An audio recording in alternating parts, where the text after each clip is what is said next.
I'm in a group chat with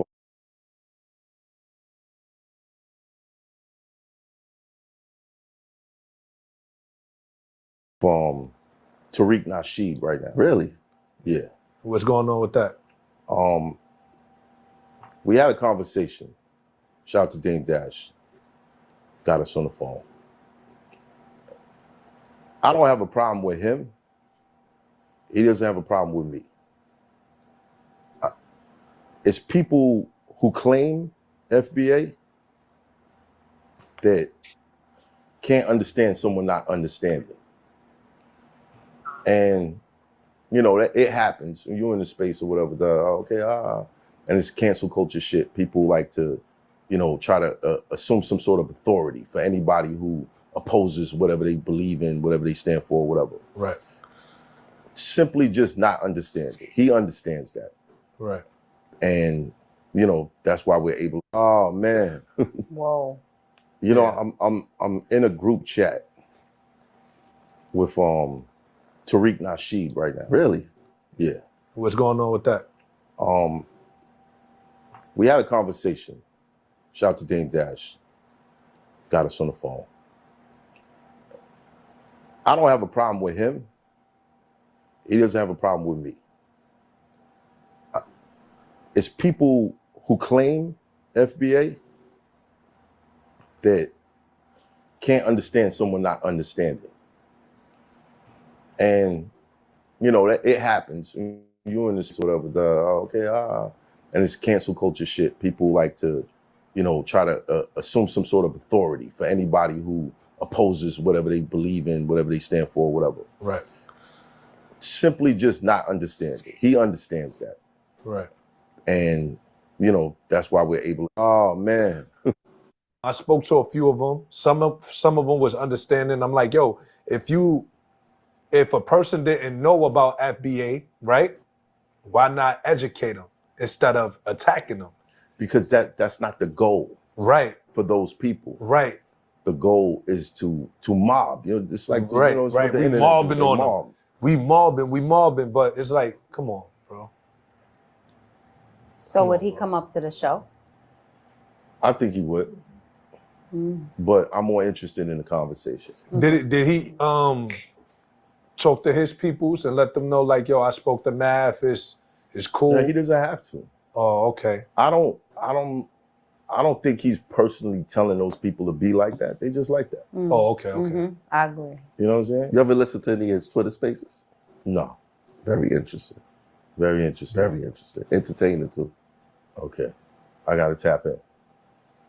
I spoke to a few of them. Some of them was understanding. I'm like, yo, if a person didn't know about FBA, right, why not educate them instead of attacking them? Because that's not the goal. Right. For those people. Right. The goal is to mob. You know, it's like, right, you know, it's right. the We internet, mobbing on mob. them. We mobbing, but it's like, come on, bro. So would he come up to the show? I think he would.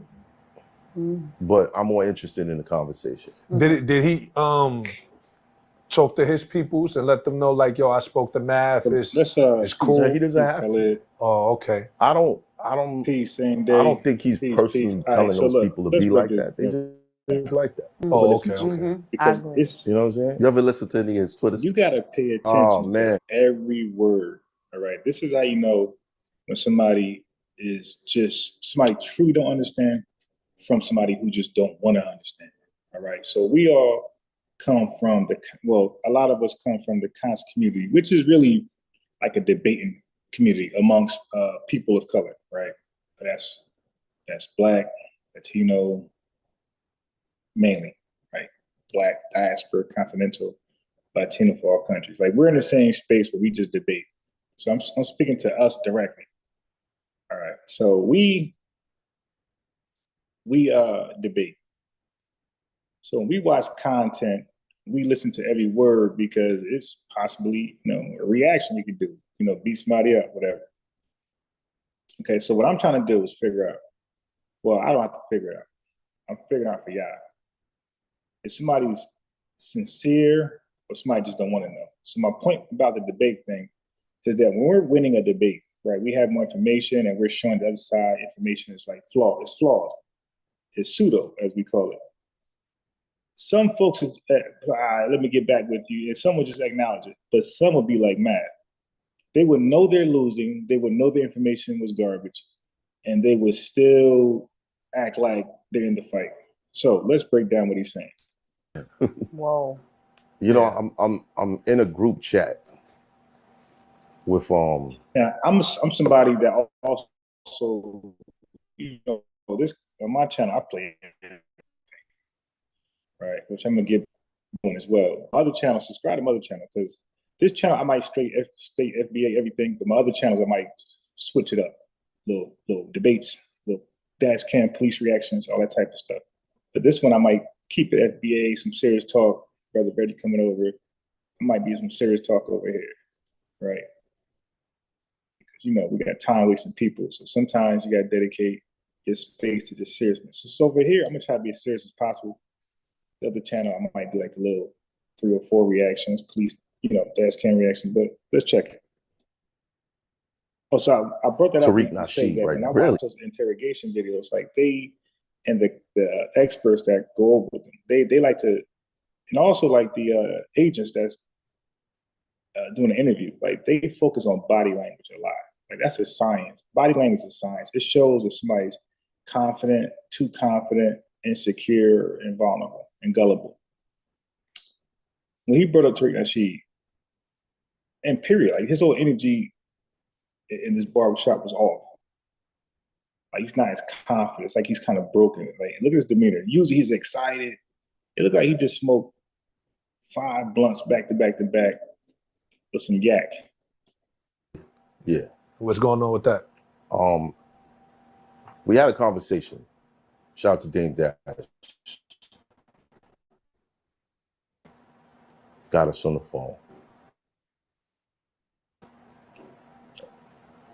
I don't have a problem with him.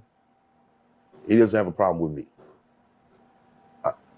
It's people who claim FBA that can't understand someone not understanding. And, you know, it happens. When you're in the space or whatever, and it's cancel culture shit. People like to, you know, try to assume some sort of authority for anybody who opposes whatever they believe in. He claims that he spoke to Tariq Nasheed. He claims he understands now and he gets it. He still doesn't get it because he's still treating FBA as a lineage. Okay.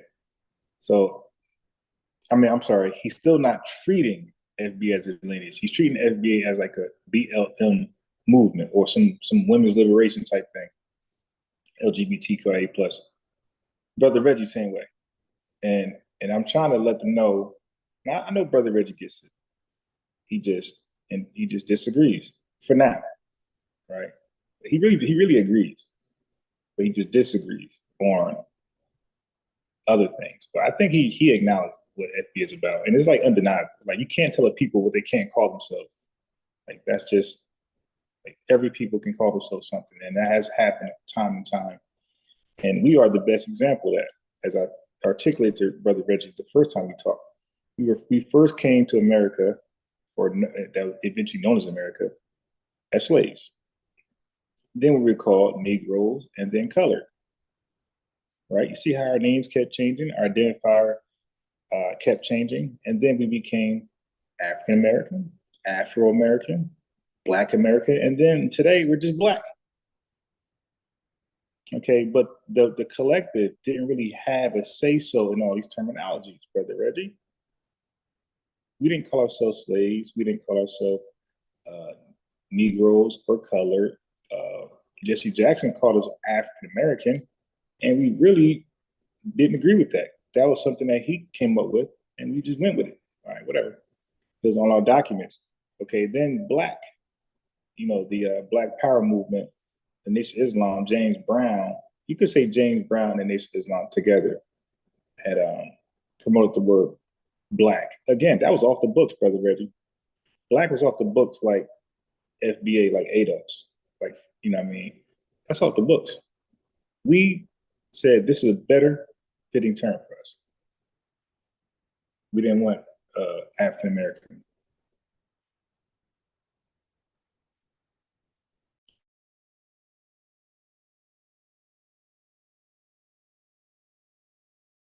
whatever they stand for, whatever. Right. Simply just not understanding. He understands that. Right. And, that's why we're able to, oh man. Whoa. I'm in a group chat with Tariq Nasheed right now. Really? Yeah. What's going on with that? We had a conversation. Shout out to Dane Dash. Got us on the phone. I don't have a problem with him. He doesn't have a problem with me. It's people who claim FBA that can't understand someone not understanding. And, that it happens when you're in the space or whatever, and it's cancel culture shit. People like to, try to assume some sort of authority for anybody who opposes whatever they believe in, whatever they stand for, whatever. Right. Simply just not understanding. He understands that. Right. And, that's why we're able to, oh man. Whoa. I'm in a group chat with Tariq Nasheed right now. Really? Yeah. What's going on with that? We had a conversation. Shout out to Dane Dash. Got us on the phone. I don't have a problem with him. He doesn't have a problem with me. It's people who claim FBA Right there. Can't understand someone. Right there. He's saying people claim to be FBA. Bro, it's not a claim. You can't say people claim to be black. People claim to be Eritrean. No, that's what they are, my boy. And that's the point you're missing. Okay, I don't know if you just smoke too much, pop too many pills, lean. Your brain just can't register information like that. I get it. But it's not a claim. You dig? It's what you are. Right? Do you claim to be from Barbados, or that's where you're from? So that's the part. See, the language, it's in the language. Dude, stop saying claim. This is why you're being attacked and canceled. Stop using these stupid. Where's your publicist? You got all those folks in your background. Nobody could tell you the proper language. You're being disrespectful. Not understanding. And, that it happens when you're in the space or whatever, and it's cancel culture shit. People like to, try to assume some sort of authority for anybody who opposes whatever they. Okay, now that the wrench in the chat, FBA defensive unit, that's me. That's my Robert F. Williams energy. So subscribe to that channel. That channel is going to be more everything else. So if y'all want to be serious only, come here. But if y'all want to watch the interrogation reactions, the 304, 304 stealing from Walmart, getting beat down or chased, go there. Y'all can watch debates, religious debates, go there. So the wrench FBA defensive unit, if y'all want to, be entertained other than this serious talk, go there. If y'all like FBA talk, if y'all like expose, stay here. Okay, so that's the problem, my boy. Like, you're still not understanding what FBA is. So rappers had this problem. Kanye West had this problem, right? You were around. Why you ain't talk about how wrong the people were who were canceling Kanye? Oh, he just saying he just said what he said, and you guys were in your feelings. You guys are claiming to be Jews. Like, where was all that? You guys claiming is anti-Semitism, but it's what? Okay, what about the baby? When the baby made a comment, I don't think he was attacking a certain community, but guess what? It doesn't matter. I don't think he thought that, but it doesn't matter. The community thought that. Okay, Math Hoffa? It doesn't matter what you think. You're just an individual. It matters what the people receiving the information thinks, especially if there's enough of them.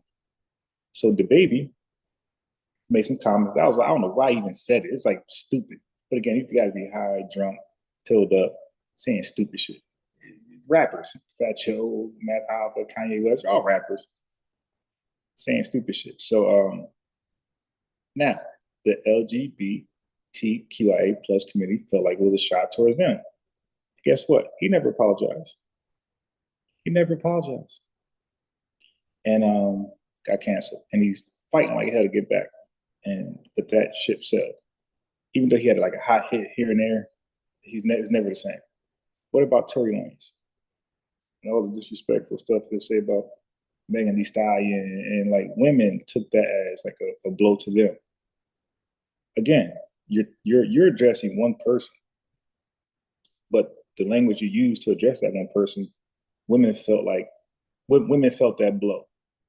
Well, enough of them felt that blow. Like, oh, yeah, I feel like this is more than just Megan Thee Stallion. I feel like this is towards women in general. And he thought it was cute. And then the baby gonna ride with him, thinking, oh, we got this. These rappers really be thinking that they're bigger than what they are, which is hilarious. So he got caught up in some allegations, some shooting thing with Megan Thee Stallion. People say it was a controversial case. But the thing is, the public cry was really on your side. Let's say if the case was crappy and you got railroaded. Well, bro, the public was not on your side because you're talking goofy. All right? Yeah, stop talking goofy. So one more time. So we got that. Let's go back over here. I spoke to a few of them. Some of them was understanding. I'm like, yo, if a person didn't know about FBA, right? Why not educate? Right. Why not? But we did. But it's the way it came about. That's why the education side. Now this brother seemed like a good brother. Okay, this guy right here. But the reason why it didn't come out like that, brother, because it's how you introduced us to the world, not you, your show. Because well, I gotta say you because when Math Hoffa show, he said us, so he included himself in that plural noun. So okay, fine, then you, which is all of y'all. So when you, the Fat Joe, right, Fat Joe and y'all, when y'all said broke FBAs. That's everybody. Now that's not a moment for teaching. Because you clapped at us. Okay, so that's a moment to clap back. We'll teach later. There's a time to teach and there's a time to put that soapbox down and bust back, like my boy Robert F. Williams, freedom fighter. The real Mosaic, the real all that you give people credit for, don't know him. He's the real one. He's the one. He did it and won. He ain't never died, go to jail, none of that shit. All right, so anyway. So let's keep going. Instead of attacking them. Because that's not the goal. Right. For those people. Right. See? A backhanded compliment. Now he's trying to, again, he's still doing the same mistakes. He's tying up a few FBAs, and they might be trolls. They might be non-FBAs, but because they're saying FBA, they're FBA. Okay, but let's say if they are FBA, that's still a portion. You're still tying everybody to a portion. That's what makes, that type of rhetoric can make you anti-Semitic if you're directing that towards the Jewish community. You're tying up everyone for a small minority or even one person. That can make you against women, right? Anti-women, anti-feminist, whatever, because you're talking about a few feminists, but you're tying all of them, the whole to it. That can make you anti-gay community, right? An anti-Asian community, whatever. Those are all real terms. That can make you racist towards Black folks. It can make you anti-American towards white folks. Those are all real terms. Your language can make you one of those terms. That's a fact. Nobody's immune from that. So you're doing it. Now, you're lumping all FBAs up, which is AKA Black Americans. Keep in mind, Math Hoffa, you're saying FBAs like it doesn't equal to Black Americans. So a few people said something you don't like, and you're lumping us all together. That's literally anti-FBA or FBA hate, ADOS hate, Freedmen hate, Black American hate. is to mob. You know, it's like Right, you know, it's right. what the We internet mobbing do. They on them. mob. We mobbing. Okay, you want to call it that? Fine. Well, the Jewish community mobbed on Kanye West. All right, the LGBTQ community mobbed on the baby. The women's liberation community, they mobbed on Tory Lanez, and PETA mobbed on whoever is doing harm to animals. Okay, call it what you want to call it, but it's necessary. Mobbing, but it's like, come on, bro. So Come would on, he bro. come up to the show? I think he would, but I'm more interested in the conversation. Did he talk to his peoples and let them know, like, yo, I spoke to Math? See, they still treating it as we're a gang, we're a group, we're BLM. It talked to his peoples. Yo, he can't talk to me. I'm a grown ass man. How you gonna talk to me how I feel? Like they're still painting him as our leader, or he's the spokesman for all of us. No, he is a spokesman for what we're trying to achieve. Okay, just like Tone, and there's other people who are spokesmen. You guys on the internet are spokesmen. We're all spokesmen. He has a louder voice because he has a bigger platform, but we're all spokesmen. Lord Abba is a spokesman.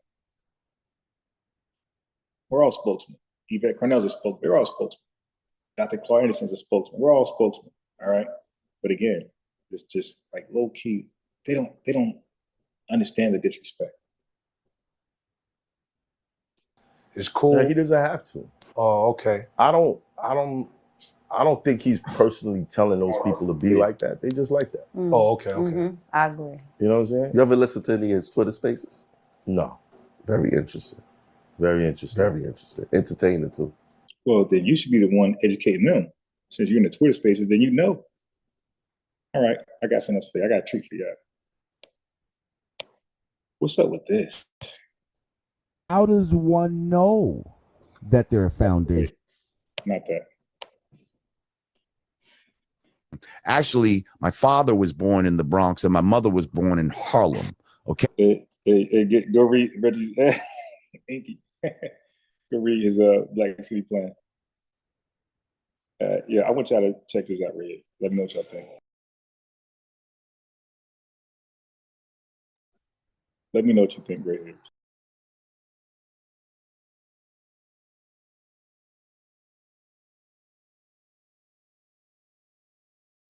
Hey, Brother Reggie was just on here last night. He popped up, like I'm gonna say, what time was that? Like 11 o'clock. Yeah, so Brother Reggie pulled up 11 o'clock.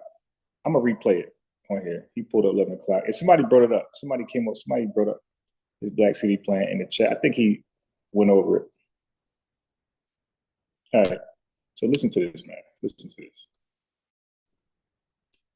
Actually, my father was born in the Bronx and my mother was born in Harlem. Okay. So no. My grandfather was born here in New York. Okay. It's my great grandfather on my father's side that wasn't born here. Okay, people. Okay, brother, what you just said was you're not FBA.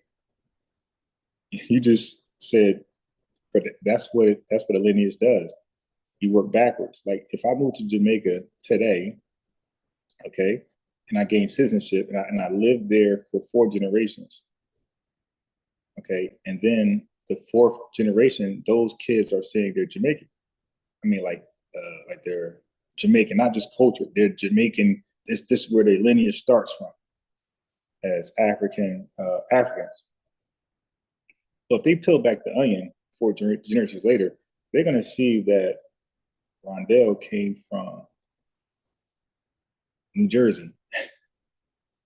That he's American. He's African American. You're not Jamaican, kids.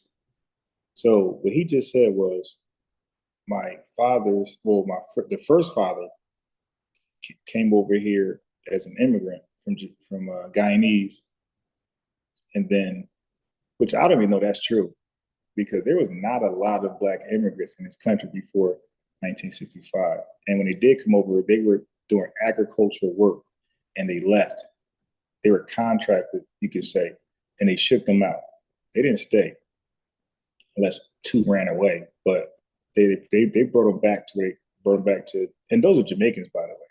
That they, the Caribbean. There's a lot of Jamaicans they brought over here right after Emancipation Proclamation to do some culture, some agricultural work.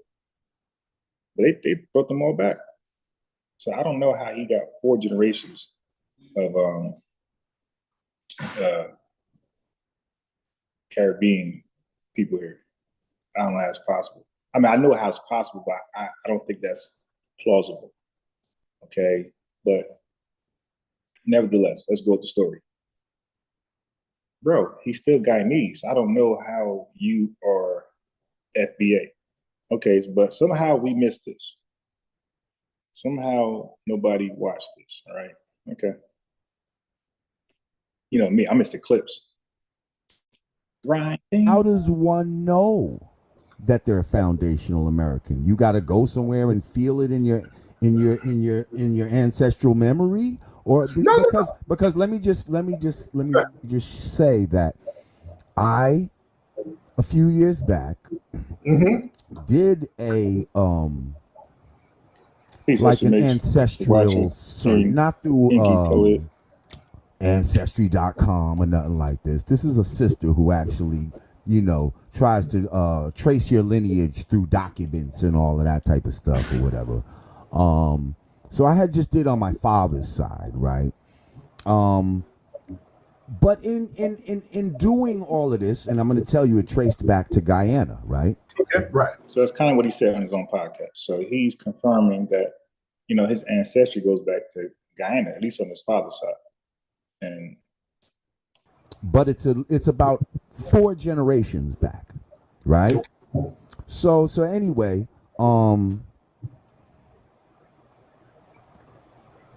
what else? It sounds like he's trying to be like an honorary FBA. Look, and this is something I'm going to say to my family out there, Latinos,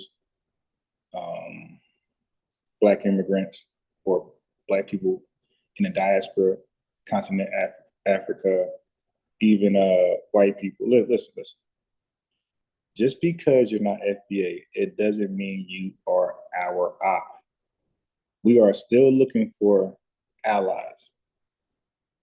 To use Tariq's term, signal boost the message. Okay, allies have always helped us achieve our goals. Okay, so I see a lot of Black immigrants.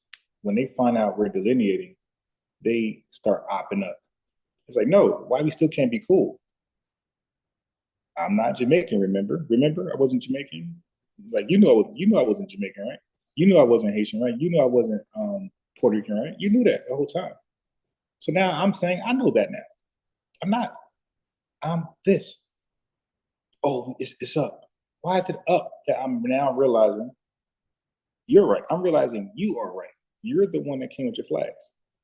You had your flag showing me I wasn't you. And I wasn't, oh, you're delineating. Oh, you're divisive. I respect it where you came from. Okay, so like I told Brother Reggie last night, if Haitians were able to get compensation from the French and whoever else, America or British, whoever was involved, right? I will support from way over here. I will applaud, because a lot of FBAs, we take that as a W. When Hussein Bolt was breaking all his records, we were bragging for him. It was not all, but from the Jamaicans that I know, and even online, it was Jamaicans who was delineating. It was Jamaicans who was clowning FBA Shakira Richardson for losing to the Jamaican women. It was them clowning. Prior to that, when the Jamaican team won, we won. FBA won. When some African team won, like they run long hurdles, the marathon, whatever they be doing. When Africans win, we be celebrating like, yo, that's us. When y'all win, y'all don't say that's us. Y'all say that's this country. Y'all draw the line. So, I mean, goddamn, how many years, how many decades, how many centuries is going to pass before we say, you know what, there's a pattern here. We're all inclusive, but they are all exclusive, at least when it comes to their culture and nationality. So again, it doesn't mean you are our ops. Be more. You're not our ops. You can still be an ally. But again, a lot of Black immigrants, when we say we're FBA, they go oppie. Like, nah, yo, we still could be cool. So I'm saying that now, before you all. We're FBA, Adolf Friedman, and we still can be cool. It doesn't mean you got to go turn around and go back to your homeland. Now, we still could be cool here. Help us signal boost our message. But what you cannot do is undermine our message. That's what you cannot do. And undermine our fight. Once you do that, now you're oppie. And once you go oppie, you don't go back. Okay? So we have Lord Jamar, who's saying that, and again, it's okay. If he's Guyanese, it's okay. He's still, well, let's see. So now if he's Guyanese, so right now he's rooting for FBA. Okay? But if it turns out, which it did, dude, you're Guyanese, will he still root for FBA or will he be oppie? See, that's the thing. Just because you're not FBA doesn't mean you got to be oppie. You can be an ally to help us signal boost our message. Why? That's the thing. Because we still would, look, we FBA, you're Trinidad, right? Trinidadian. We hope you be successful. Does one know? So now here's something else for you. We can trace You back. don't think my family suffered from redlining and all that type of shit? Because I know how you feel about, like, now he says, family, see, now this is the part where I would challenge. When you say your family suffering from redlining, okay, again, I'm not sure if your family was here. Now, of course, they could redline today, but you can see compensation today. You can sue the bank directly that's redlining. It's not the government today. You can actually sue the bank. You know, today, post Civil Rights Act, you can now sue the entity that's, discriminating or segregating. So when he says redlining, I want y'all to know that this is just a fact. There was not a lot of non-white immigrants in this country. And guess what? America was so hateful that they didn't even want all white immigrants. When they passed the 1917 Immigration Act, go look at it. When they passed the 1924 Immigration Act, that wasn't all inclusive to all whites. Europeans still couldn't come over here. Certain countries, especially like East Europe, they couldn't come over. Ukrainians, and they couldn't come over here. So what makes you think there's a whole bunch of Guyanese people over here? So like, his story ain't relining. It could be true, but it's like far-fetched. It's not lining up. Until 1965, the Immigration Act was passed. Okay? And if anybody came over here after that, they were still smaller numbers. I'm telling you, it's factual. We got the numbers. The Caribbean and the continental Africans didn't come over here en masse until the late 80s. So when they came over here and finally met us, they met us as the crack epidemic was popping. They met us during 94 crime bill type shit. Like, they didn't meet us in our glorious days with Robert F. Williams that I gotta play later. Matter of fact, after this, they didn't meet us with Malcolm X, his Noble Joe Ali, like all these Black empowerment movies. I mean, not movies, movements that was trying to restore balance and get equality, or not just equality, but get ahead, catch up. Emmett Till, they know nothing about that. They know nothing about 100 years of lynching. They know nothing about Black Wall Street, North Carolina, Oklahoma, Rosewood. They know nothing about that. And they know nothing about Roots. They know nothing about the movie Rosewood. Like, y'all came afterwards. Y'all didn't watch Mandingo and Farewell Uncle Tom. Y'all don't know who Dr. Joy DeGruy Leary is? Post-traumatic slave syndrome. Y'all don't know who Sister Soldier is? Dr. Khalid Muhammad, and the list goes on. Y'all know who those people are. So just like if I went to Jamaica, I don't know your history. So disrespectful to come over here and act like you know, like you know us. No, you got to get to know us or read about us. We don't even know us. Yeah, we just found out. Well, yeah, all of us really found out. And Brother Reggie already knew who he was, but Brother Reggie, guess what? You don't have no shows talking about him. So if you knew who he was prior, you did a bad job of signal boosting him. This man, this is Shaft 10.0. This is Malcolm X 10.0. This is what Garvey wished he was, 10.0. This is who the Black Panthers wish they were, 10.0. This is who Patrice Lumumba wish he was, 10.0. Like this is Dr. King wish he had these balls. This is who they all wish they were. Who Elijah Muhammad wish he had this dude with him. Jealousy. Why? Now, he was around during all these movements. Why nobody publicly, not privately, why nobody publicly aligned themselves with him?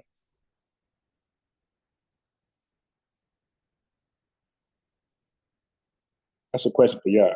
But let's go. Jamaicans that come here right now, this generation, and they're able to get loans. My family didn't go through that. My family didn't get all that when they came here. We lived as regular Black people. So that's the thing. You're saying regular Black people. Are you saying FBA? And maybe, but you missed the 100 years of slavery. You missed the Jim Crow. You missed the segregated. You missed segregated America. You missed the colors only signs. You missed the Freedom Rider buses. You did, like, you missed a lot of important events in Black history to make this country what it is. We basically reformed white people. let's talk about that. Let's talk about that. That would not, if they came over and they immigrated, because your family came from immigrants, they immigrated over here, and you can trace Ellis that. Island. He said, yes, Ellis Island. So, brother, you're an ally. Okay? You're not FBA. Right. I know the boat. That's very different, because you can't get a reparations claim like that, and this very important. So Tariq Nasheed told him to his face, like, dude, you can't get an FBA reparation claim like that. You can't get an Adolf Friedman reparation claim like that. He told him to his face, and I got to play some Lord Abba another time. I'm gonna look through his videos and see what he's talking about, clip him up, and play him, right? Because I haven't heard the Friedman yet, so I got to do my due diligence, because I heard Adolf's FBA. Now I got to hear what Friedman is talking about. But Tariq told him to his face, like, dude, you're cool, you're an ally, we need you. We do need you. We need you, okay? You can help. You can help signal boost this message. But your family, they immigrated over here. So, like, you're not FBA, but you can still rock with us, and we still can rock with you. Like, they don't have to be we don't gotta, like, walk away. Important. Right. I know the boat. That's very different, because you can't get a reparations claim like that, and it's very important to not mix it up. But now keep in mind, this is just my father's side. I understand that. We all have two sides now. My mother's side, I ain't traced that yet. That could go Okay, wait, hold on. straight. But now keep in mind, this is just my father's side. I understand that. We all have two sides now. My mother's side, I ain't traced that yet. That could go straight to a plantation for all I know. Okay, that's a fair point. Now, but you got to first see it. You got to research that, because all we know, like, you're like Joseph and Mary and Jesus. Like, all we know is your biological mom. Yeah, so Lord Jamar, all we know is your biological dad. He's Guyanese. So now this hypothetical stuff with your mom could be true, because if your dad was truly over here when you said he was, there's a high chance he did link up with an FBA woman and have you. But, I think you got to really, not to us, Well, to some of us. To some of us, it matters. To some of us, not to me though. But to some, well, I guess it is to me because you said your father's got you. If you claim an FBA, at least be FBA. Yeah, at some point we're gonna start calling for paperwork. That's coming soon. Well, I can't say soon, but that's coming eventually. I should say that's coming eventually. Your FBA, you know how the prison they be like, show your paperwork. We're gonna be like, yo, man, pull out your paperwork. Right. So we got to take those things into account. All right, so I went back and watched some of SETI, General SETI, and he gave his input on Lord Jamar and Professor Dave's debate. This is funny. I think Lord Jamar got in his feelings in the debate. You got in your feelings, bro. You got in your feelings, and you know, you should have studied that Cro-Magnon Neanderthal before you got up there. See, this debate shit is not, you know, this ain't no just you know, you have to anticipate these blows, and you got to have fierce response in your mind at home before you even get up there. You know, you got to, if you know, you got to already know what he gonna come with before he come with it, so you could be right there at the gates to crack his ass. Soon as he come across, the line of scrimmage. But it still got to be a winning subject. It can't be some bullshit. Yo, this dude is still funny as hell, bro. He trying to give him some debate pointers, but he said, bro, it gotta be a winning subject. It can't be so bullshit. Yo, SETI is crazy, yo. All right, check it out. Red Rock. So somebody said, you trying to give advice, but you lost a brother polite in a debate. So this is the response to that. Red Rock. Red Rock. I'm gonna show you, nigga. I'm Thanos, nigga. You talking about what I know? No, nigga. No, sir. I defeated the man. Period. Because nigga, the same thing. What kind of nigga would you be to even bring up a nigga that's a pedophile? See, I already have foreseen that long time ago. See, I'm a prophesizing nigga. You see, even when you watch the debate, nigga, I know you was just kidding. When you watch the debate, I already told niggas the day after. I said, you know why that nigga got up and started running around like, cause he thought I had something on him then. You see, Red Rock. Yeah, don't ever align yourself with a pedophile. You feel what I'm saying? That's not no good look. You see what I'm saying? That man is Red Rock. Red Rock. I'm gonna show you, nigga. Ain't nothing that he said, nigga, was correct. Nothing.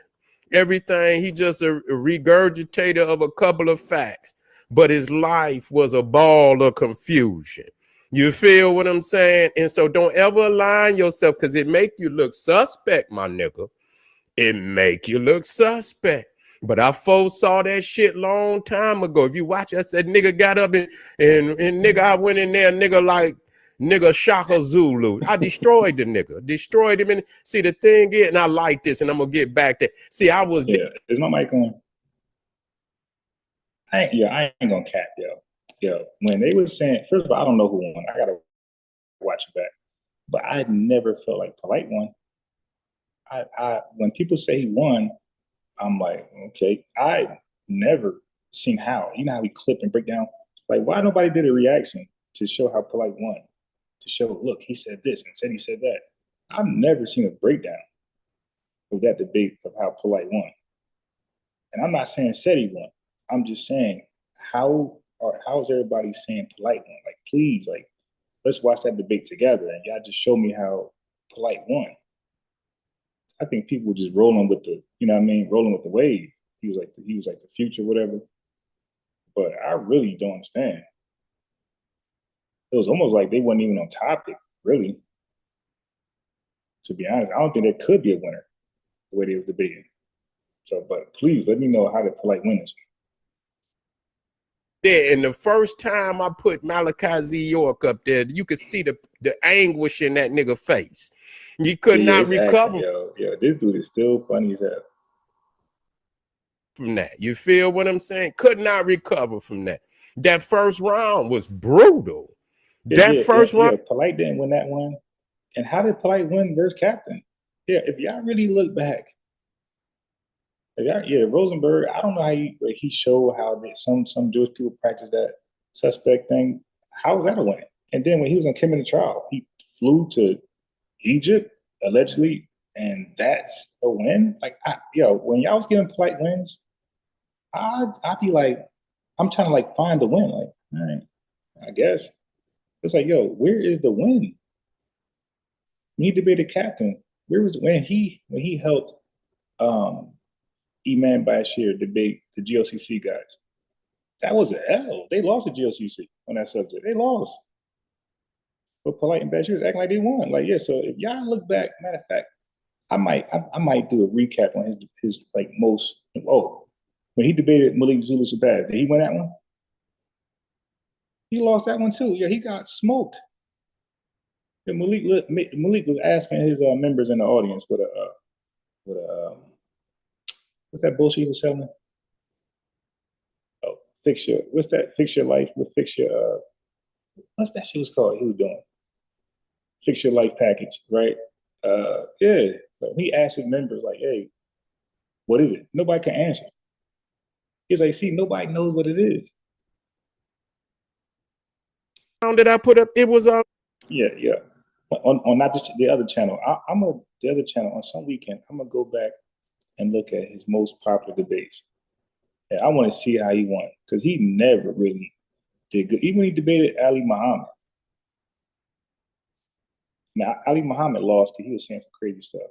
The Quran came before the Bible, like stuff like that. Yeah, you lost. But now he did get some wins. He did get some wins though. But some of the wins, I don't know how he won. Like, I think it's the hype. But he did. I watched him beat up some people. But these high profile debates, he didn't beat Captain. He didn't beat Rosenberg. He didn't beat Seti. I don't know who won that one. He didn't. Who else I named? Yeah, a lot of his big debates. He lost the GLCC. Who else he debated? Oh, Kim on trial. He didn't do good at all. I don't really know his high profile debates, the ones he won. Oh, he got destroyed by Brother Jabari. Oh, Chief X. Like, Chief X beat him because you can't lie and win a debate. I don't give a damn who you are. You lying, you lost. So Polite was lying versus Chief X. And that's proper Chief X, where somebody got to lie to beat you in a debate. Bro, try to win with honesty. Don't try to win with dishonesty. He couldn't even recover from that. It was brutal. You see, and then when I put that goddamn shit up there that he had in there, Sodom, and you say he ain't nothing that he said. Right, so that was a great point that he made us really, because we were all caught up in Polite. See, myself, where we just think he winning because of his swag and, but if you really look at his arguments and the points he's making, it's like, dude, you really ain't winning. He was doing good work. He was doing good work. He was doing good work. He had a lot of information that cannot be refuted in that sense. And I think he should have just stayed on the wave. I don't think he should have split the wave. Didn't I say that? Didn't I say why? When I did the reaction, I'm like, Seti's gonna say everything I said, but in his own words, but it's literally verbatim. What he's going to say about Lord Jamar is everything I said a couple of days earlier, but in his Detroit way. And start going somewhere. I think he should have stayed right there for a minute and, and stay within that realm. That, sometimes we make a left turn and we had to throw that motherfucker in reverse and get back, because sometimes just a bad showing like that, it could diminish the good shit that you do. All right, so listen, I'm gonna do. So don't go nowhere because I'm gonna show y'all a 15-minute video of Robert F. Williams, FBA hero, it's dope. It's entertaining, so you're not gonna be bored. But after that, I'm gonna show you somebody who. So if y'all stay for that, I'm gonna give y'all a treat. I'm gonna show y'all a guy who destroyed. Like he did a reaction on Lord Jamar and Professor Dave, but his reaction was better than the actual debate because Professor Dave showed up after Lord Jamar was spewing all this pseudoscience. So he didn't catch all of his earlier points. So this brother who did the reaction, he debunked all of his pseudo points and even the points he made with Professor Dave. So hold on for Robert F. Williams. If y'all still here, then I'll play that. And it's lengthy. It's going to entertain the hell out of you because he debunked all of his points, clear with science. So hold on, watch my boy Robert F. Williams. This is entertaining. This is the epitome of a FBA, just a hero. Period. This guy went to again Cuba. I can't thank Cuba enough. Cuba be taking our riders, man. Well, they be accepting, and they're very they like to accept our riders when we leave America because of we're the minority, we're not the majority, we're the minority, and when the government with all these resources want to take us down, that's when we'll leave. We'll flee them because we're the minority. But when we flee to a revolutionary country, and Cuba loves our revolutionaries, man. They never sold us out. So shout out to Cuba. All right, so check them out. So like I said, after 5 years I'm gonna in play this Cuba for you. If y'all stick around, I'm gonna play old boy killing Lord Jamar. It's a short video. writers terrorizing his community. North Carolina, Let me go on mute. 1955. The Ku Klux Klan has just finished their rally, and now they're doing what they've always done. Riding through black neighborhoods to terrorize families who've lived here for generations. The local police look the other way, while the government pretends it isn't happening. Oh, I'm pressing it wrong. This Hold on, my fault. Trying to mute the Zoom.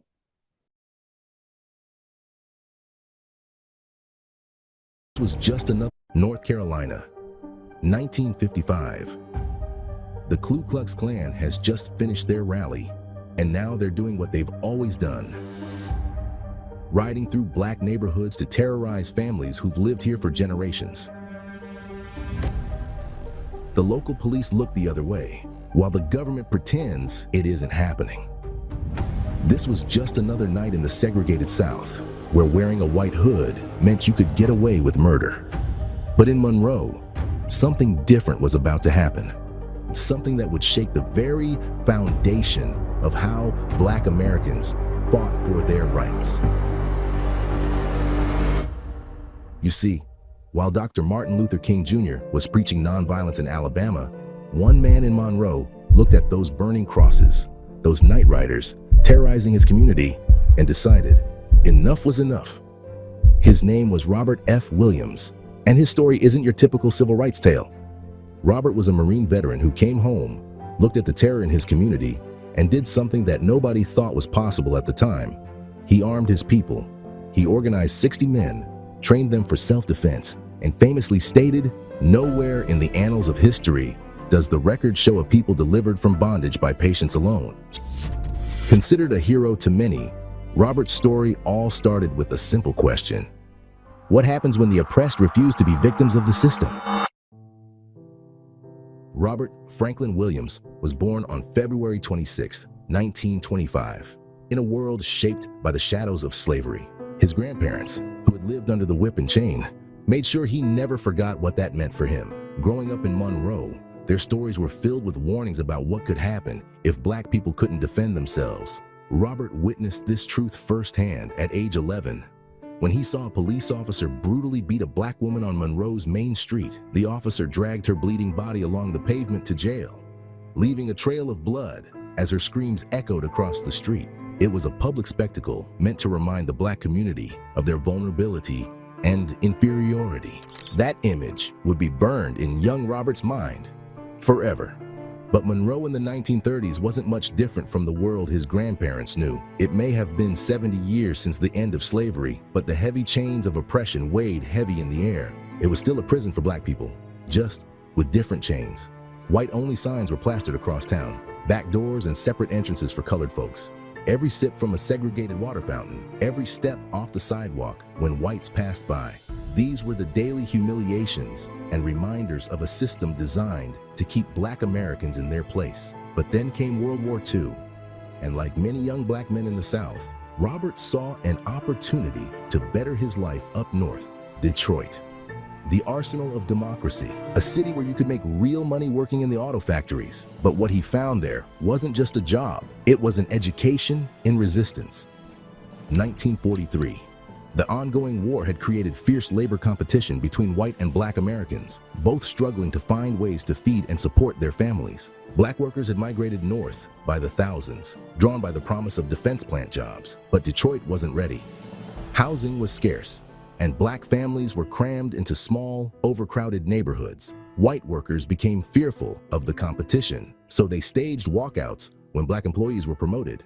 In June of that year, white workers at Packard Plant, an automobile manufacturer in Detroit, shut down the entire production line to protest working alongside African Americans. Wow! These guys were serious about their racism. Detroit had quickly become a powder keg of racial tension. And when the spark finally lit, the city exploded into chaos. For 5 horrifying days, violence raged through the streets. Robert found himself caught in the middle of it all, watching as Black residents fought back against white mob violence in a desperate attempt to save themselves. 34 people died in those riots. 25 of them were Black. But something else was born in that fire. You see, an elephant raised into adulthood while chained to a chair will think that it cannot break free from its bondage. But we all know, mighty is the elephant. The scales had fallen from his eyes, and Robert realized that submission wasn't the only option. He could fight. Like many young Black men of his generation, Robert was drafted into military service in 1944, but his experience would be different. He was assigned to the Marines, a branch that had only recently begun accepting African Americans. For a year and a half, Robert served as a private in the segregated Marines. This wasn't just military service. It was a reminder of the contradictions of fighting for democracy abroad while facing segregation in uniform. The discipline, tactical training, and organizational skills he learned in the Marines wouldn't go to waste. After the war ended and he returned home to Monroe, these same military experiences would shape his approach to defending his community. Robert wasn't alone. He was part of a generation of Black veterans who returned home with the new skills and a deeper determination to fight for their rights. They had defended America abroad. Now they would defend their communities at home. But when Robert returned to Monroe in 1955, he found a town frozen in time. The same white-only signs, the same daily humiliations, the same terror from the Klan. Except now, he was seeing it through different eyes. The eyes of a trained Marine who understood the power of violence. And he wasn't alone. In 1947, young Robert had married Mabel Robinson, just 16 years old, but already a fierce advocate for civil rights. Despite her youth, Mabel had already seen enough injustice to last a lifetime. She grew up watching her own community struggle against segregation, and unlike many young women of her era, she refused to accept it quietly.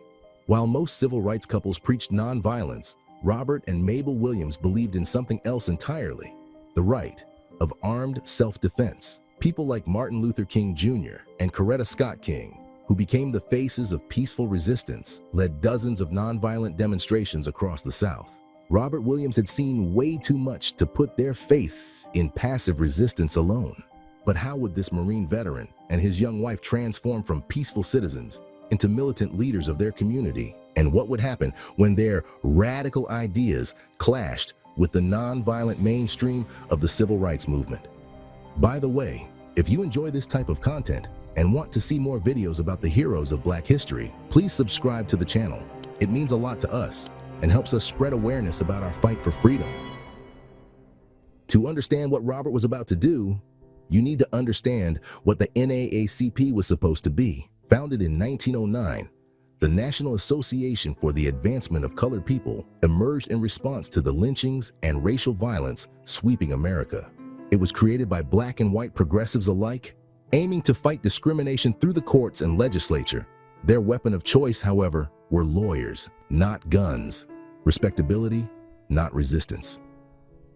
When Robert Williams returned home to Monroe after his time in Detroit and the Marines, he found a town frozen in time. With a population of just 12,000, Monroe had become a stronghold of white supremacy, home to an estimated 7,500 Klan members. Yes, you heard that right.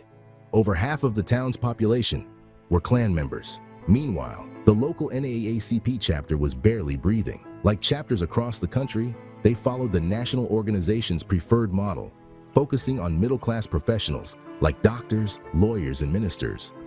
The kind of black folks who wouldn't scare racist white people. The kind who fought with briefs and motions.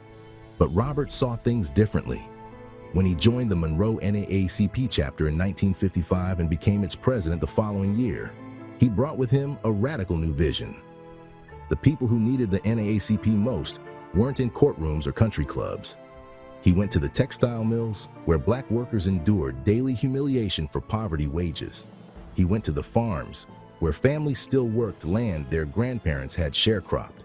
And most importantly, he went to the veterans, men who, like him, had fought fascism abroad, only to face it again at home. The results were transformative. Under Robert's leadership, membership expanded dramatically as working men and women with calloused hands and battle-hardened spirits joined the fight for their rights.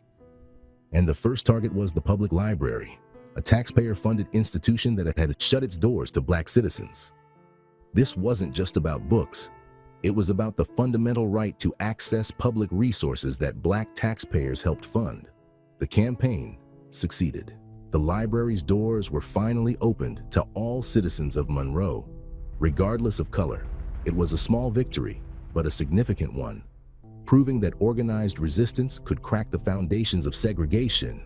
But as Robert and his followers would soon learn, some victories come with a violent backlash. In 1957, Robert led the fight to integrate Monroe's public swimming pool. The math was simple. Black taxpayers had helped pay for that pool, but their children couldn't swim in it. How absurd was that? Following the NAACP's traditional playbook, they started with peaceful demonstrations. NAACP members formed picket lines around the pool. But what happened next would change everything. The protesters were met with a hail of gunfire. White mobs opened fire on the picket lines, and despite law enforcement officers being present, not a single arrest was made. The message was clear. The law would not protect them. There's no law here, and there's no need to take the white taxes to the courts because they will be freed, and that the federal government is not coming to the aid of people who are oppressed, and it is time for Negro men to stand up. For Robert, this was the final straw. The swimming pool violence proved what he had long suspected, that legal briefs and peaceful protests alone wouldn't be enough in a town where the Klan operated with impunity. That's when Robert did something unprecedented. Drawing on his military experience and connections, he reached out to other black veterans who understood both discipline and duty. These were men who had fought fascism in Europe and the Pacific, only to find it alive and well in their hometown. They trained in military tactics, they fortified their homes, and they made it crystal clear. Any Klan attack would be met with equal force. This came to a head in the summer of 1957 when rumors spread that the Klan planned to attack Dr. A. Elbert Perry, the NAACP's vice president. The Black Armed Guard fortified his house with sandbags. When the Klan opened fire from their cars, Robert's men returned fire, driving them away.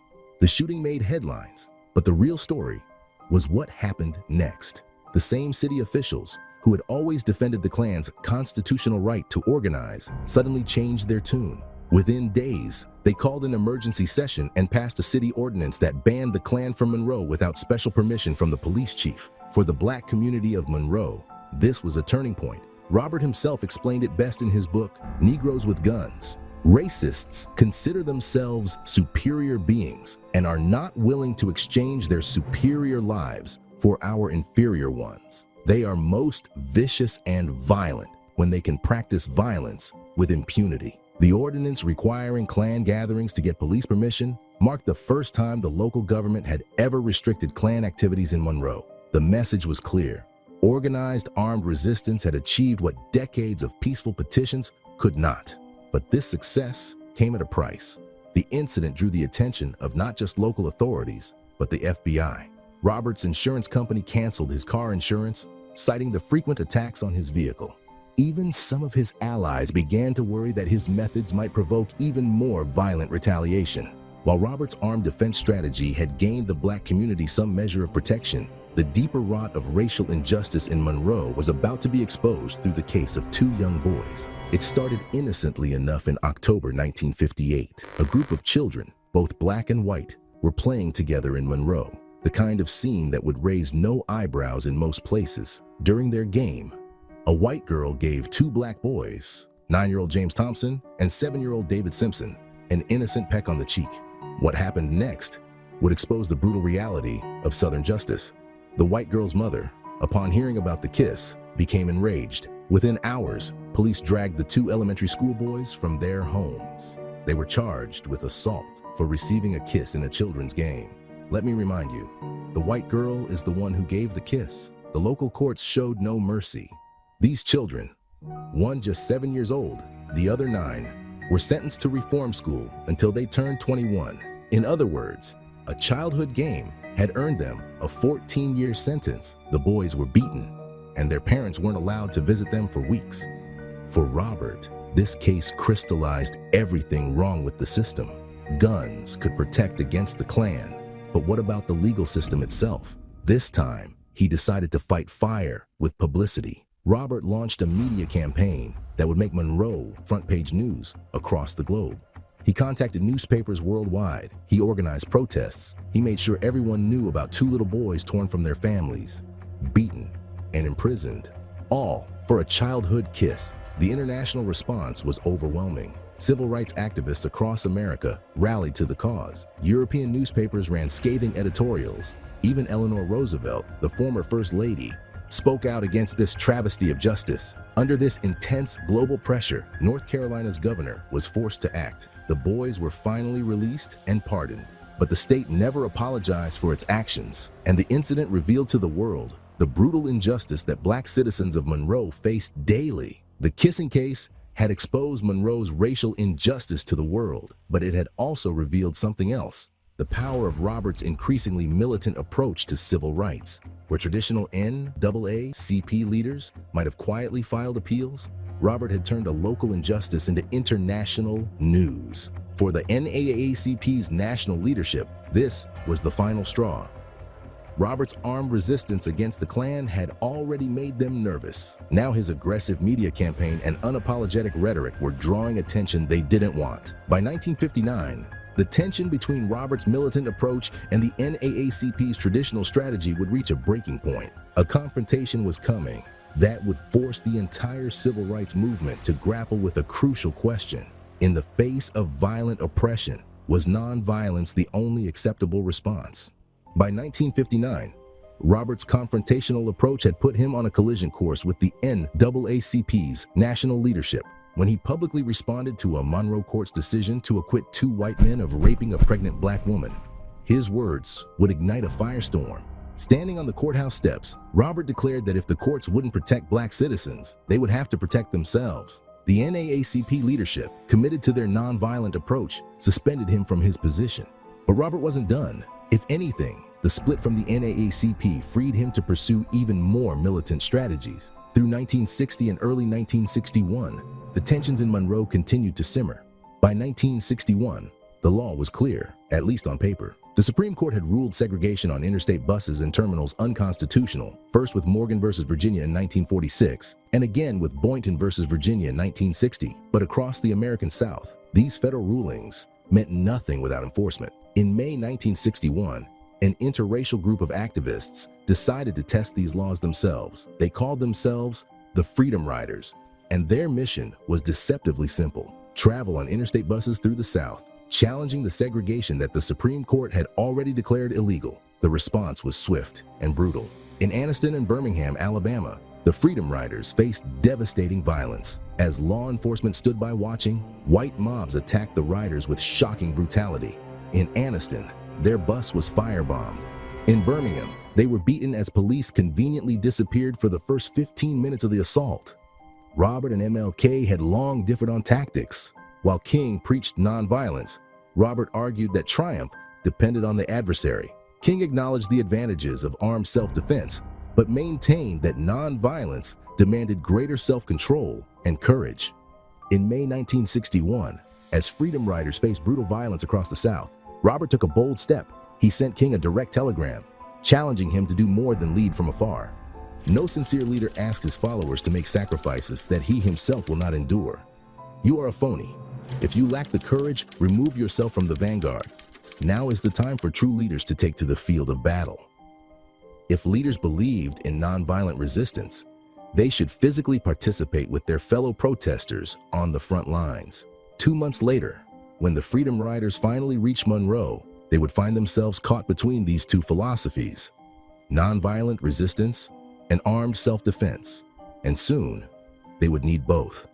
Drawing on his military experience and the discipline of the Black Armed Guard, Robert prepared for the Riders' arrival. The stakes were clear. Monroe's clan, over 7,000 strong in a town of just 12,000, had promised violence.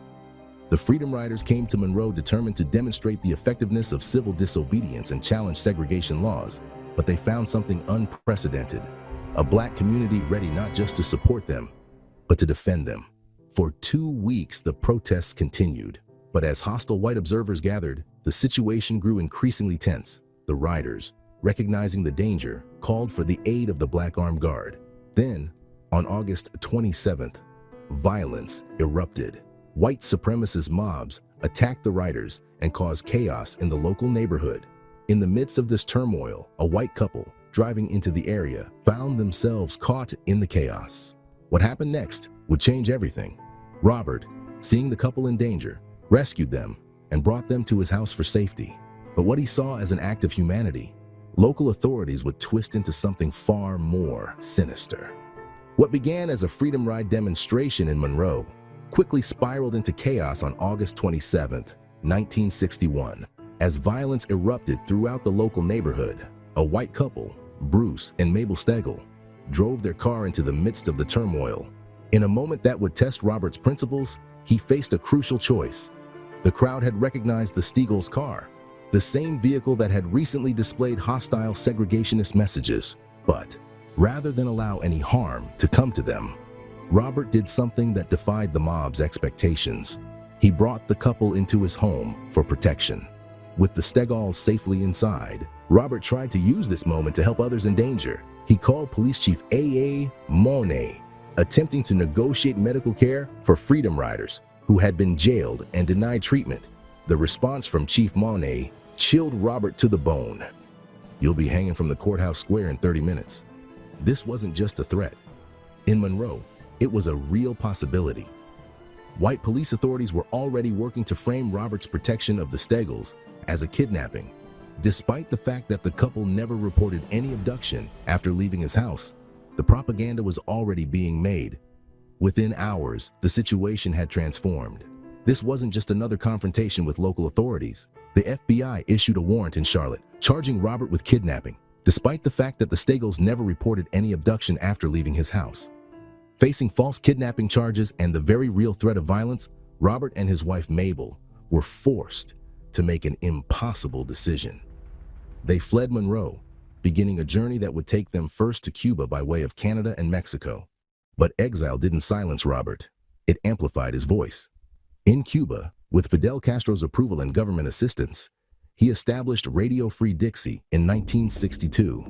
This groundbreaking program, which aired in the US and Canada, combined jazz and blues with sharp commentary on the American government. That same year, Robert published his seminal work, Negroes with Guns. The book detailed his experiences with violent racism and laid out his fundamental disagreement with the nonviolent wing of the civil rights movement. His words would later profoundly influence Huey P. Newton, founder of the Black Panther Party. After 5 years in Cuba, Robert's journey continued. He traveled throughout Asia and Africa, speaking out against racism, colonialism, and the Vietnam War. In Vietnam, he even met with revolutionary leader Ho Chi Minh.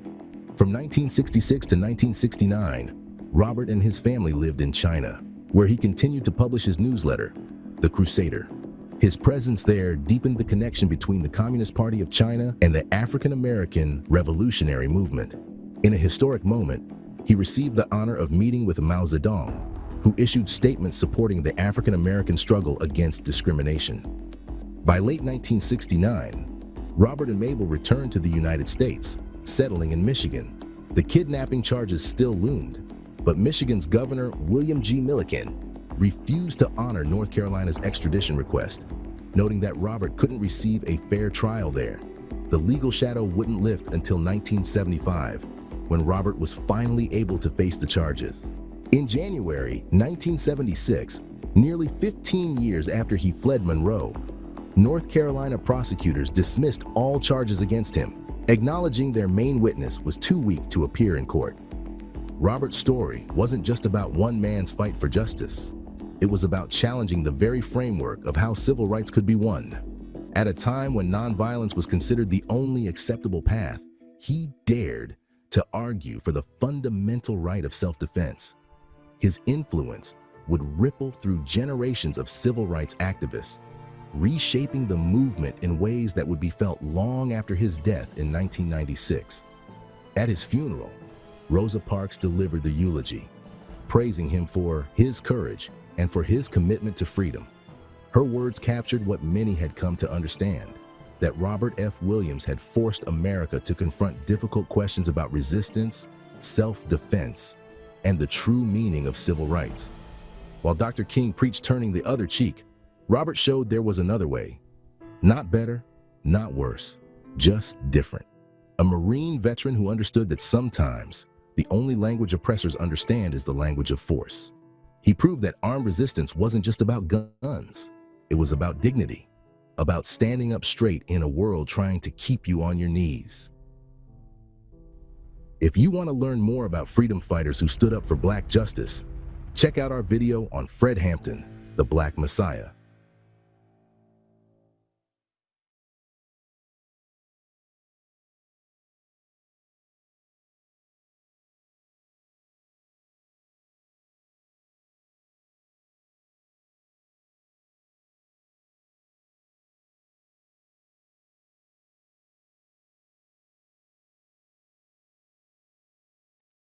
Okay, like I said, as promised, I'm gonna play the Lord Jamar where he got killed. And it's not Professor Dave debate. It's not that debate. It is the debate, but it's another guy doing a reaction. But he killed him worse than Professor Dave did or ever could do.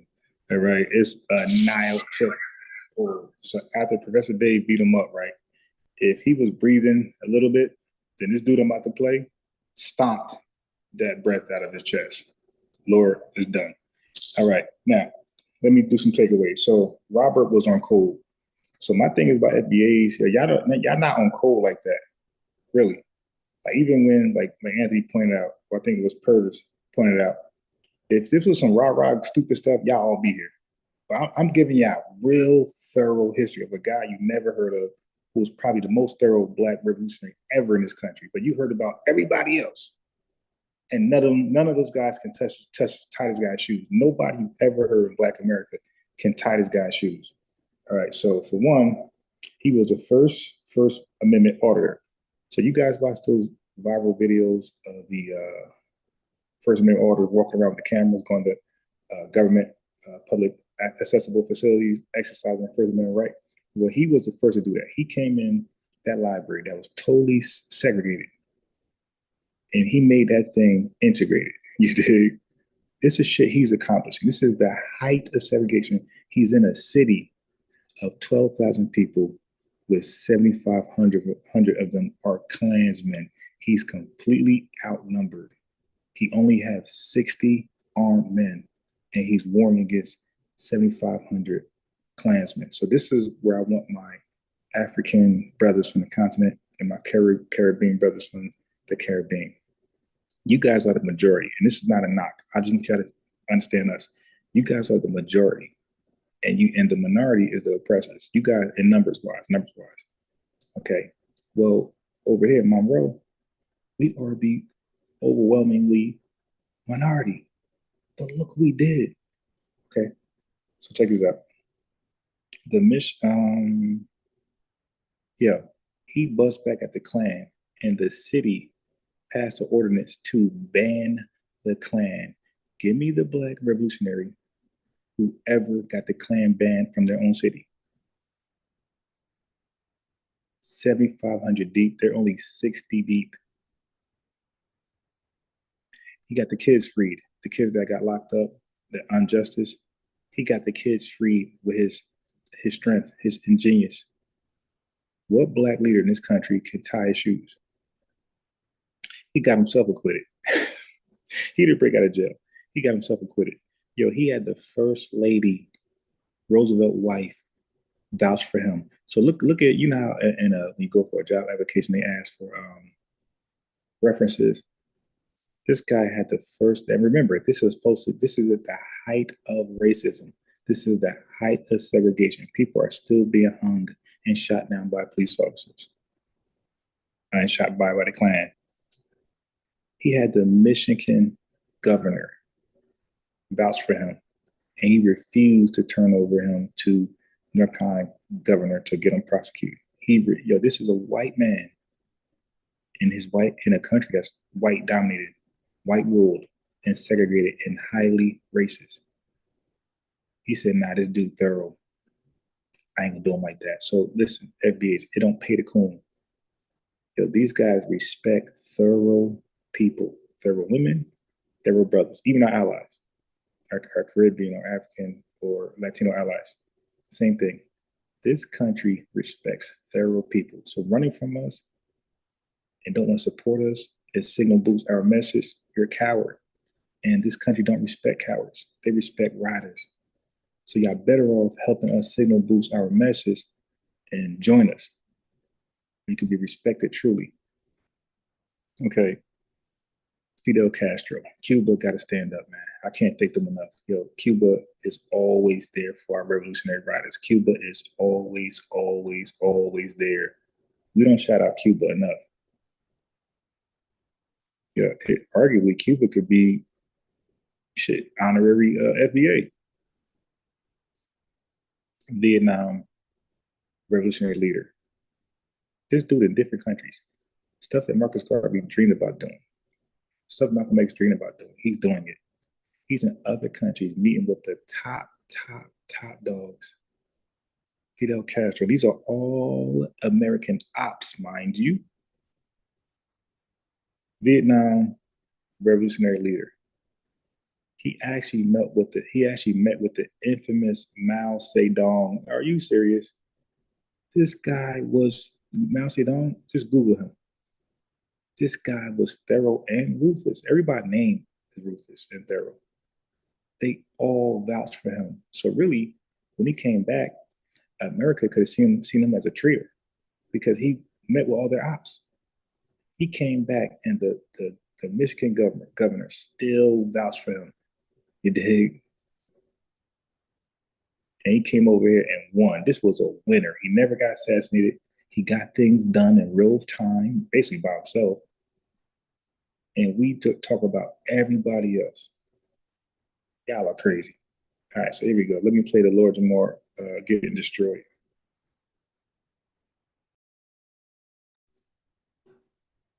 All right, give me a second. I'll find it. But y'all crazy. Y'all don't want to be on cool for shit. Y'all want to be cowards and run and think you'll be respected. All right, now let me play Lord Jamar King. Cockroach stomped. So embarrassing. I don't care if Lord Jamar was FBA. The way he went out, I'm good with him. Yeah, I'm a delineate from his ass. The way Lord Jamar went out, I don't want nothing to do with that dude. He's not FBA, by the way. He's Guyanese. There's nothing wrong with that.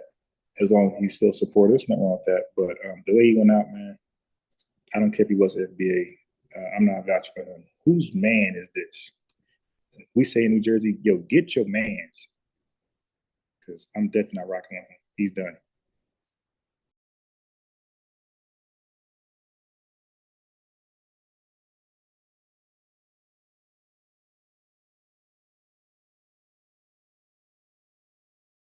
Aren't you? Absolutely. Lord Jamar is a flat earther, everyone.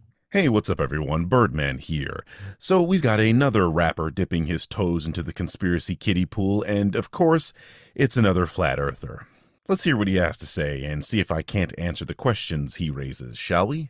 Why are you a flat earther, sir? Because it's ridiculous to think that someone can live on a ball, to think that water could wrap itself around a spinning ball, to think that people could be on the bottom of a fucking ball and be upside down because some magical thing called gravity is allowing it to happen. So that was a lot, but let's reiterate his points so that we may answer his claims. Number one, it's ridiculous to think that someone can live on a ball.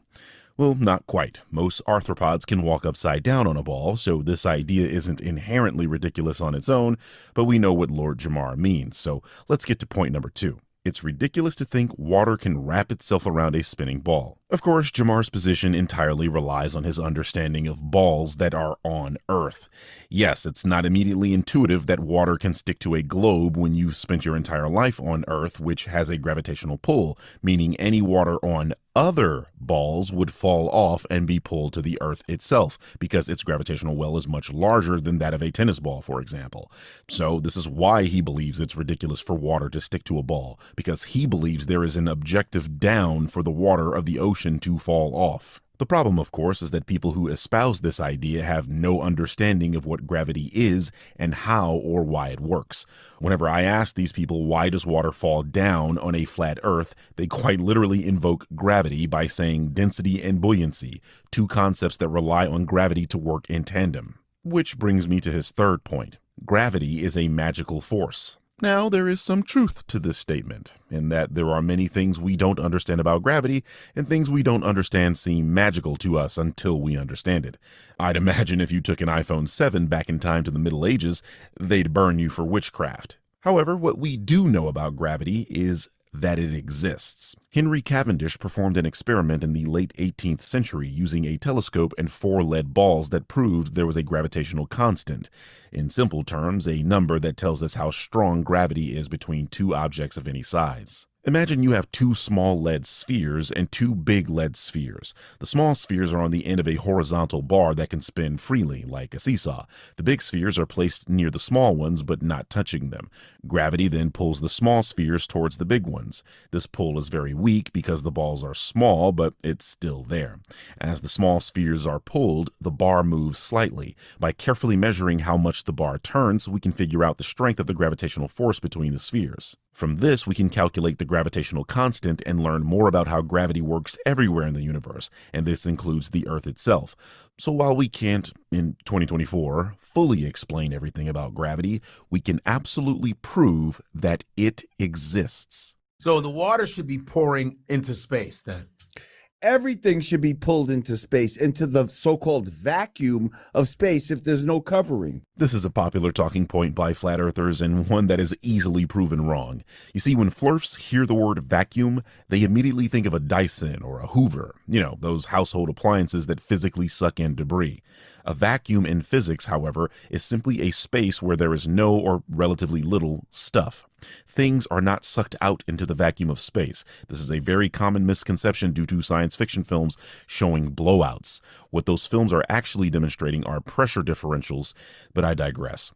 Gravity holds things to the Earth, including the ocean, as there are no competing forces that would send the water into space. In order for things to move, there has to be a force applied to that thing. This is Physics 101.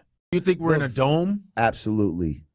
Although, see, here's the thing. Here's the thing. Oh, shit. You Here's never the heard thing. this shit, huh? Hey. Explain. Here's the thing, right? There's certain things that they don't allow you to explore, right? So there's certain things that I can't prove. I can't go there. I'm not allowed to go up there and touch this. You understand what I'm saying? Right. So this is only what I can surmise, especially from thousands of years, because only 500 years ago did they come with this whole heliocentric model. I would like to applaud Lord Jamar for knowing his history. Copernicus did fully develop the heliocentric model roughly 500 years ago. I could technically argue that Aristarchus of Samos suggested it first about 2,000 years ago, but I'm willing to give Jamar this one.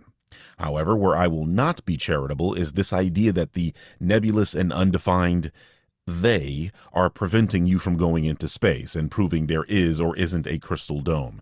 In fact, there was an act passed by Congress in 1984 that explicitly encourages the private exploration of space up to and including operating a private launch site. This means you can legally build a rocket and launch it into the air as long as it's safe to do so without shooting that rocket into a commercial aircraft, for example. This is why SpaceX is able to do what they're doing as a private company. So the only thing holding you back, Jamar, is knowledge. Oh, and money. All the different civilizations prior to that knew that we lived on a level plane. Whereas the heliocentric model was relatively rare in antiquity, the idea that the planet is spherical was not. The Greeks knew the Earth was spherical in the time of Aristotle, who provided evidence for the shape of the Earth as early as the 4th century BCE. His evidence was Earth's shadow on the moon during a lunar eclipse, something we all can observe at least once a year. For those that don't know, a lunar eclipse is when the Earth is between a full moon and the sun, and the moon passes in front of the shadow formed by the Earth. As the Earth's shadow on the moon is curved, this means the shape of the Earth must be round. There is no other explanation for lunar eclipses. Okay, water always finds its what? Level. Exactly. I love this talking point so much because it immediately demonstrates the person has no idea what they're talking about. Level on planet Earth simply means perpendicular to the Earth's core. That's it. Further, this idea that water always finds its level is immediately debunked by the existence of tides. We are all familiar with the concept of high and low tide, so ask yourselves, how could water always find its level if tides exist? Those of us that paid attention in science class understand that the moon produces a gravitational pull that affects the oceanic tides across the globe. But for those of us that don't understand this, think about what's happening to the water when the tide is low. That water went somewhere, right? And we all know it's not low tide everywhere on Earth, meaning one place's low tide is another place's high tide. This means there is literally a swell of water at any given time in the middle of the ocean that's higher in one place and lower in the other. This is impossible if the Earth were flat because water always finds its level, right? Water always needs a what? A container. You see? Yeah.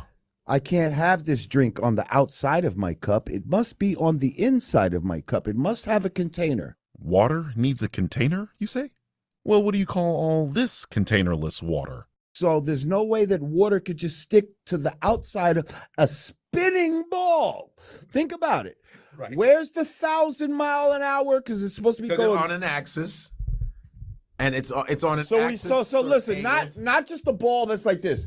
It's a ball like supposedly like this, and that axis also equals to 666. But that's what? Oh yeah, that's some whole other shit. Yes, it is some whole other shit, but unsurprisingly, Lord Jamar is a Christian, as most flirfs tend to be. This is because it's the Bible that suggests the Earth is flat and has a crystal dome called the firmament. Anyway, this shows why Godfrey isn't the guy for this discussion, as he brought up the axial tilt of the Earth, which doesn't have anything to do with why the ocean is attached to the Earth, and it allows Jamar to spread his nonsense even further.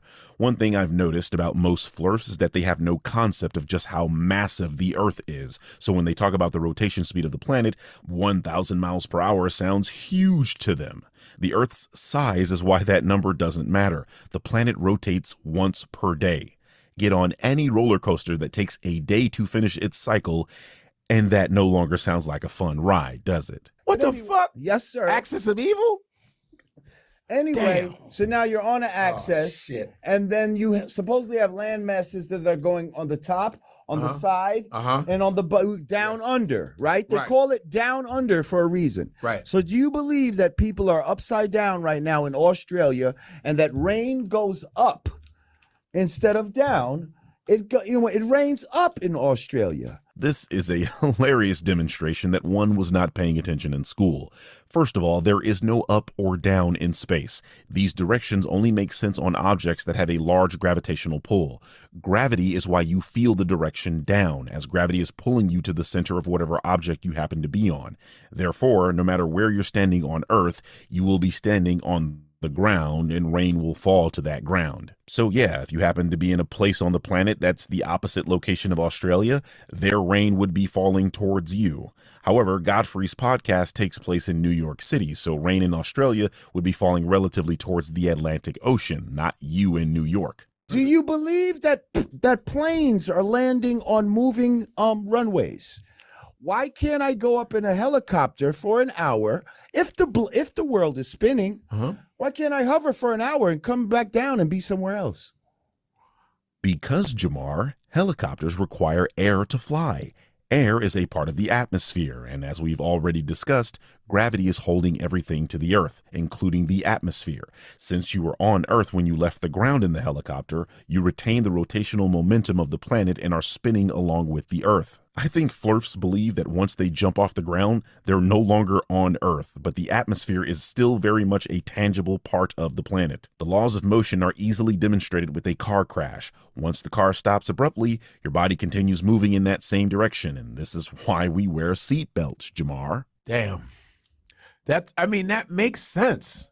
No, it doesn't, Godfrey. No, it doesn't. It does, but this is what I heard. I was talking to a former fighter pilot, and they get up to 50,000 feet, like 20,000 something more feet. And I said, do you see the curvature of the Earth? He says, yes, we do. He's lying to you. He's a Mason. I guarantee it. And if his flat earth beliefs didn't convince you that he's a conspiracy nut, the Mason accusations about a person he's never met does the trick. It's also a boomer accusation. I haven't heard someone be called a Mason or a part of the Illuminati since I was in middle school. These days, it's the woke mind virus. Damn.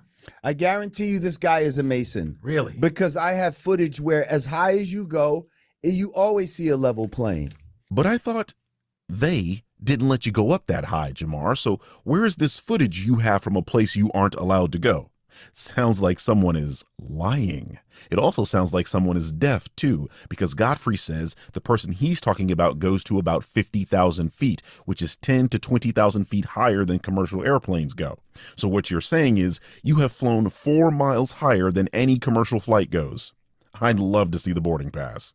Really? You always see a level plane. As high as the observer goes, there is always a level plane. There is no curvature. Well then, what the hell is this? This is the Blue Marble, a photograph taken by NASA astronauts in 1972, years before computer graphics and Photoshop were even remotely capable of producing an image with this level of detail and clarity. Is this not showing the curve of the Earth? Or was the camera a Mason too?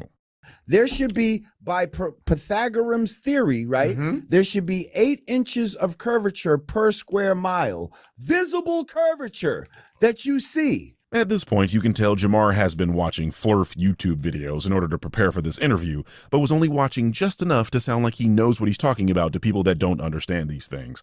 First of all, he means 8 inches per mile squared, not 8 inches per square mile. Those are two entirely different things, with the former being the rate of vertical drop over distance, and the other is a measurement spread out over an area. You would use 8 inches per square mile to measure something like how much snow is on the ground, for example. 8 inches per mile squared is the term he's trying to use, but itself is simply a shorthand for measuring the rate of drop height, not an accurate measurement of it. The actual formula you want to use is this one, and it's trigonometry, something I know for a fact Lord Jamar and other flurfs do not understand. Damn. We do not see such curvature, sir. This is some bullshit that they use to create basically to take God out of the equation. And there it is, folks. The thing most flurfs won't outright admit. They get this concept of a flat earth from the Bible, and it's why a majority of flurfs are religious Americans that don't understand Australia. So let me ask you something. Yes. The Big Bang Theory. When's the last time an explosion, which usually destroys things, created something? While this video is not about the Big Bang, I'll bite. First of all, the Big Bang was not an explosion, as most scientific illiterates think it was. The Big Bang was simply the sudden expansion of space-time from a singular point. The effects of this expansion can be observed today with the cosmic microwave background radiation. Second, the Big Bang created naturally occurring phenomenon such as gases and heat. Jamar is implying that an explosion cannot create a microphone or something complex, but scientists don't suggest that's what the Big Bang did either, so this is a straw man argument. Heat, gravity, dust, and gases created stars, and the leftover remnants became planets and asteroids. That's what the Big Bang created. Rocks. Billions of years ago. No, because that's what they told us, right? That's when can I do an experiment? Right now, they're doing a hadron collider, trying to fucking find the God particle because they're trying to find creation out of destruction, and you never will because there was a lie. So he went on a little tangent there, and I'm not particularly interested in the religious aspect of the argument, but I am interested in Godfrey's mention of billions of years and Jamar's almost instant rejection of that idea. This tells me that Jamar is likely a young Earth creationist, or one of those people that believe the Earth is only about 6,000 to 10,000 years old. That is easily disproved. Elemental decay is something we've understood for a long time. In short, unstable atoms change into more stable atoms by giving off radiation where they lose neutrons or electrons in a process called radioactive decay. When this happens, that element becomes a different element or an isotope of the same element. The amount of time it takes for half of a group of unstable atoms to decay into stable ones is called the half-life and is measurable by scientists. For example, the half-life of the elemental isotope rubidium-87 is 49 billion years, after which it decays into strontium-87, which makes it a suitable candidate for radiometric dating, or simply measuring the ratio of rubidium-87 in a rock sample versus the amount of strontium-87 in that same rock sample. This gives us an accurate age of rocks on Earth, and we have rocks on this planet that are roughly 4 billion years old, which tells us that's roughly the age of the planet itself. That's fucking stupid. You will never see Europe from New York City. You know why? Because there's a thing called atmosphere. And atmosphere acts like a glass. It only allows you to see but so far. Yeah, that don't make sense. That's fucking stupid. That was dumb. So a person super chats that if the Earth were flat, you should be able to see Europe from New York City, and they both immediately shoot that idea down as stupid while simultaneously entertaining this lunacy being spouted by Jamar. You can't make this shit up. Also, he says the atmosphere acts like a glass, and that's why we can't see Europe from New York. And I don't know what kind of glass Lord Jamar has, but the kind I have is see-through. Anyway, he's not exactly wrong. Atmospheric conditions would become a barrier on a flat Earth at some point, but this does not address the fact that we should be able to see much further than we can if the Earth were flat. But it's not, so we can't. This is why boats disappear over the horizon bottom up and not shrink into a dot, which is what they would do on a flat Earth. As far as fuck away anyway. You can see things that are mad far that you shouldn't be able to see, where it should be under the, first of all, what's it called? The horizon, right? Yes. What's the root word of horizon? Horizontal. You know what the origin of the word stupid is, Jamar? To be amazed, like I am right now at this level of stupidity. The origin of the word horizon is from the Greek word meaning circle. Yeah, how do you like that? Anyway, by the time English adapted the word, it meant a boundary, and that's what the horizon apparently does, create a boundary between the land and the sky.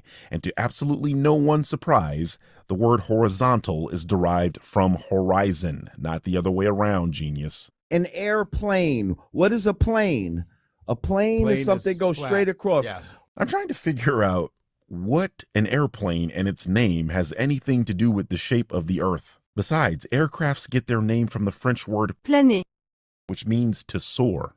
You know, the things airplanes do. What is sea level? Sea level. Okay. None of this says curveizing or, sea curve. Is this not the sea curving? And again, level simply means perpendicular to the Earth's core. You also don't know that sea level is different in different parts of the world, which means it's lower or higher than, say, the sea level in New York City. That would very clearly debunk your earlier idea that water finds its level, as the oceans are all connected. If water found its level, every place on the planet would have the same sea level, and tides would never be a thing. We measure distance in straight miles. We don't measure them in degrees and all of that. We measure them going straight. Someone get this man a parabola, which also happens to be a plane that curves. We literally couldn't properly aim rockets and missiles without accounting for a parabolic curve. So you're essentially saying the United States Navy can't accurately launch a missile from a submarine and hit a target miles away. I'm sure all those sailors and the boats they've sunk were all Masons too, right? If you're going south, how come it's not downhill the whole way? And north. Is he making sense? No, he's not. The Earth is massive. We are tiny in comparison to it. A bacteria on a bowling ball probably believes the bowling ball is flat too. Because it is tiny, it cannot perceive when that ball curves, but it clearly does curve, and we can see that because we are more massive than a bowling ball. This translates to you having to be really far from the Earth to see what it actually looks like, and since we are all essentially bacteria on the surface of a bowling ball, our perception is skewed and unreliable. You don't believe there's gravity. There's density and buoyancy. There's no such thing as gravity. No such thing as gravity. I told you these lunatics always invoke density and buoyancy, and he's reading directly from their playbook. I'm telling you, this guy literally just watched a Flurf YouTube video before this. It's uncanny. Anyway, density is a measure of how much mass something has. In scientific terms, density is mass per unit of volume. Notice how that has nothing to do with why things fall down? Buoyancy is the propensity of things to float in a given medium. The problem is buoyancy is a scientific concept that invokes gravity in its formula. In other words, buoyancy doesn't make sense without gravity. Things do not infinitely float up. They eventually settle on top of whatever they are more buoyant than. People are most familiar with helium balloons, as helium is lighter than the air that surrounds it, and that's why it floats up. The problem is when there is no air for it to float on top of, a helium balloon, like everything else, falls down to the earth. This is why helium balloons sink in vacuum chambers. There is no air. The buoyant effect creates layers of density, and this is why helium balloons don't just float out into space, but instead achieves equilibrium with less dense air in the troposphere. If you paid attention in science class, you'd know the troposphere is the lowest layer of Earth's atmosphere. So why doesn't the balloon go up any further? Gravity. It's the exact same reason why beach balls float up and out of water, but then sit on top of that water, never floating up into the air. Gravity is holding the ball on the surface of the water. That's how buoyancy works, literally because of gravity creating density layers in a process known as stratification. And if you look it up right now, they'll tell you that gravity is the theory. So yeah, but listen to me. No, it's not. No, it's not. Listen to me. I'm unfamiliar with the gentleman on the left, but he's the only one that seems to know anything here. He's right. Gravity is a scientific theory, not the colloquial word theory that most people use to mean a guess. A scientific theory is an explanation for natural phenomena. Scientific theories are synonymous with the word facts. In other words, scientific theories are facts. There's a difference between a scientific theory and a mathematic theory, and both are different from the colloquial notion that a theory is just a blind guess or empty, baseless speculation, like religion is. It's not like a theory could be proven and then become a law, either. And natural laws are just the summary statements or equations men devise trying to understand what they've observed. Theories are higher than laws. A scientific theory is a verifiably accurate explanation with practical application encompassing a body of facts, natural laws, and other associated hypotheses within that particular field of study. Theory is the highest level of confidence science can achieve. It's as close to proven as anything can be, if one applies the mathematic definition of proof, but that's not the one creationists use, so it's not the one I'll use when explaining it to them. The National Academy of Science declares that evolution is both a fact and a theory because every modern scientific theory both is and explains established fact, like the theory of gravity, relativity, tectonic plate theory, atomic theory, oxygen theory, cell theory, and the germ theory of disease. We know that cells are the basis of living organisms, that diseases are caused by germs, and that all matter is made of atoms. These are all facts as well as theories. There's density and buoyancy. Okay. The heavier things will fall to the bottom and the lighter things will rise to the top. Jamar, why do those heavier things fall to the bottom and not, say, the side? If I released a stone underwater in a pool, why does that stone go down? There's water all around it, and the stone is heavier than the water above it, so why does it go down and not up? Why not sideways? Why always down? The answer, of course, is gravity. Gravity pulls objects towards the center of mass. On Earth, this translates to the Earth's core. If gravity was real, well, then it has to have intelligence because it's holding down the oceans, which weigh tons, but yet it's allowing bubbles to rise to the top. It's allowing guppies to swim through the fucking ocean. It's allowing birds to fly through the fucking air. Like, that's ridiculous. This argument makes zero sense. First of all, your answer for why things fall down is density and buoyancy. If those were the correct answer, then those too would have to have intelligence, right? I mean, because birds fly and fish still swim on your flat earth, no? Gravity is a pretty weak force. It doesn't take much to overcome it, as you yourself have pointed out. Birds counteract gravity by flapping their wings and achieving lift, which can only be accomplished if air exists. Without that air, they too will be unable to fly, no matter how hard they flap their wings. Today I'm going to be seeing if flies can fly in a vacuum chamber. Okay, we're only at 0.1 atmospheres, not full vacuum, but they definitely can't fly. That's so weird. The flies have now become walks.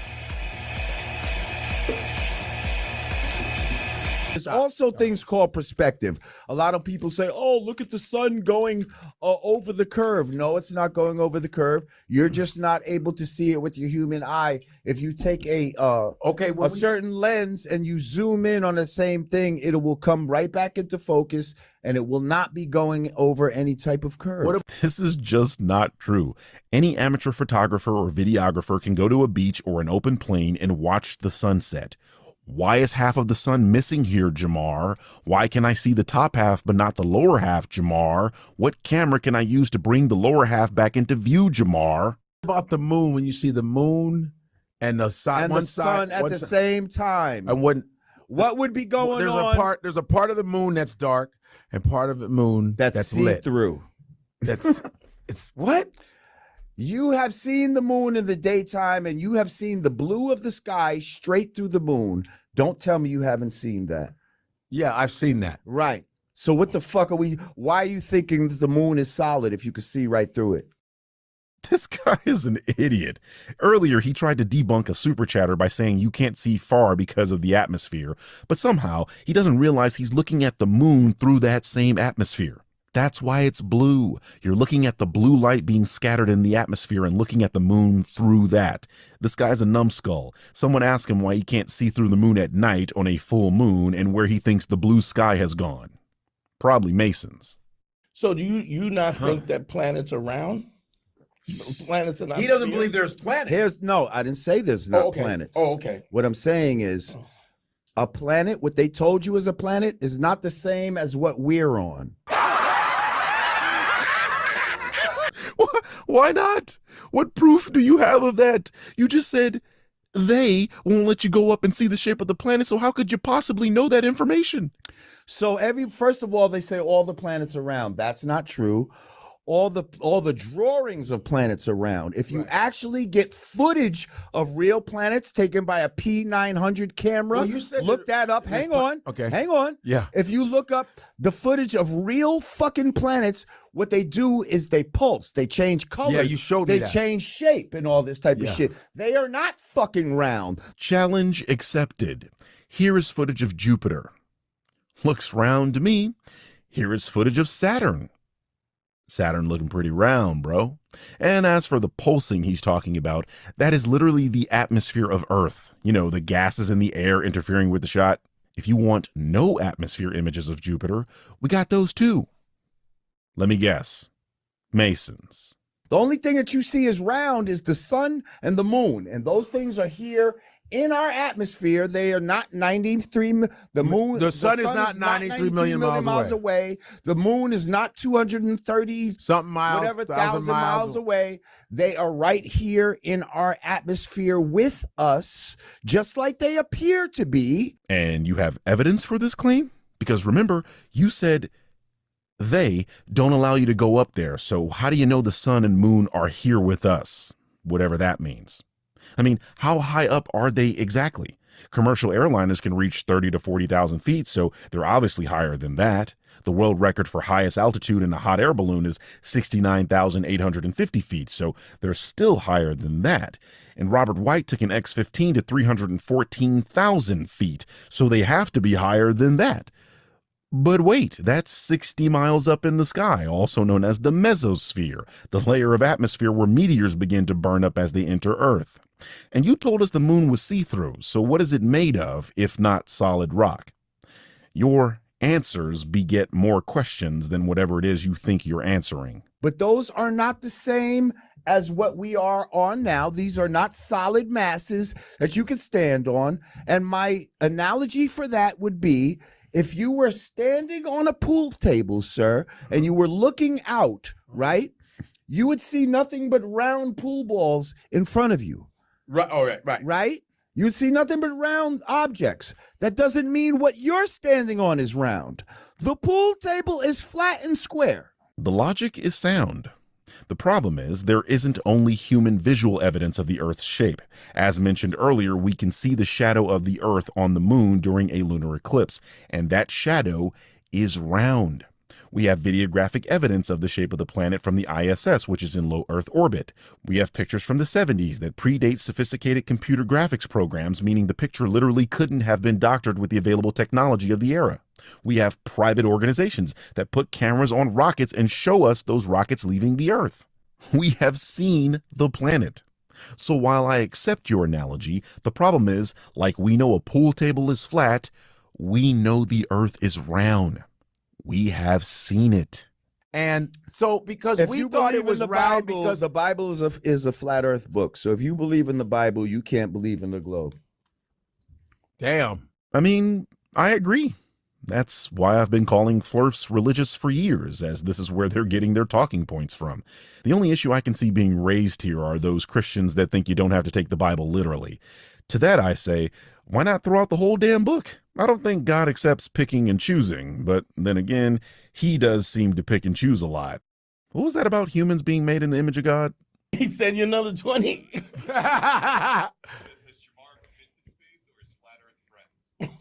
Listen, have you ever been to space, Mr. $20? Right. No. Right. You're taking the fucking word of NASA. By the way, you know what NASA's budget is? What? $53 million a day. Damn. Hell of an incentive to lie. It's actually $68 million a day, but who's counting? Do you know how much your Christian churches make per day? $204 million a day. Gonna say anything about that?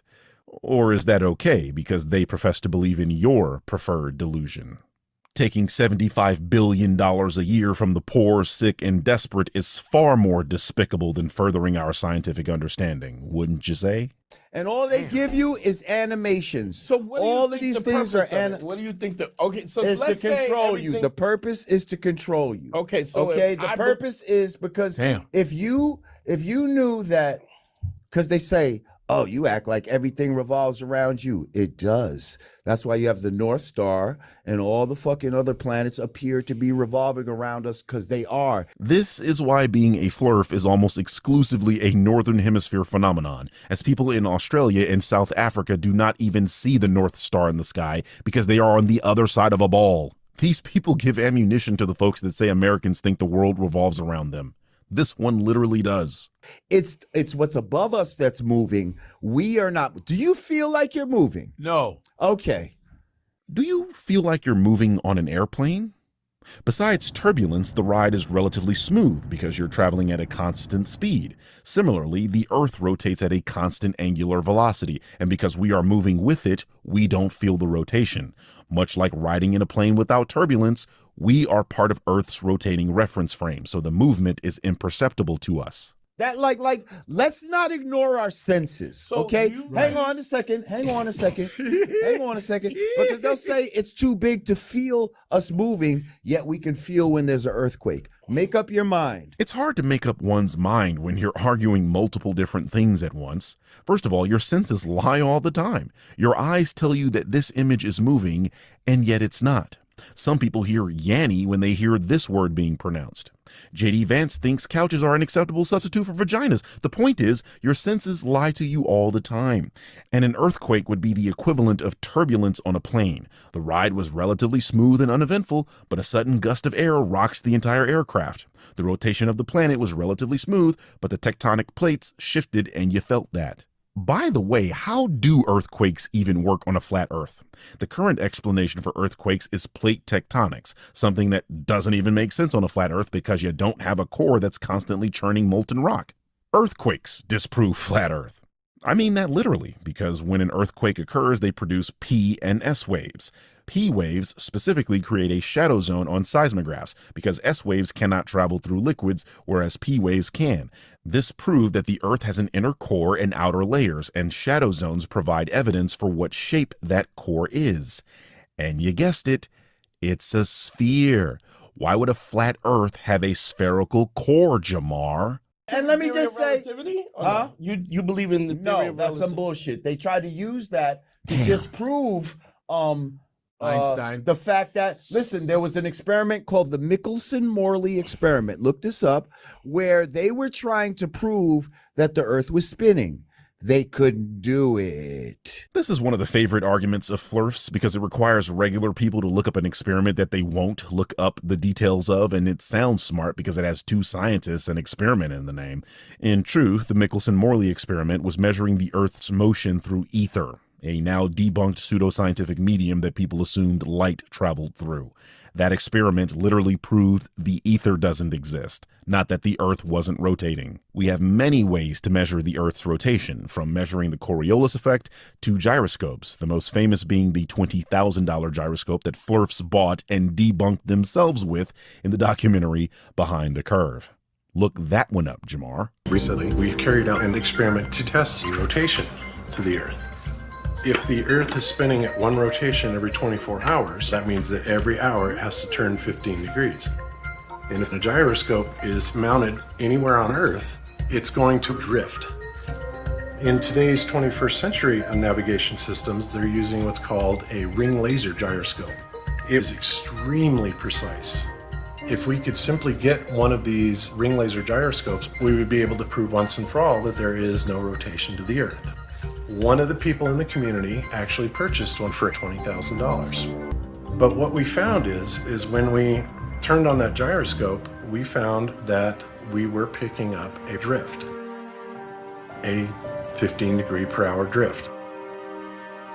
Now, obviously we were taken aback by that. Wow, that's kind of a problem, right? And now most people bring up the car shit. They'll say, when you're inside a car, if I throw up a ball, it's going to come straight down, da da da da da. And I say, yeah, because you're inside the car. You see, yeah, but like, if you throw the ball up outside the if you window? were outside the car, it would be totally different. What if you throw the ball? It would be a totally different result. Wait. Whether you were inside a car. Once again, reality proves to be a harsh mistress for those that seek to spread conspiracy. Okay, I'm inside a car, and I have a ball in my hand. Yes. And I throw it where? You just throw it up in the air. Throw it like out the window. And not necessarily out the window. Just throw it up. You just might throw it and up. It comes down. It might come back right back to you. And that's not gravity. That's the density, first of all. It's about density. But you have a covering, is what I'm saying, inside of a car, where if once you remove a covering, that changes the whole thing. Once you remove the covering, when you throw the ball up, this shit's gonna fly away. What Jamar is trying to articulate is air resistance, which is not the dunk he thinks it is. What we are talking about is reference frames, and in the car example, a car with a closed system is the reference frame with no air resistance acting on the ball. This is the same kind of reference frame the Earth is for humans, as we are not experiencing forces from space that cause us to feel some sort of resistance in regard to the spin of the Earth. The ball in a car is a perfect example, actually, and it's precisely why he doesn't like it. When you throw objects up, it's 9.8 meters per second squared. That it's like the same speed. Plus, you're at all moving times. What in the mathematician bullshit are you coming with? There's bullshit they gave me. We all got the bullshit. What I'm saying is, why are you remembering this? It's 9.9. It's Like, what kind of physics. nerd I were had physics you? class. I had physics. He just talked about the milkshake experiment. Nobody. You just talked about milk dud and Milkerson. Morley. You just talked about milkshake. You just talked about two lawyers, Milkison and Morley. They sound like injury lawyers. And this proves that Jamar just watched a few Flurf videos so that he could regurgitate some talking points as if he had a clue about what he was talking about, because the moment someone brought up gravity's formula, he didn't know what it was and called it nerd shit, right after invoking an experiment that he had no clue what the outcome was and himself fumbling the curvature drop formula. You can't make this stuff up. They have Because done a laser let me just say experiment. something. Let me just say for a no, in all seriousness, I got in this to disprove it. I thought this was the most ridiculous thing. What in was the flat Earth that thing? the flat Earth First, thing. right. I thought this was Yeah. the most ridiculous thing Yeah. in the world. Right. As a 5%er, Yes. we're taught actual facts and solar facts, Yeah. and Right. you know what I mean. I'm Yes. thinking that this is some bullshit. Yeah. Who the fuck came with this? Yes. Yo, bro. Word is bond on everything I love. The more you study this, Yes. the more you cannot disprove it. We're over 20 minutes into me disproving basically everything you've said up to this point. You're just not smart enough to disprove it. You weren't the guy for the job. And that's okay. Not everybody is, but you don't want it to be disproved. You've been aggressive and dismissive anytime the guy on the left attempted to speak against what you've been saying, and when the super chats came in, you were dismissive and rude to people literally putting money in the host's pockets. And I'm not criticizing you for that. I'm just simply saying that saying it can't be disproved is bullshit, and you wish this nonsense you were saying were true so that you can feel special, like all lonely flurfs do. Having some forbidden knowledge that they don't want people to have is alluring. Stupid, but alluring. All life exists inside the egg, not outside of it. Right. If we do live in a ball, we live on the inside of the ball. And just like inside of an egg is not filled all the way to the top with the yolk. It might be like halfway. And if you look inside it, if you flash a flashlight inside of an egg, the fucking shit is gonna be level. Right. You understand what I'm saying? Because these liquids always find their level because we're on a level plane, bro. What the f does that mean, Kobe Bryant? And that's just what it is. And it doesn't hurt you that you're not on a ball. I don't know why y'all niggas love balls so much. Whoa, no Diddy, There's son. a lot of ball loving. Son. Yo. A lot of ball. Yeah, Ah, yes, the classic "you better agree with me, and if you don't, you're gay" technique. Inescapable logic you have there, sir. Anyway, the argument here is that there is no harm in believing in flat Earth, and time and again, that has been proven untrue. Almost without fail, flat earthers also believe in other conspiracy theories that are actually harmful, because if they would lie to you about the shape of the earth, of course, they are lying about vaccines and the election and Jews controlling the media and eugenics and all other sorts of conspiracies where real people get hurt. Flat Earth is the gateway drug. I mean, look at you promoting homophobia because people don't believe the bullshit you're peddling. It never fails. How do we know that it's round? Nobody can go up there. None of us can. Let me tell you But then they say something. we use satellites to go up and take a picture Let me of tell the you Earth something. being round. They've never been on the outside. They already say we haven't been out of Earth's orbit. So they're already kind of admitting. So spacewalking that is bullshit. They've never really been to space. It's absolutely bullshit. The only satellites they have are satelloons. They have these balloons that go in higher orbit or whatever. But not in space. I've actually heard this one before, that satellites are fake, and when we press them on how we get satellite imagery and GPS, they suggest that balloons are the answer. The problems with this are quite obvious. Number one, we have never in history photographed any of these balloons, and with the amount of data satellites give us, those balloons would have to literally cover the skies.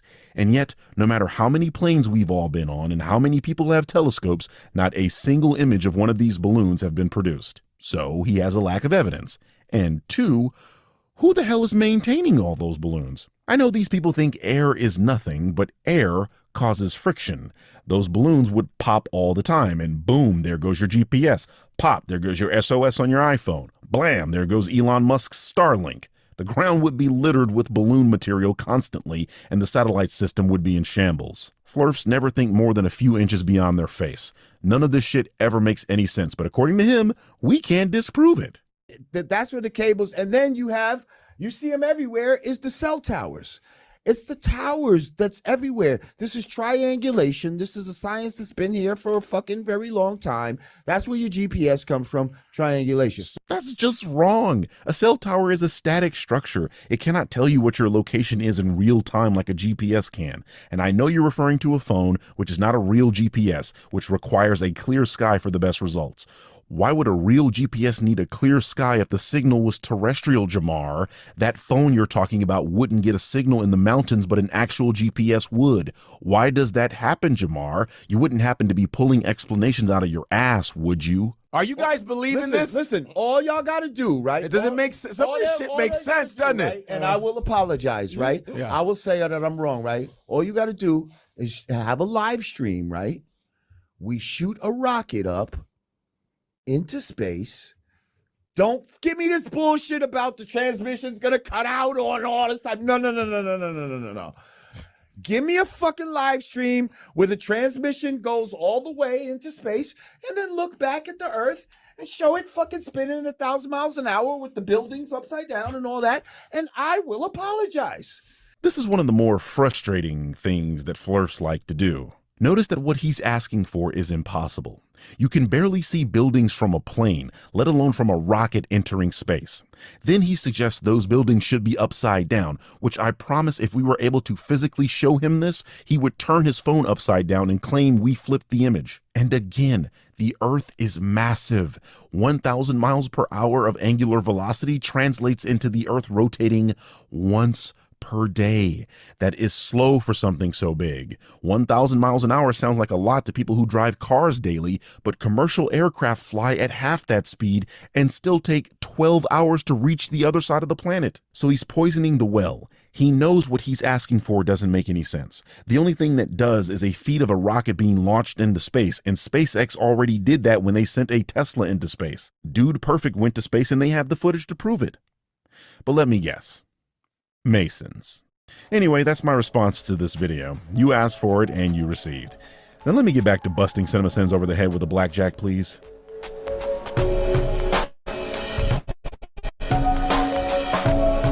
All right. So now watch this. Even if you, so guys, listen, and girls, women, even if you believed or know that the Earth is flat, right? Let's say if that's the truth. You all got to admit that Lord Jamar is the worst he delivered the worst representation of a flat Earth argument. Y'all got to hold that L. Y'all got to hold that L. He didn't represent y'all model the best. He was terrible. Okay, there's some folks that argue that the globe, the Earth is a globe. And some people do bad, and we will say, yeah, that person was horrible. Big. So y'all got to hold this one. He was horrible. He lost. Y'all might have won, y'all many Neil deGrasse, you know what I mean? But he lost. And that's something you can't take back. So now, so somebody want to know Lord Jamar's background, whether he's FBA or other. Okay. But first, let me give you Sarah Sunsetti's reaction of this debate real quick, if you don't mind. I think Lord Jamar got in his feelings in the debate. You got in your feelings, bro. You got in your feelings, and you should have studied that Cro-Magnon Neanderthal before you got up there. See, this debate shit is not. This ain't no just you have to anticipate these blows, and you got to have furious response in your mind at home before you even get up there. You got to you got to already know what he gonna come with before he come with it, so you could be right there at the gates to crack his ass soon as he come across the line of scrimmage. But it still got to be a winning subject. It can't be some bullshit. I think Lord Jamar got in his feelings in the debate. You got in your feelings, bro. You got in your feelings, and you should have studied that Cro-Magnon Neanderthal before you got up there. See, this debate shit is not. This ain't no just you have to anticipate these blows, and you got to have furious response in your mind at home before you even get up there. You got to if you got to already know what he gonna come with before he was doing good work. He was doing good work. He was doing good work. He had a lot of information that cannot be refuted in that sense. And I think he should have just stayed on the wave. I don't think he should have split the wave and start going somewhere. I think he should have stayed right there for a minute. So when he said good work, he's not talking about Lord Jamar's flat earth argument and defense. He's talking about Lord Jamar's argument and defense with hip hop. So he's saying that he should have stayed with hip hop and not went somewhere else to get body slammed. He was doing good work. He was doing good work. He was doing good work. He had a lot of information that cannot be refuted in that sense.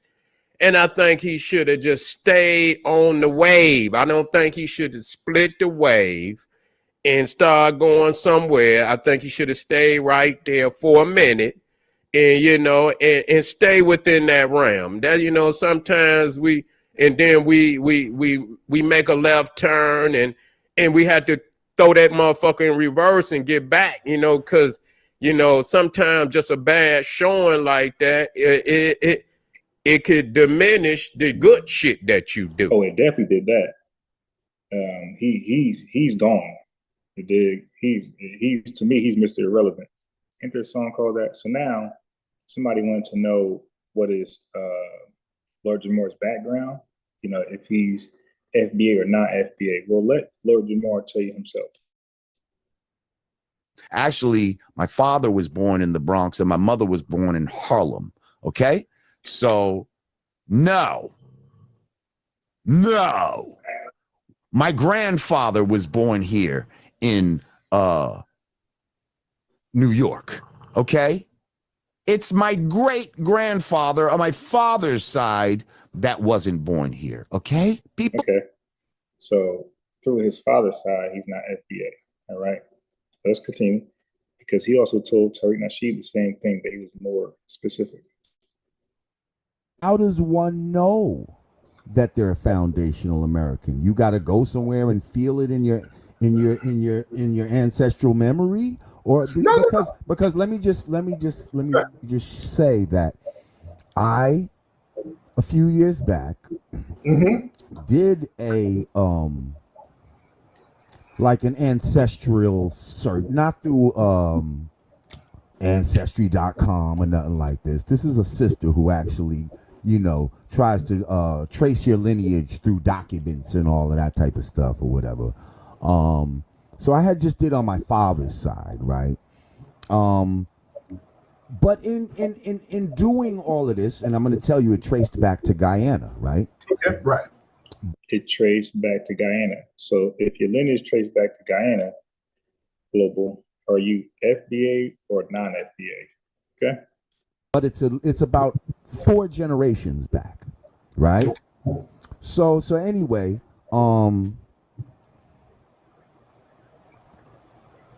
what else? How does one know that they're a foundational American? You got to go somewhere and feel it in your ancestral memory. Okay, so now listen. So now after he told Tariq Nasheed that his lineage on his father's side go back to Guyana, look at Tariq Nasheed's response. So Tariq Nasheed he's gonna tell him, and what from the information he gathered, he's gonna tell him whether he's FBA or non-FBA. Global, listen.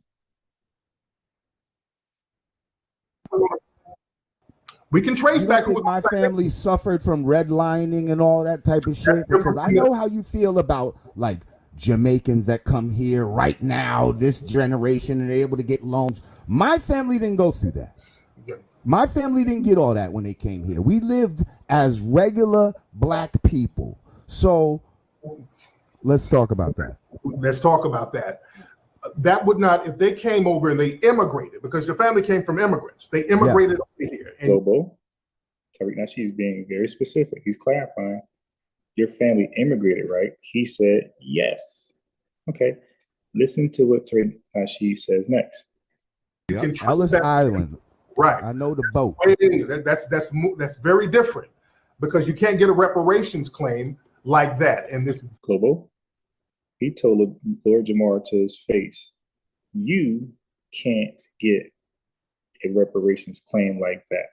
Okay, now, so the subject for everybody who came in here for the flat earth debate, that subject is gone. So if that's what you're into, I appreciate you. If you want to support, my Cash App at the top, go ahead and hit that. But spoiler alert, the subject's going to change now to FBA. So it's going to be myself, Brother Reggie, SMH, and Saint. Okay. It was a good dialogue last night.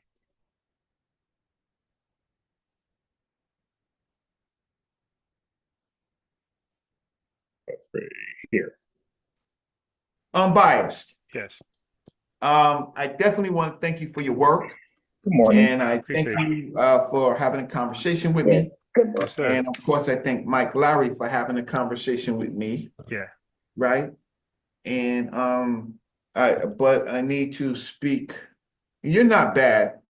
You know, Mike Lowry was just general. But I need one of you one of you FBAs to yourself try to have a conversation. No, I'm not FBA. To try to have a conversation with me about reparations. Because I don't think that y'all know anything about the reparations fight. Now I got somebody for you, actually. Okay, who you got for me? I got Leonard Walker, the former president of DAS, the descendants of African slavery. Okay. Great. That would be great. I'm connected. Yeah. But is he an FBA? Yes. He calls himself an FBA? He calls himself FBA and ADOS. Like me. No ADOS. FBA. No, he says he's both like me. I'm both. I'm Freedman too. I know you don't like that, but I'm Freedman too. Okay. Well, fine. So the issue is, when I'm glad you walked me up the ladder, but the fact of the matter is, people don't know about the reparations fight. Yeah, and I think you're gonna win that versus the average FBA guy. Yeah, no, the average. I want the best FBA. I only got like 5-6 more minutes to speak. So that's gonna be like Marcel. If you run around talking about you FBA and you fighting for reparations, and you don't know the hurdles of reparations, and you don't know how that last suit, the Pelman Farmer suit was lost, right? Then, and you don't know about the current reparations movement, right? How they are constructed, why they are constructed, right? And you're not a part of it, and you're not talking about it, saying anything intelligent about it, then basically people are groupies. Groupie. You are divisive. I'm not divisive. Why are you saying I'm divisive? Because you should be teaching about it. No, I do. It's just that one, people don't really care to learn. Oh no, I'm gonna look when you do your shows. I guarantee you, I promise you, if you do everything you just said, if you do a video like a show for each one, or even like just one show, but breaking out each one, I will replay that over and over and over. Yeah, well, I appreciate that. I'm right now. I am a guest on other channels. I'm a free agent. I'm a free agent now. I'm not I'm on African Online TV. I'm on your show. I'm on Smash's show. I'm on Ank's show. I may have to get back on Garfield's show. What about Sean? Oh, what? And Harry? Yeah. No, I don't deal with him. Okay. He wrote a fake review on my article, and so I don't deal with him at all. Yeah, that's wild. He took the time out to do what he thought was a review, but he got no college. How you gonna review something? How you gonna review a journal article when you got no college? Because you took a Ujawu class? Stop it. Where is Ujawu? Who cares? Who cares? Right? I don't care. He did a 9-hour show with his woman and some other people on me. 9 hours. They took the 9 hours Who at did a that? time Who? to say nothing. Who? Ujawu. Really? Recently? Yeah. And what show was that? I mean, before he took his 1-year hiatus. Okay, so that was a minute ago then. Yeah, he took his 1-year hiatus. He and his group spent 9 hours saying nothing.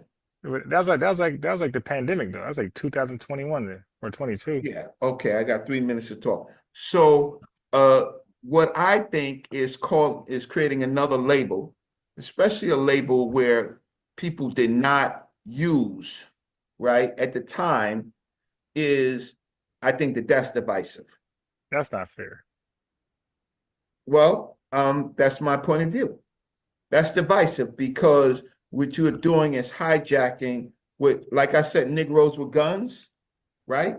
That was his book, Negro with Guns. Yeah, but we don't call ourselves Negroes today, so are we hijacking him? You are hijacking him by calling him an FBA. No, I'm Black American. I'm we can't call him Black American because he said Negro with guns. Africans. I'm all the terms that was used during our disenfranchisement. I'm not a term used to talk about reparations when the FBA group of people and they can't talk cohesively about reparations. And the reparations that ADOS was trying to do, that reparation strategy is not a real strategy. It's not a real strategy at all because the current reparations movements are in cities, counties, and states because if they what they were trying to do is do something legislatively. So, but the problem is they're trying to do something legislatively with the federal government. That's not the right path. That's not the right path to do it. So anything against with the federal government is really problematic because the federal government, any law that they put in, like for example, affirmative action, an administration could come along and they could remove it, like affirmative action. City, state, county laws, particularly city and county laws, have a better chance of longevity. Federal government, all they need is a radical Supreme Court, and a radical Supreme Court will remove it. Remove it. So if you look at the affirmative action case, and if you look at the Roe case, you will see that what they do is they're radical. They'll come back and use some old laws, or they use a case that really is non-existent, make it a real case, and then based on that, remove it. And try to sound smart about it. And yeah, so federal government, anything with the federal government across all state lines is problematic. But it's 11 o'clock. You got to go. I'm gonna respect that, so I'm gonna log off. Wait, no, hold up. Let me read this to you before you log off. Damn, it's computers. I mean, you could finish until I find it. No. Well, I just need somebody to disagree with me that the federal laws targeting Black folks are all being removed. Okay, let's see if this is right here. Okay, so he said this. So Leonard Walker says about you. He said when he watched the video, he said your guest was right about some things and wrong about others. He said, as someone nearly his age, one of the things I'll say is the current reparations movement are moving at a snail. He's talking about the city ones. He said they're moving at a snail's pace and have no teeth. He said they rely too much on the benevolence and cooperation of bought and paid politicians to do right by us. He said the current FBA has done more to mobilize people and get them on code than these other groups. He says, Okay, so then that person needs to come out to Chatty Patty, right, and talk to me at a snail's pace. Is incorrect given the amount of time that they have redirected from HR 40. So in the last 5 years, they have made more movements of reparations, got them voted in than the whole time of HR 40. So that's wrong. That's completely wrong. Snail's pace, they're moving at a fast pace. I could look at 6 or 7 reparation constructions in different cities and counties. So you can't talk to me like that. You can't sing that lullaby to me. and who are these groups? Let me research these. Who are these groups? I put them up on your last show. You want me to find it again? No. I'll go back because I just down. Oh yeah. So now where I gotta send it to? Oh, you can send it to. I'll put it in the chat on my Gmail account. No, but you said something else on Gmail. No, so send it to this one. My rap marketing account is on Outlook. So Google and Outlook, they're not friends. Okay. Hey, what's up, Donnie? What's the difference between Black City Plan and the FBA? The Black City Plan is a 223-page analysis of a direction that we should move in with case studies, and the FBA is talking points. The Black City Plan is written by somebody who participated in reparations activity directly, and the FBA is talking about people who want reparations but don't know much about reparations. But the Black City Plan is basically saying that when we are able to unify and to control our city governments and county governments, then we can create de facto reparations. Fresh One TV, salute to you. So controlling governments, when you control local governments, city and county, then That's the other one I want you to say. It said large files must be shared with Google Drive. That's the one I gotta send to you. Yeah. So you upload it to your Google Drive. You got like 10 gigabytes of Google Drive space, and then when you upload it there, then you can share it. Hey, Brother Reggie, did you know I teach chess? No, but could you please go on Sonetta's channel and bust his ass? Now look, I'm be honest, he's pretty good. I could tell by his rating that he's pretty good. So you scared? No, I'm saying like I don't think I'm gonna bust his ass. I think I'm gonna give a hard fight, and it could go either way. Well, he's gonna put you on the clock. And I play. Oh yeah, thank you.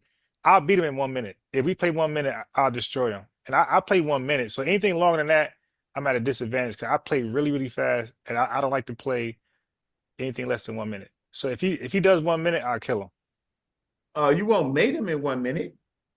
It doesn't matter. On chess, you can lose by time. So that's the thing. He got to move fast, or his time gonna run out. Oh, well, yeah. Can you please go on his channel? Oh yeah. If he agrees to 1 minute, I promise you, I'll play him ASAP. Yeah, and bust his ass. So look, so now But he is a bona fide Harlem chess hustler. no, he's good. I watched him play online against certain people, and he's actually really, really good. Like I know I play chess, so I seen his moves. I'm like, yeah, he's good. Yeah, if you bust his ass, your ratings will go up, bro. 1 minute, but it gotta be 1 minute. If we play Why not longer than 5 that, minutes? nah, he's gonna win.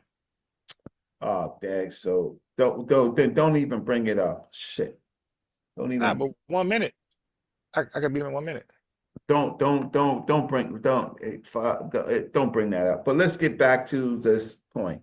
So the He ain't Black gonna- City plan he ain't gonna is a play 1 minute. goddamn plan. FBA ain't got no plan. Our plan is to what's Be Tariq's divisive. No, yeah, you got to do that because everybody's divisive. But he it's called signal boost, right? So that's his favorite word, signal boost. So our plan is signal boost the message. Yeah, but you're not doing the work. You just cheerleaders. That's part of them, but that's You part got of pom-poms on.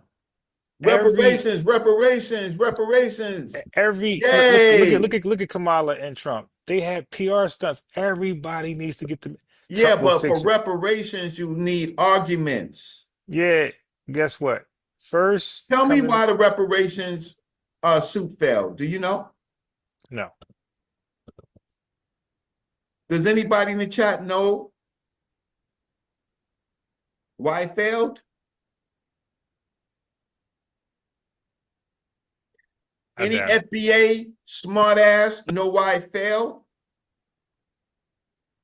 Now, how I send this to you? When you share it, when it's uploaded, then It's you click uploaded. on, then you say share. Okay, I see it. Hold on. All right.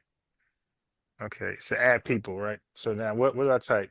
Well, it says it's a link that says share with anybody that has the link. Oh, I see it. Oh, that's dope. All right, so where I put it? So then you copy the link, and you send Yeah. it to me. Where I send it at? You can send it to Reggie. Oh, the Google thing. Okay, yeah. You go back to your Okay, I got it. You go got back to your email and you just send it to me. Just put the link in there, right? Yeah. So unbiased, we got a history of talking before you was unbiased sports under another name. Oh yeah, yes we do. And then you deserted your brother Reggie. Actually, no. You got really busy. You caught on fire where you was like always the man everybody wanted to talk to, and you was a featured everywhere. This way back, like Amarad Squad was like a thing. Fresh says you can't discriminate based on race or something like that. I believe not really sure. You're right. You certainly can't discriminate against age, not only race, but age, national origin, right? You can't discriminate against that. But the fact is that they have. So they've broken their own federal, state, city, state, county laws. So the issue is why the reparations case failed is one that it was time bound. They say that that period up to 1865 was too long of a period. Then they say the people who launched the reparations, they didn't have any control over the states of their ancestors. And that was a signal because the people who launched the reparations case, they weren't even foundational Black Americans. I don't think that Pelman Farmers are found what you call a foundational Black American. I think that she has immigrant roots. So, but in the construction, she could not prove that her ancestors in the United States, because they weren't in the United States, right, suffered any harm. So they were time barred. they weren't the legal representative. They couldn't show any type of causation, right? And basically, if it wasn't for another suit that was added to it, it would have been thrown out anyway because they failed to state a claim. So I need to talk to somebody who knows law, right? I don't need to talk to somebody with pom-poms on. Okay, so why you can't find me a YouTube, watch. What's that? Oh, that's so you're giving it to everybody. No, that's the link of this. That's the link of this. That's the link of what we're doing right now. That's not. Oh, That's YouTube. That ain't. Nah, I sent it to you on Google. That's on okay, Google. great. Let me just check it. So my issue is I need to talk to somebody who knows law to understand if you say you're FBA for reparations, right? If then I need to know what you're fighting for. I need to just yelling out reparations. If that's what you want to do, then you're a cheerleader. But if you Why I gotta be? Wait. So when people say I'm on A, or if they chant the chant, why would that be chilly and being proud of because what you are? reparations has legal barriers that have to be Yeah, but crossed. So Reggie, you're saying that y'all are not the ones to do it, and I agree. Y'all are not the ones to do it. all right. So the ones who are not part of that, because not everybody wish to be a part of stuff like that. People just want to Yeah, support it. then why hijack it? Like No, if you're well, not, it's if not. you're Well, you just a can't hijack. cheerleader, just Well, be a you cheerleader. can't hijack something that's due to you. So I mean, like a civil rights. You got to prove that it's due to you.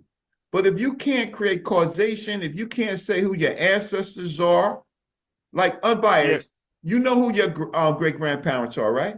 Yes. Great, right. You know from the record some of your great grandparents, right? All the way to 18, like 40. Yeah. Okay, so that puts you as a person that could talk about reparations. So I respect that.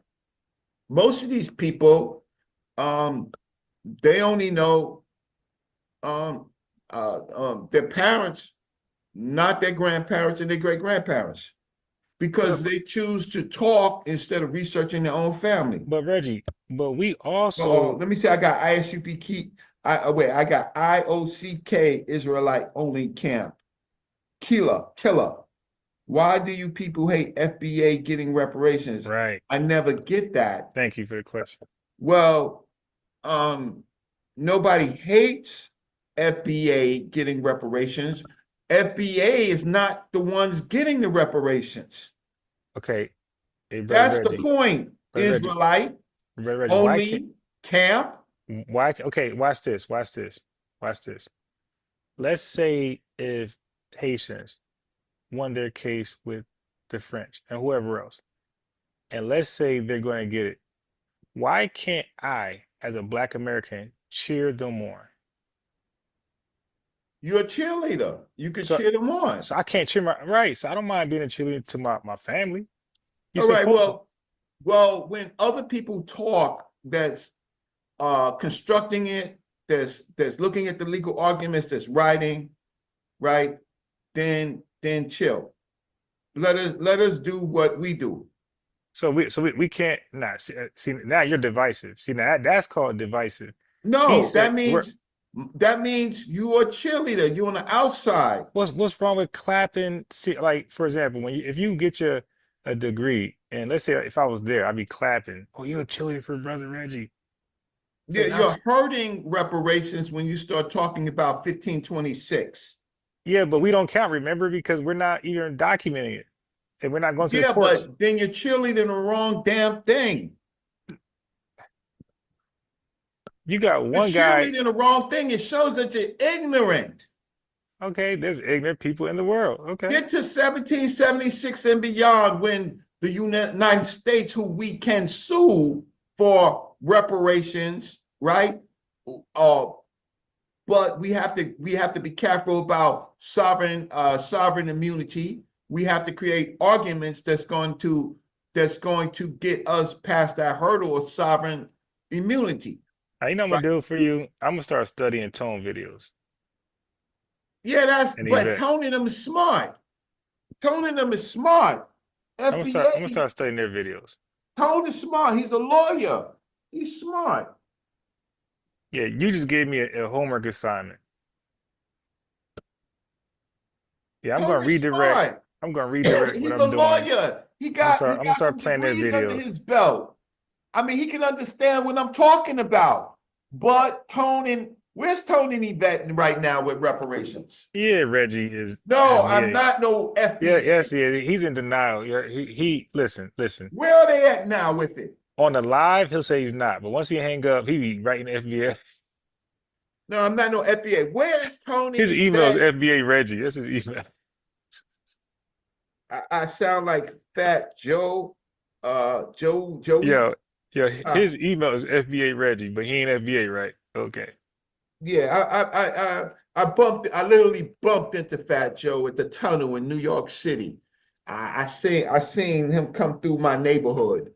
I live in the Bronx. I know who he is, but I also know the big boys. Wait. So let me ask you about that real quick. Before what time is it? Okay, 11:30 my cutoff.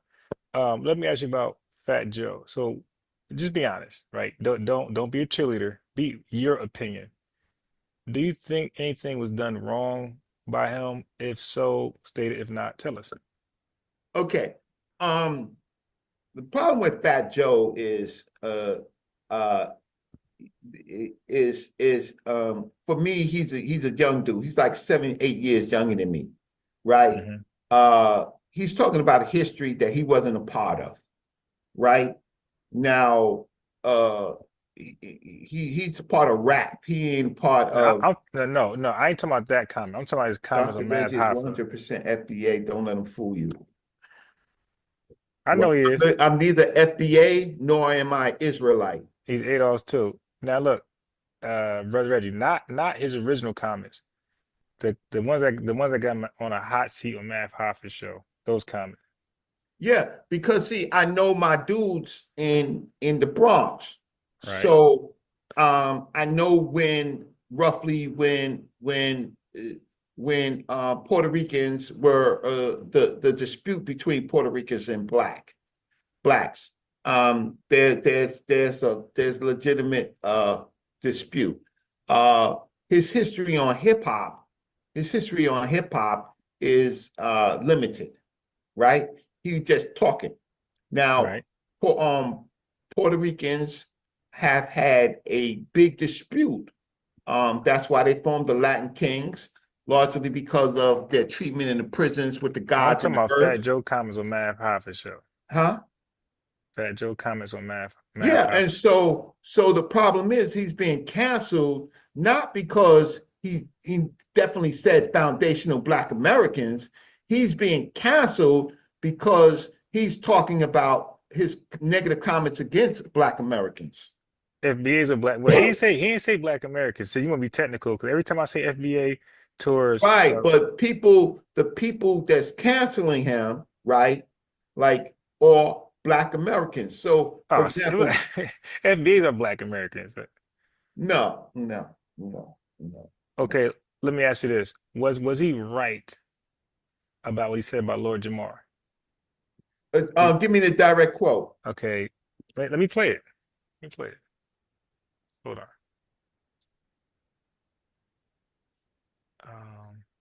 I think if Fat Joe had made similar statements about other groups, he'd be doing an apology tour, right? He's being canceled.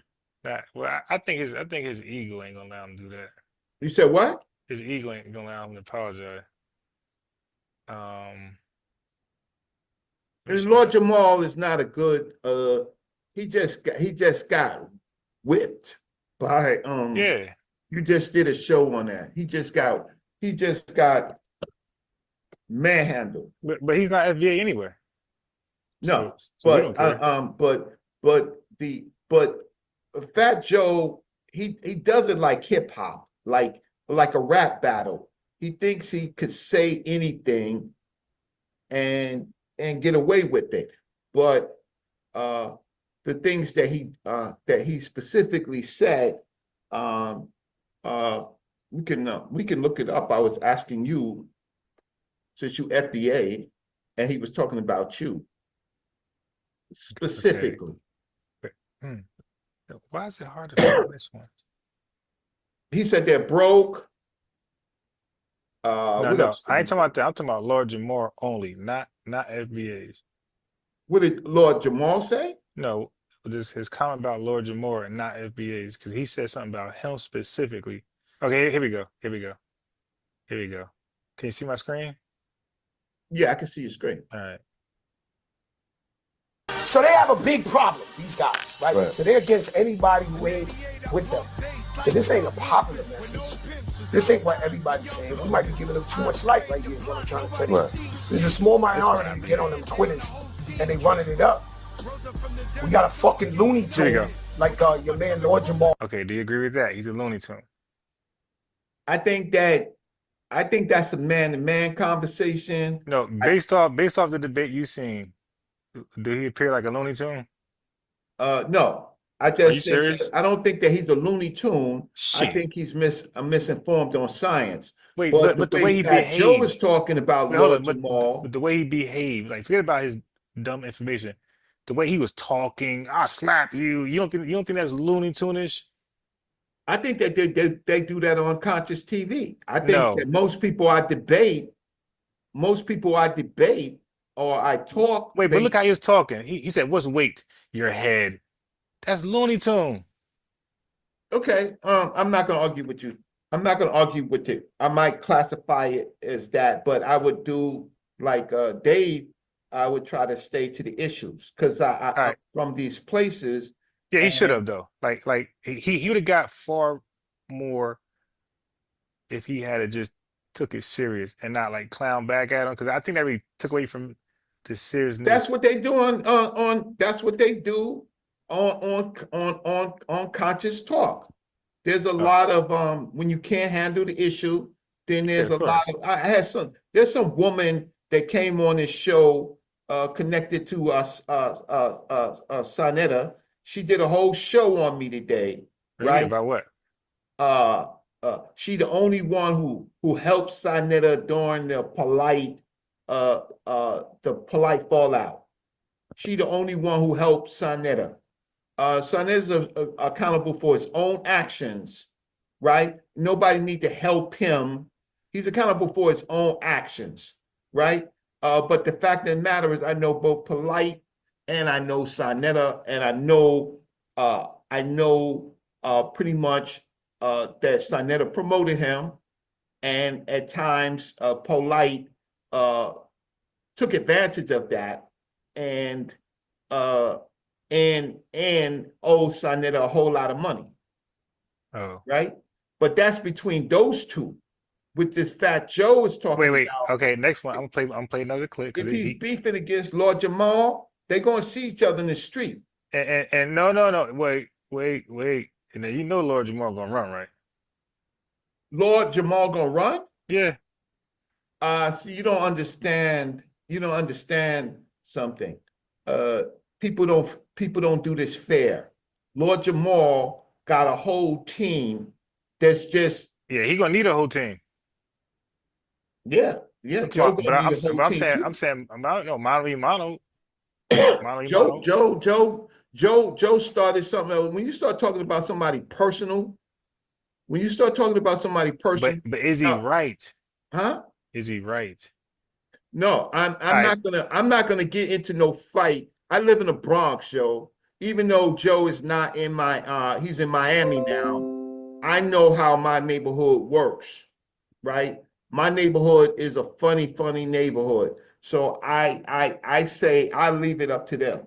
Because you know what? It's not historical. It got nothing to do with me. No. We ain't talking about that. We ain't talking about hip hop. Look, I'm gonna press play. So he said Looney Tune. Watch this.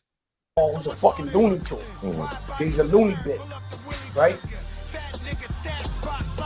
We just said that the drug of choice is attention.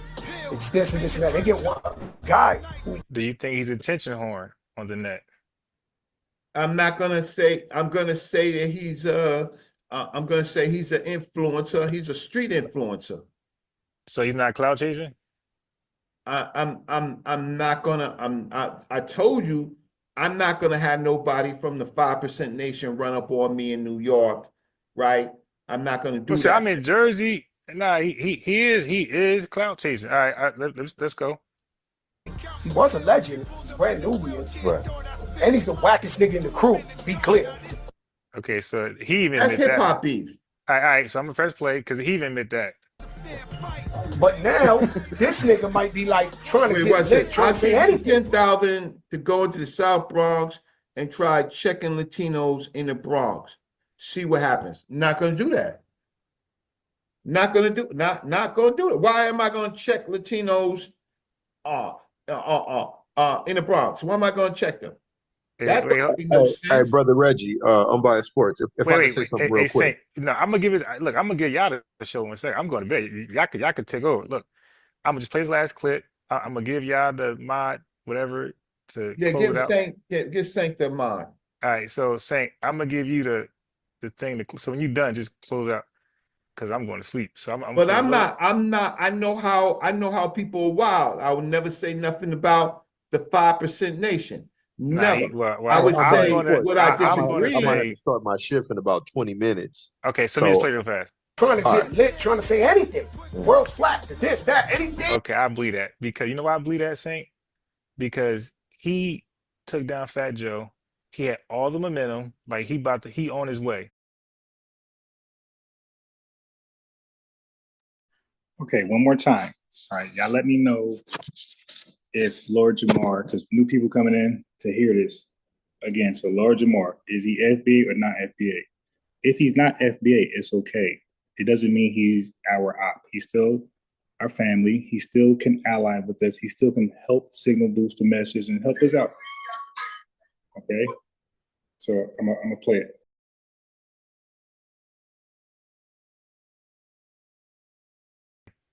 Then he goes into a large podcast like Godfrey. This is the time to talk up. And Godfrey already talked about how Nigerians do talk about FBAs behind their back and have negative stereotypes. Okay, so that's a good segue. Like, hey man, can you explain it again? Because I want to talk about that. And so he could have. That was his time to talk about FBA more than anything, or at least sometimes. He didn't mention FBA one time up there. All he wanted to talk about was that stupid ass flat Earth stuff. So everything Fat Joe said about him personally, I agree. But the other stuff, I don't agree. The brokenness, FBA, I don't agree. But when he got on Lord Jamar personally, I think he was spot on 100%. And it played out right in our face. We watched him on Godfrey show making a fool of himself and hitting rode with the momentum. The momentum was FBA. That was the torch. But he got to the spotlight and brought the torch of flat Earth. So with that, I'm gonna leave it with you guys, and I'm out of here.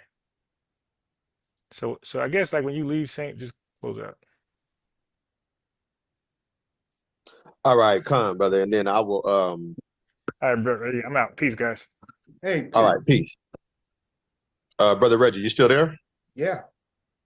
All right, and I mean, from your Israelite brother, peace and hotep to you, brother Reg. This is Saint Swarthy. Hey, Hotel, Salam, Shalom, peace. You know, I had a situation where I worked at MSP Airport for a while. That's the airport in Minneapolis, and I was working there at Chick-fil-A, and you know, this Mexican guy was you know, he was rapping with some of the other brothers. You know, I guess they were singing Kendrick Lamar's song, They Not Like Us. And you know, hip-hop is all people from all different races that sing along with the songs that we make. Even when we use the N-word, sometimes some of these other non-black people will use the N-word just to sing along with the song, right? Correct. Cool. Now, where I'm from in Los Angeles, I have family members who, even if you are black, you can't say the N-word around them. My auntie said you can't say it around her. She'll say something to you about it.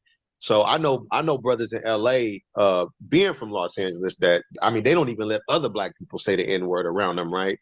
And I'm good friends with brothers from Los Angeles that actually beef with Mexican gangs that they don't cross out Crip or they don't cross out Paru or Blood. They just write the word nigga on the wall and cross that out, right?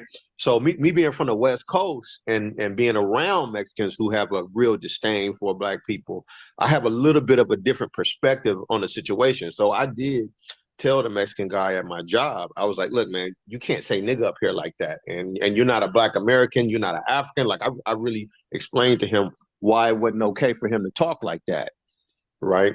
So then I noticed when I told him he couldn't say it, right, it was 4 other Blacks that stood up. Hold on one second, Reg. Appreciate it. Thank you.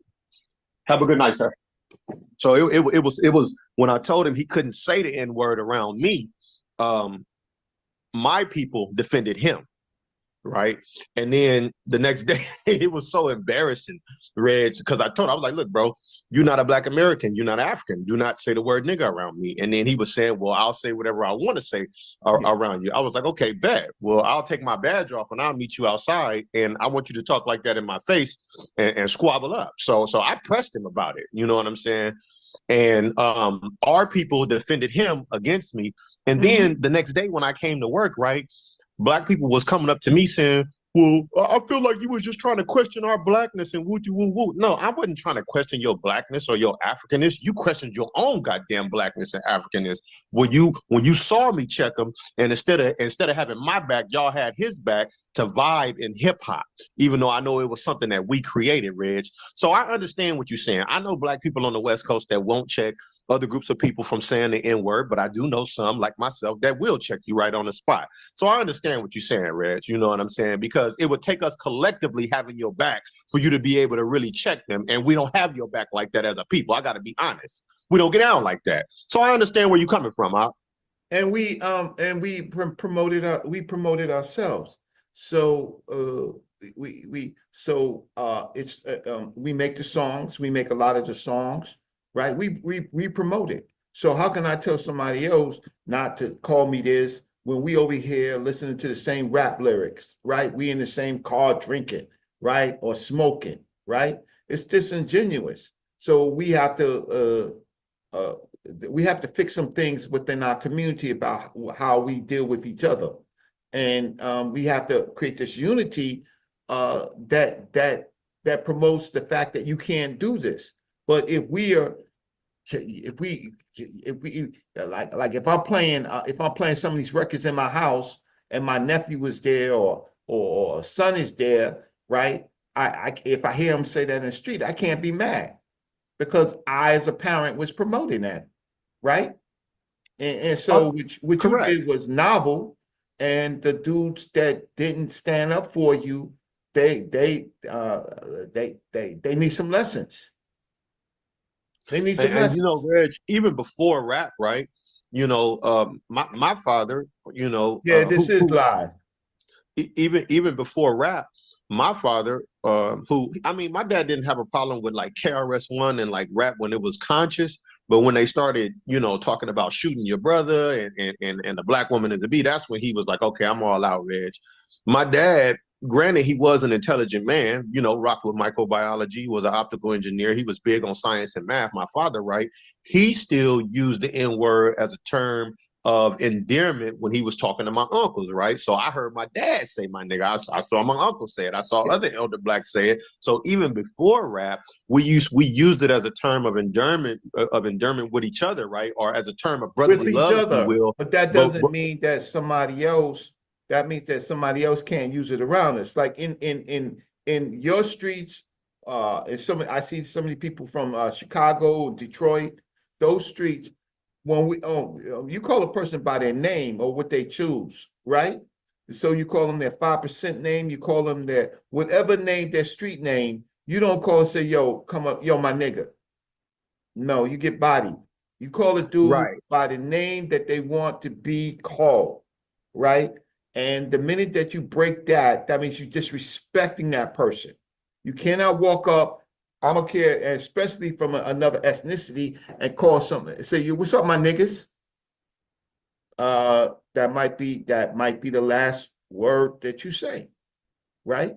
especially some of these gangs, you can't do that. You got to give them the utmost respect. Bloods, Crips, Gangster Disciples, all of them. You got to give them the utmost, whatever their name is, right? You can better say cuz. You might get you're gonna get a pass most likely by saying cuz, but if you call it, yo, what y'all niggas doing?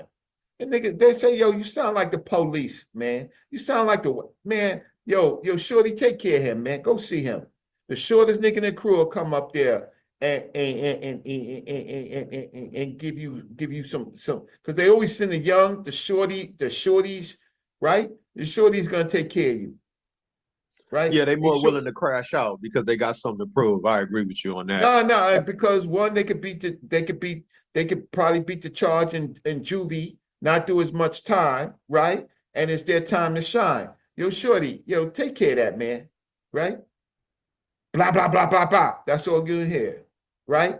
Shorty gonna take care of it. Once they say shorty, they deputize him. Yo, shorty, take care of that. That's a wrap, right? Now he got. I gotta agree with you on this. I gotta agree with you on this, Dr. Reg. Brother We Reggie. as a people, Brother Reggie, I gotta agree with you on this one. As a people, we have to stop using it as a term of brotherly love in general. And I agree with Unbiased Sports on this. If we want the world to stop using it, then we should stop using it. And I agree with him on that. You know, granted, some of us been using it as a term of brotherly love our whole lives, right? I think there are fundamental changes necessary in the Black community. Go ahead, Brother Reggie. No, simple is, well, we got to move it back to where it was. At first, it wasn't always a word of endearment, right? It wasn't always a word of endearment. We've made it more a word of endearment, and now we've coached we gave other people a pass to use the word. And so we gotta, it's like when we was growing up, people began to smoke, right? First they were sniffing coke, right? Sniffing coke was more honorable. Then they start freebasing. Okay, so now you're a base head, right?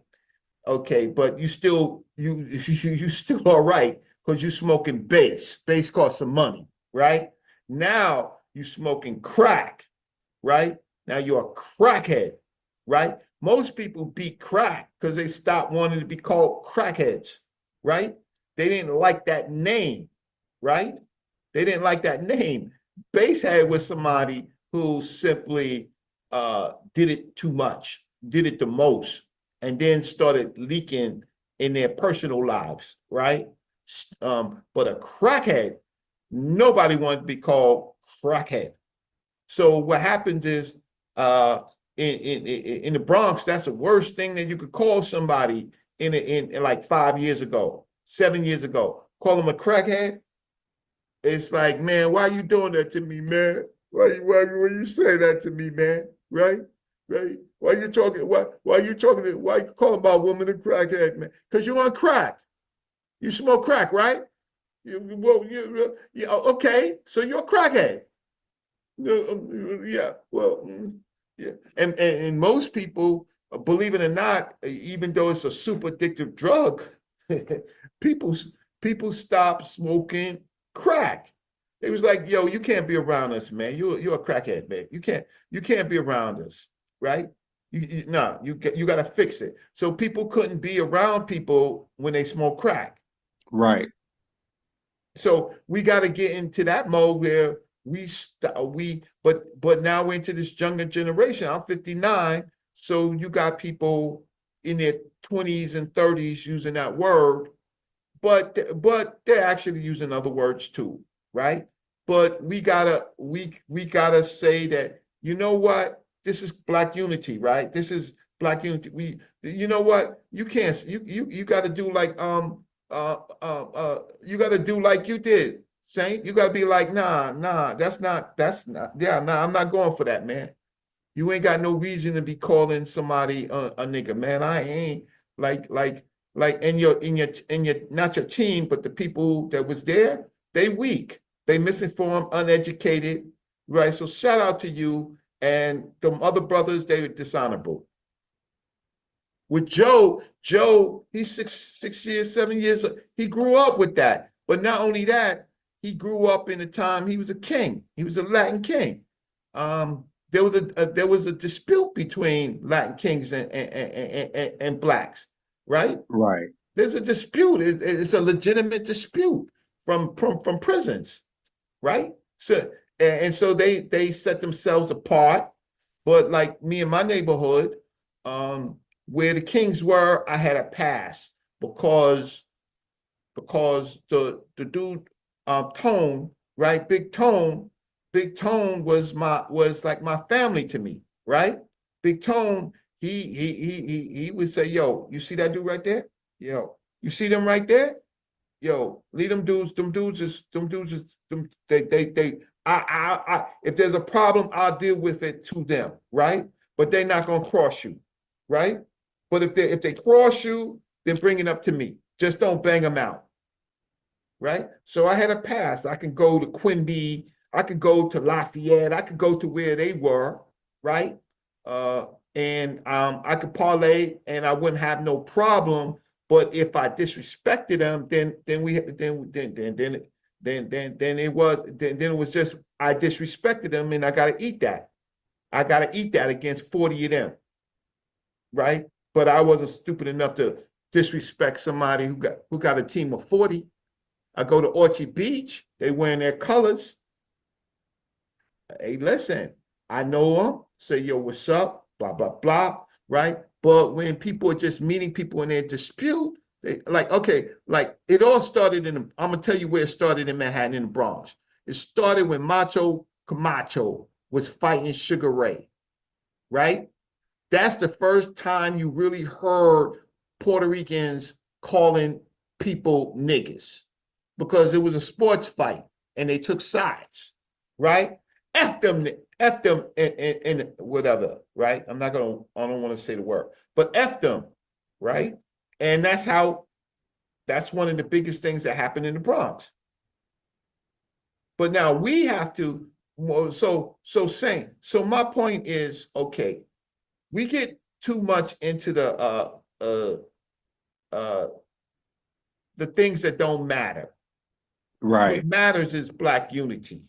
We're at a period of time where if we do not unify, we're going to be overrun. But groups of people want to worry about, like I'm in New York, so I see the Venezuelan gangs. I go downtown on 42nd Street, man, they wearing white, clean white from head to toe, right? They made, I mean, if you can wear white, right? You come out wearing white, right? Okay, they getting paid. They got chains, they got watches, they got money, right? They was eating off of the benefits, right? And they was extorting the other ones underneath them for their benefits. They was eating, right?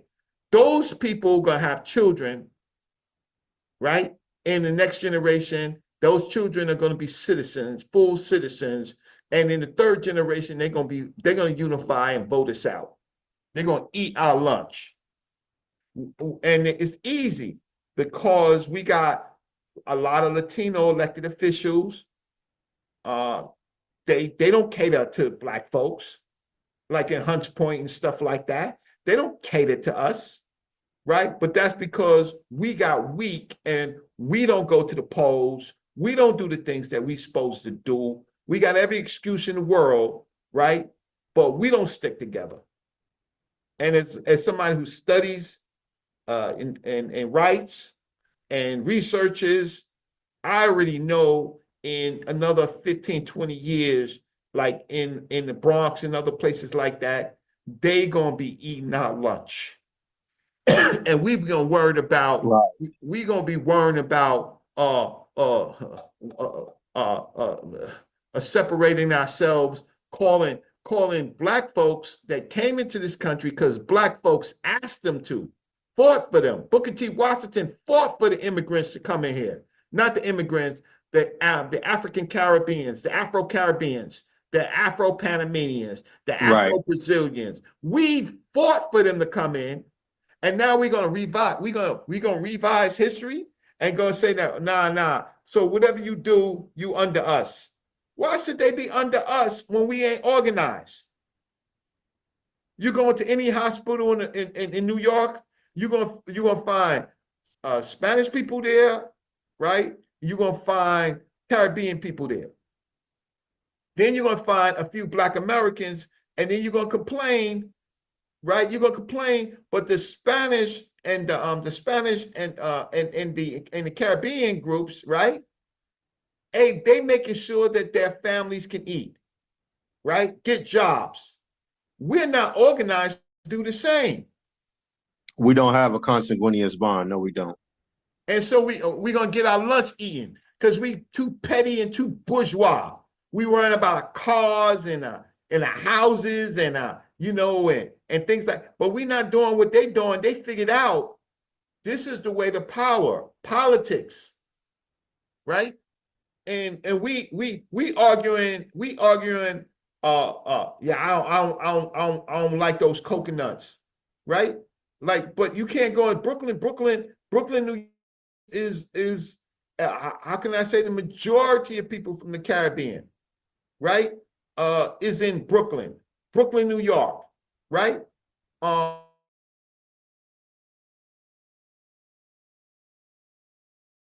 We stopped doing the things that was necessary that for our best interest.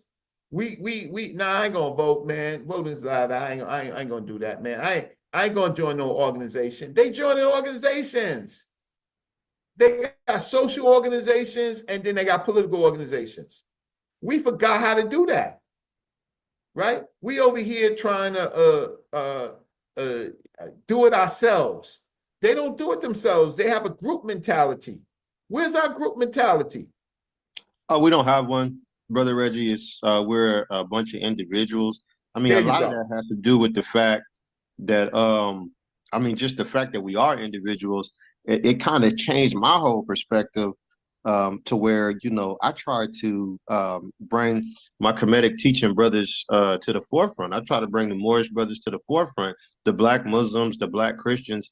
I had to evolve as an Israelite to the point where I'm like, look, man, I know we have our little differences, but one thing I do know is we're all Black Americans still, and we're Africans of the diaspora. So I even had to change as an Israelite and be more inclusive to building something with brothers in Kemet or certain brothers in the Moorish community or Black Muslims or Black Christians. Right, that's unity. Like I grew up with General Yohana. I know his government name. I ain't gonna say his government name. I know his brother. Him and his brother, right? I didn't know that they was from the Caribbean. I ain't care. I ain't care that they was from the Caribbean, right? I found that out later that they was from the Caribbean. They was no different than me, but now they say FBA is saying they got to be different than me. But one thing I can tell you is that General Yohana and what they do, they feed anybody that say that they are Israelite. They do things for the community. I can't hate on my brother because he's from the Caribbean. I'm not gonna do that, right? I understand that, Brother Reggie, but I do understand the point of the delineation with us foundational Black Americans, because my dad, for the longest of times, was Pan-African. I've always been taught in my household for us to love the motherland and to love Africa unconditionally. So the problem is the individual relationships we have with certain Ethiopians or Somalis or West Africans. It doesn't overshadow some of the cultural racism that they practice against us. So where I'm at in Minnesota, right? They can only do it because we letting them.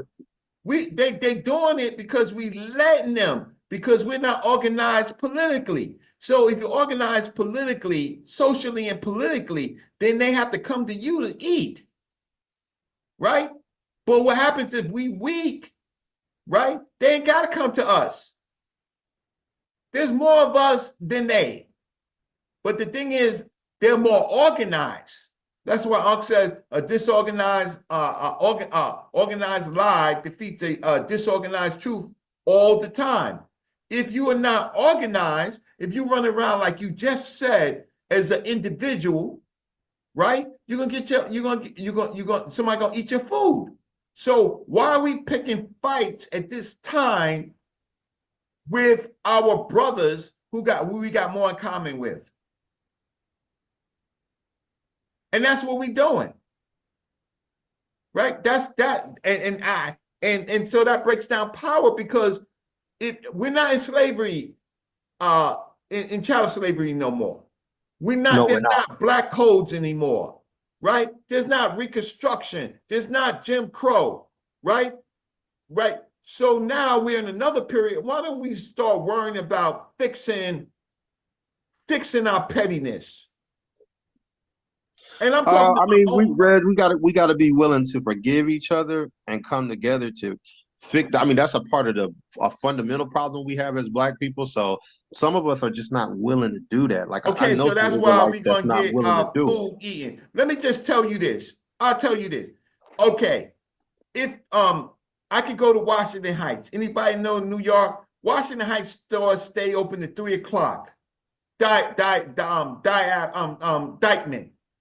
Dykeman, their stores, their barbershops, their food shop, their clubs, they stay open at 3 o'clock. 3 o'clock. You walk out of club on Dykeman, you want to get something to eat. There's a Spanish restaurant open. You want to get your hair cut? Man, you can get your hair cut till like 2 in the morning on Dykeman. Guess what? Nobody robs those stores.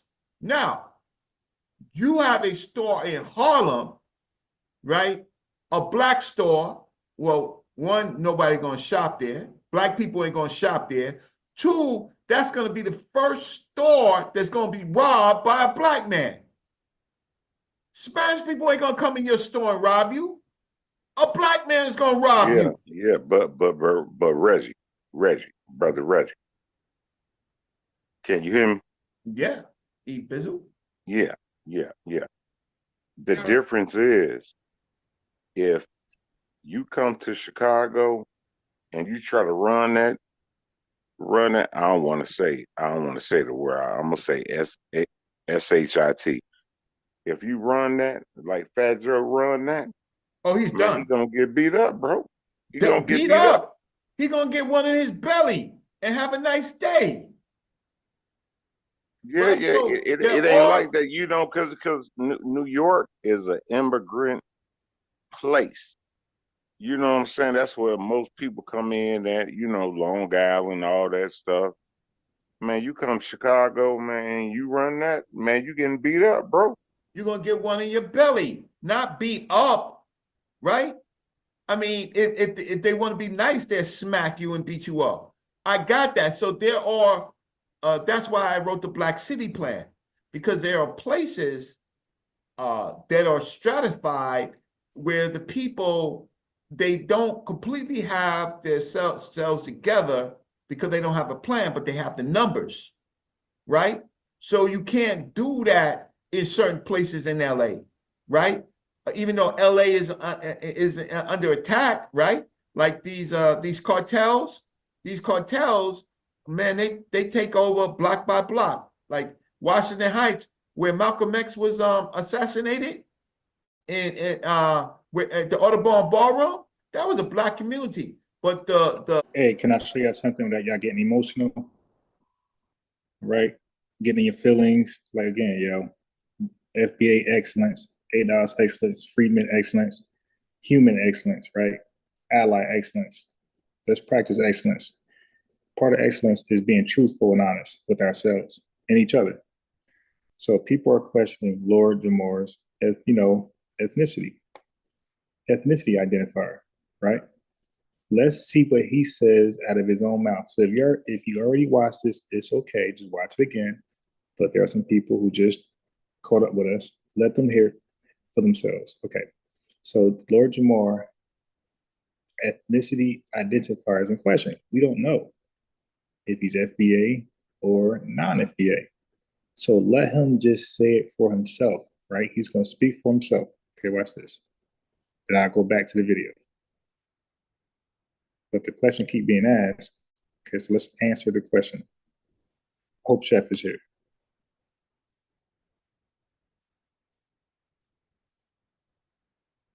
Actually, my father was born in the Bronx and my mother was born in Harlem. Okay, so no.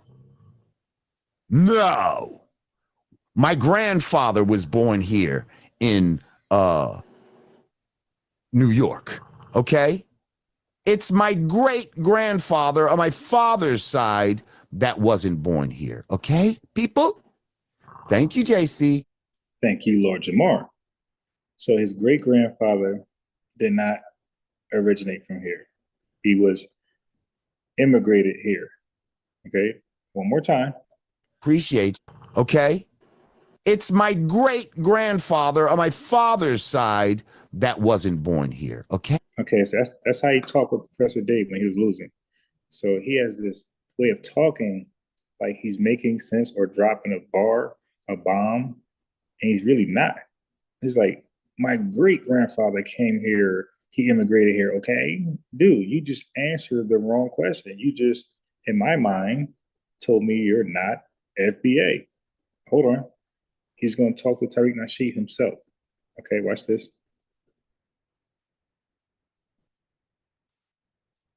How does one know that they're a foundational American? You got to go somewhere and feel it in your ancestral memory, or because let me just say that I, a few years back, did a like an ancestral search, not through ancestry.com or nothing like this. This is a sister who actually, tries to trace your lineage through documents and all of that type of stuff or whatever. So I had just did on my father's side, right? But in doing all of this, and I'm going to tell you, it traced back to Guyana, right? Okay, so you see, he said his father's side traced back to Guyana. Okay, now Chevron and some of you guys are saying his mother's side is FBA. But let's see what Lord Jamar says about his mother's side. Let's see if he ever says his mom is FBA. Listen. Right. But it's about 4 generations back, right? So anyway,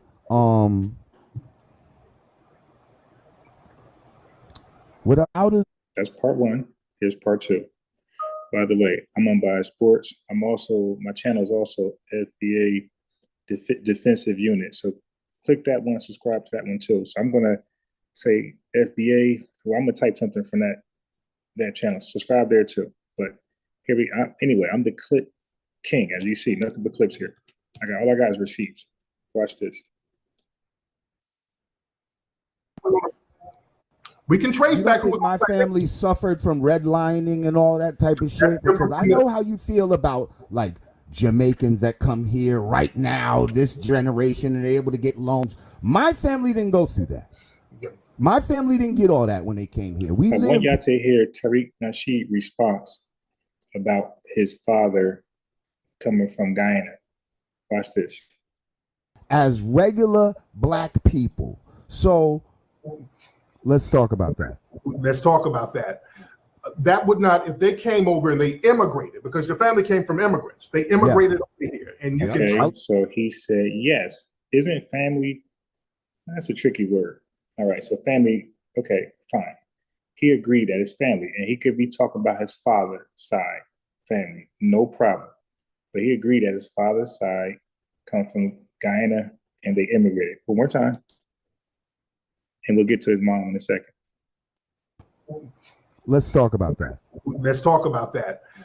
That would not, if they came over and they immigrated, because your family came from immigrants, they immigrated over here, and you can Ellis Island. Right. I know the boat. That's very different, because you can't get a reparations claim like that.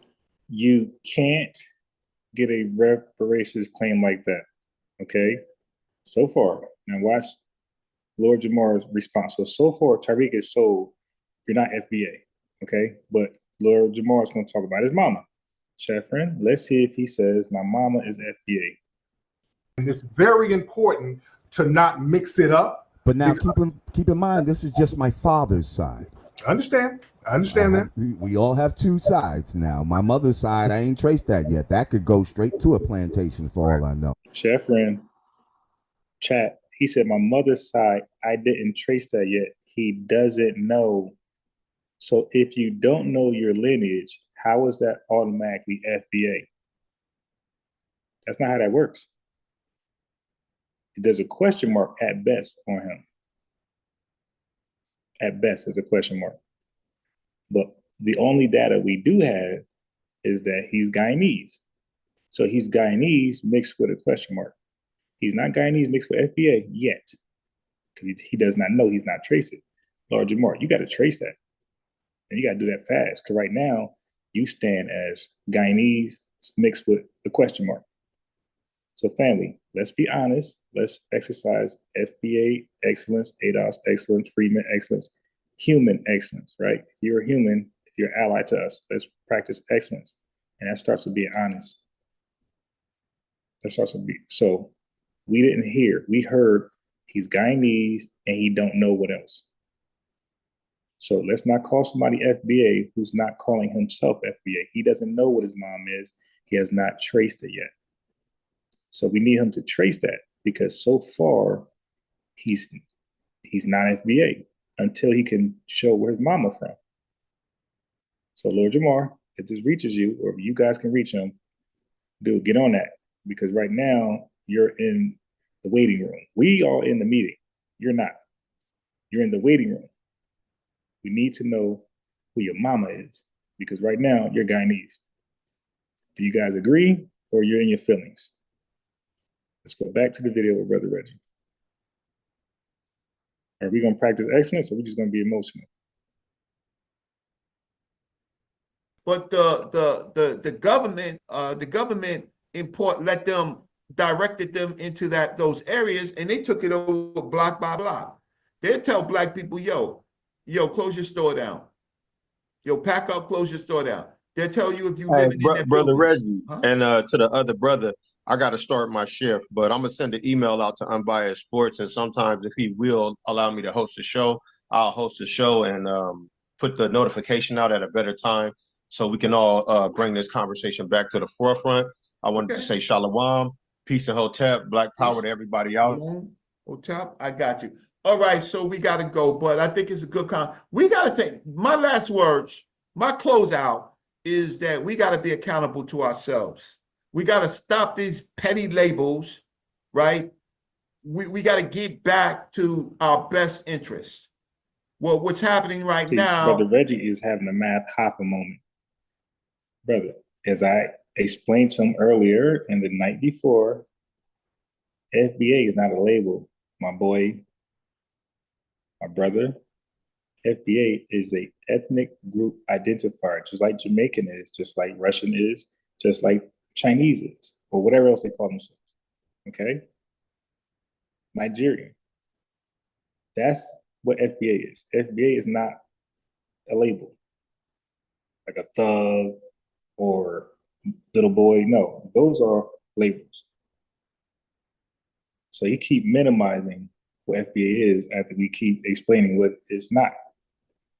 It's not a label. It's how you identify who are formerly known as African Americans. Okay, so we're saying don't identify us as African Americans, rather FBA. Not a label. The confusion starts with people like you. Keep calling it a label, and we see why you can't get it. You think it's a label when we're telling you in plain English, it's not a label. So this is a case where he doesn't want to get it. He doesn't want to accept it. Okay, that's personal. Is wild. It's wild because we're attacking our own, but we're not attacking. We're not dealing with the migrant situation. We're not organized. We could do Black Lives Matter and run around town. You know what's gonna happen next week? What's gonna happen? Trump get in office, I'm gonna have my broom out there, because I told one of my homegirls, I said, why your husband, he don't speak. You know, he ride the forklift and this and that. She say, he ain't got no papers. I said, oh, he about to go back. He about to go back. I said, watch what Trump gonna do.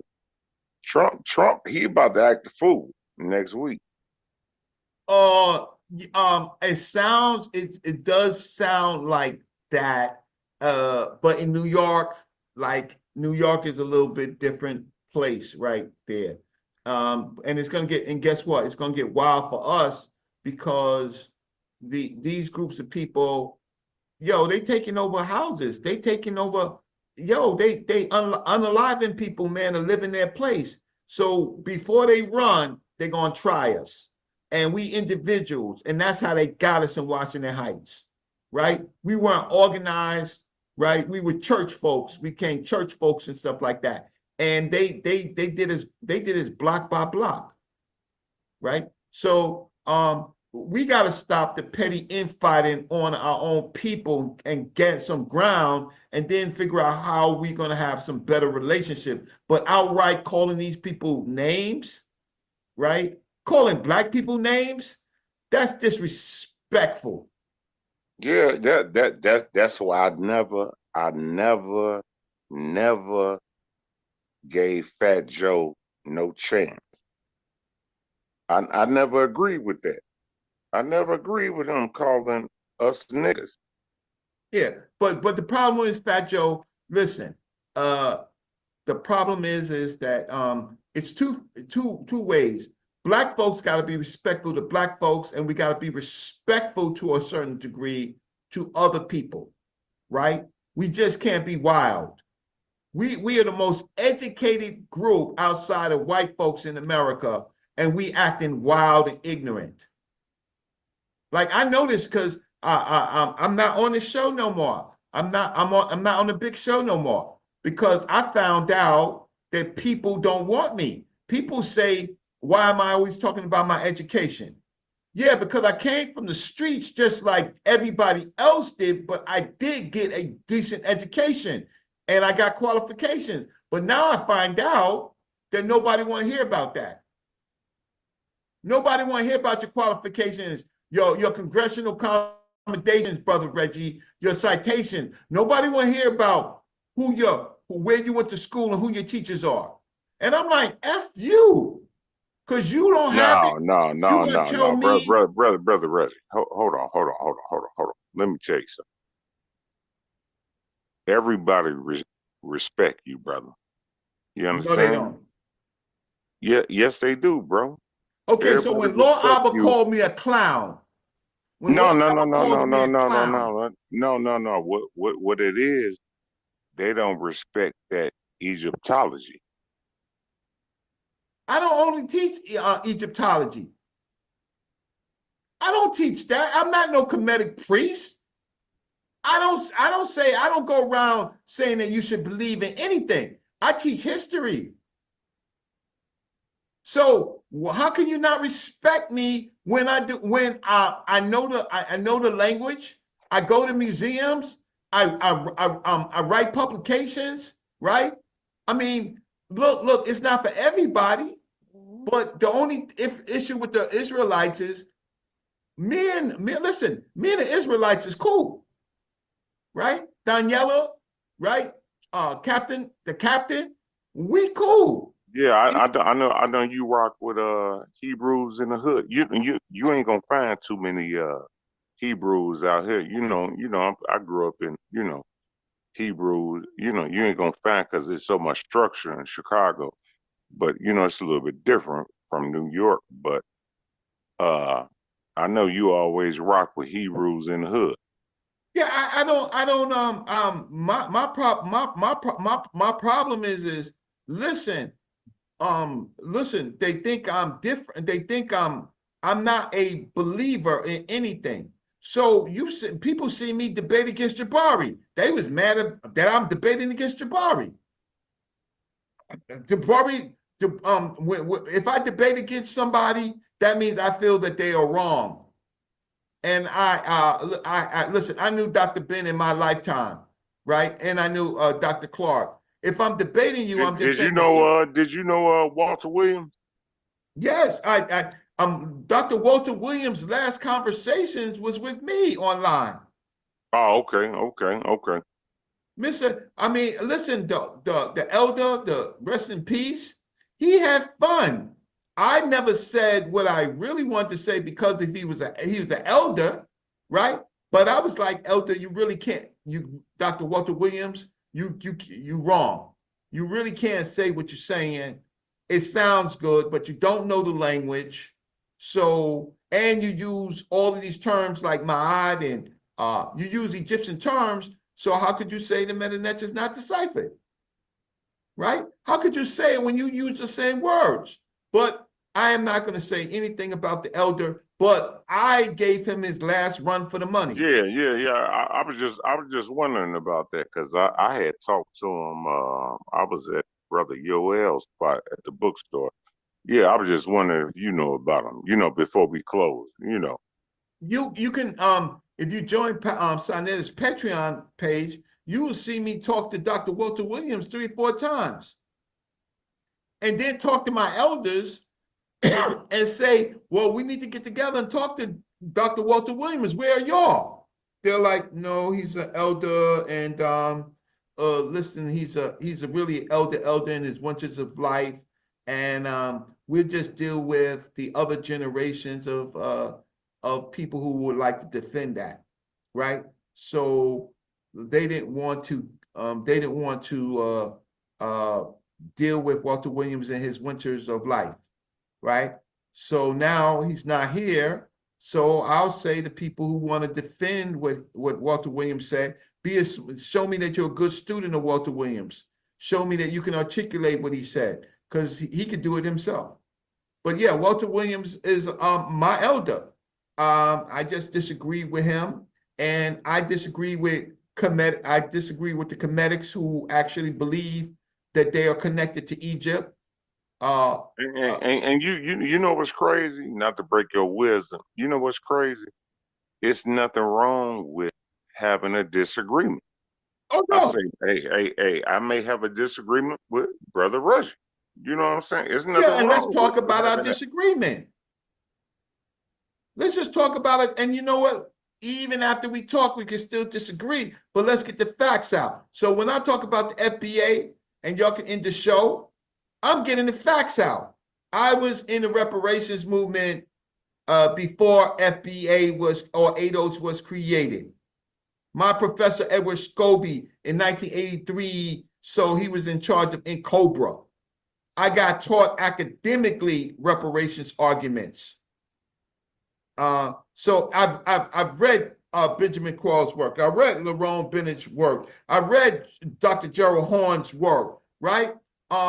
And some of my peers, Dr. Greg Carr and the great Dr. Tyreen Wright. She's one of the greatest young scholars, right?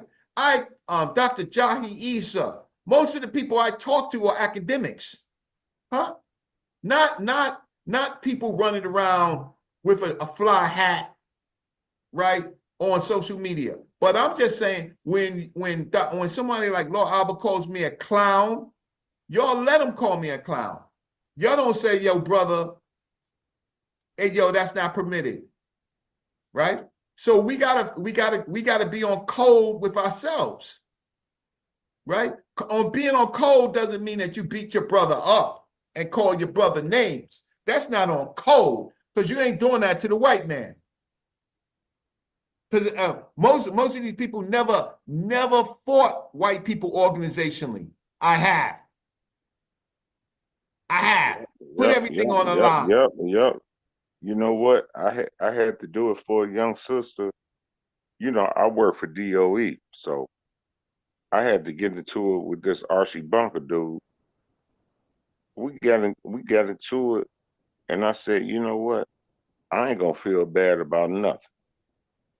You know, you got to speak up sometime. You know, a lot of our people, they scared to speak up. Yeah, because what happened is the machine. So I did a federal case. I did a federal case. I did a state case on discrimination. That personal, because I wasn't gonna let them do it to me, right? And But the problem is that we don't have organizations that help us because most of us are just working people and we don't know the law. And when you don't know the law, when you have a dispute, we get eat up in court. They laugh at us, right? Yeah, and you don't you know where else they get us at? And then child support.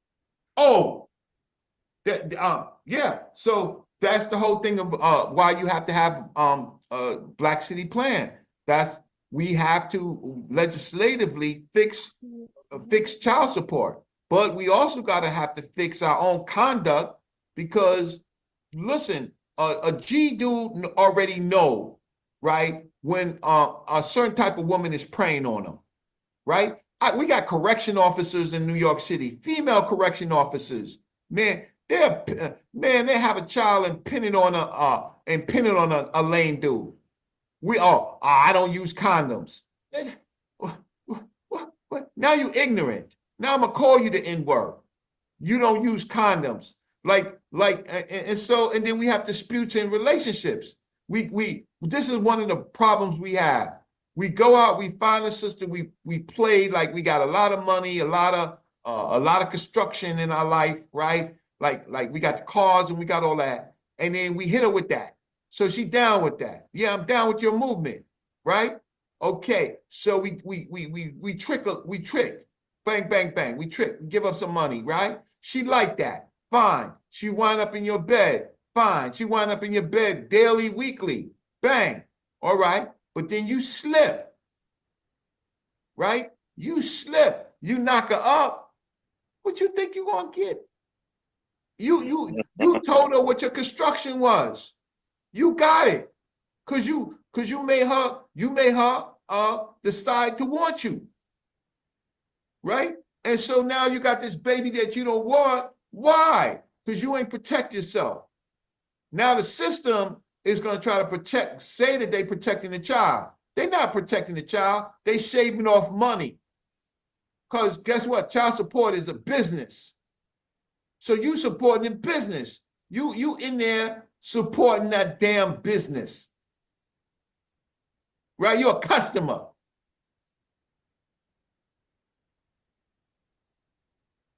Anyway, it's getting late, and I respect. Yeah. You know what? It was a good show, brother. Hey, man, I'll talk to you, man, soon, brother. Yeah, so I don't have no beef against. Listen, I don't have no beef against the Moors. I ain't got no beef against the Israelites. I don't got a beef with people that call themselves Black Israelites. I don't have a beef, right, with the FBAs, but I do want to talk to them. No, you know what I want to talk to you about is these UFOs flying around. Because it took me a little bit of time, but I said once they went before Congress, I knew it was true. So I would like to talk to you about that. But we'll talk about that, My brother. Okay, so with that said, I'm gonna get out of here.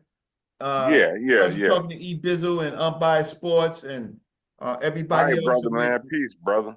Yeah, peace to you. Thanks so much. I'm out only because of the time. Peace.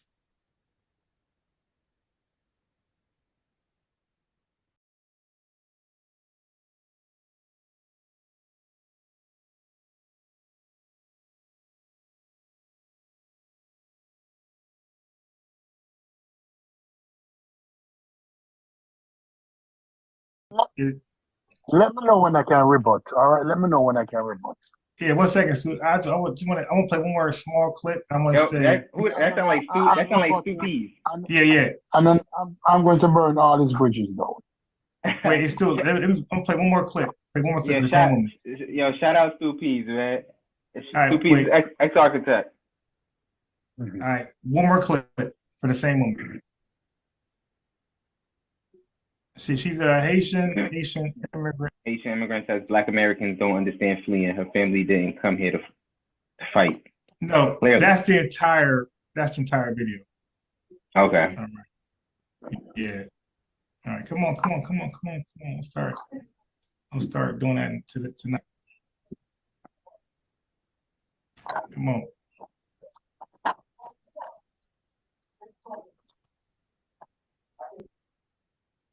Come on, fight video. Fuck. Okay, here we go. Come on, let's go. Cause I got all these tabs up. That's why it's acting full. So now let's move forward. So as an immigrant, I'm here in this country. What do I want to do? Put my best foot forward. What do my parents want to do? Put their best foot forward and give us the best opportunity they possibly can. Thank you, Lord, for my parents, because they did exactly that. But it's my turn as their child to hold the baton. And one thing I always say, my parents did not risk their lives to get to America for me to get involved in some political warfare. My parents did not risk their lives for me to get to America, for me to sit here fighting people all day. That makes absolutely no sense. And I think because you guys have never taken that level of a risk, you don't understand that level of responsibility and accountability. That's really the problem. Oh my because gosh. if you really risk your lives to have something, if you really risk your life to get something, you're not Oh willing and my ready gosh. to throw it away. I have no. Okay. So now That's let's move crazy. forward. That's crazy. That you clear, another thing you gotta understand, Bias, when you deal with the immigrant blacks, they do not have a comprehensive comprehension of American history. A lot of us don't know that shit. They don't know, like, they don't know how things came to be. Can I speak now? Risking your life. All right, dude, can I speak? I've heard you spoken. Can I address that illiterate? Yeah, go ahead, Stu. Go ahead, Stu. Peace. Let me address that illiterate young lady.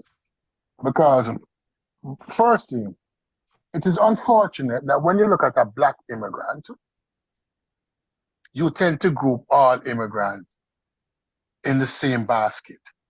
Just like how people tend to group all Hispanics in the same basket. It's not all Hispanic is the same Hispanic.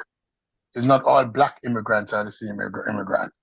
You have immigrants from Africa, you have immigrants from the Caribbean, you have immigrants from South America, you have immigrants from all over the world who happens to be black. Yeah. No, this young lady is Haitian. And unfortunately, something that has happened in Miami over the last 30 years is that the zeitgeist has changed. There has been a fundamental shift that the first generation that comes into this country who pull themselves, open and close quotation, by the bootstrap and now lives in houses that value 500,000 and have their children now become me Negroes instead of we Negroes. If we go back in time and we look at a situation like the Harlem Renaissance, and Unbiased knows about the Harlem Renaissance. The Harlem Renaissance was in the 20s when black people from all over America and all over the world came to Harlem and made a fundamental change. They developed an attitude of how black people shall move going forward. Now, these black people that you see, these Haitians, they don't speak for everybody. They speak for themselves. What you're having now is a red pill argument in the black community. Something similar to a red pill argument, where successful black people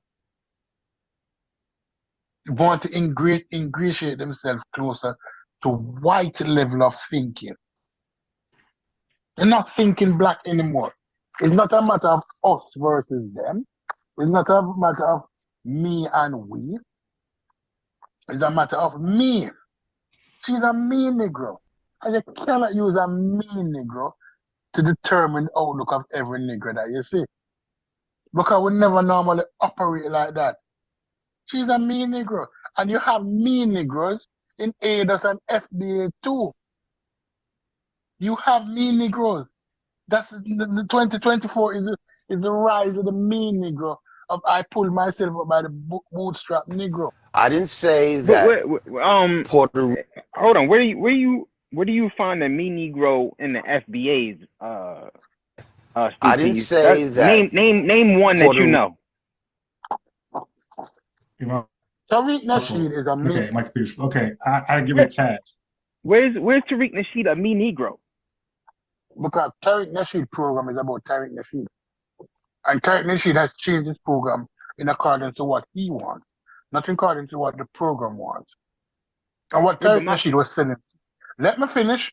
Go ahead. What Tariq Nasheed was selling 6 months ago What Tariq Nasheed was selling 3 months ago is totally different than what Tariq Nasheed is selling today. Okay, Am I describe it. biased? I don't need to describe it. You go and read. Don't come out. Don't do that. Don't do that. You just said he was selling something different. So what was he selling then that's distinct from what he's selling now? What that shows me is that you're a cult member and not an individual thinker.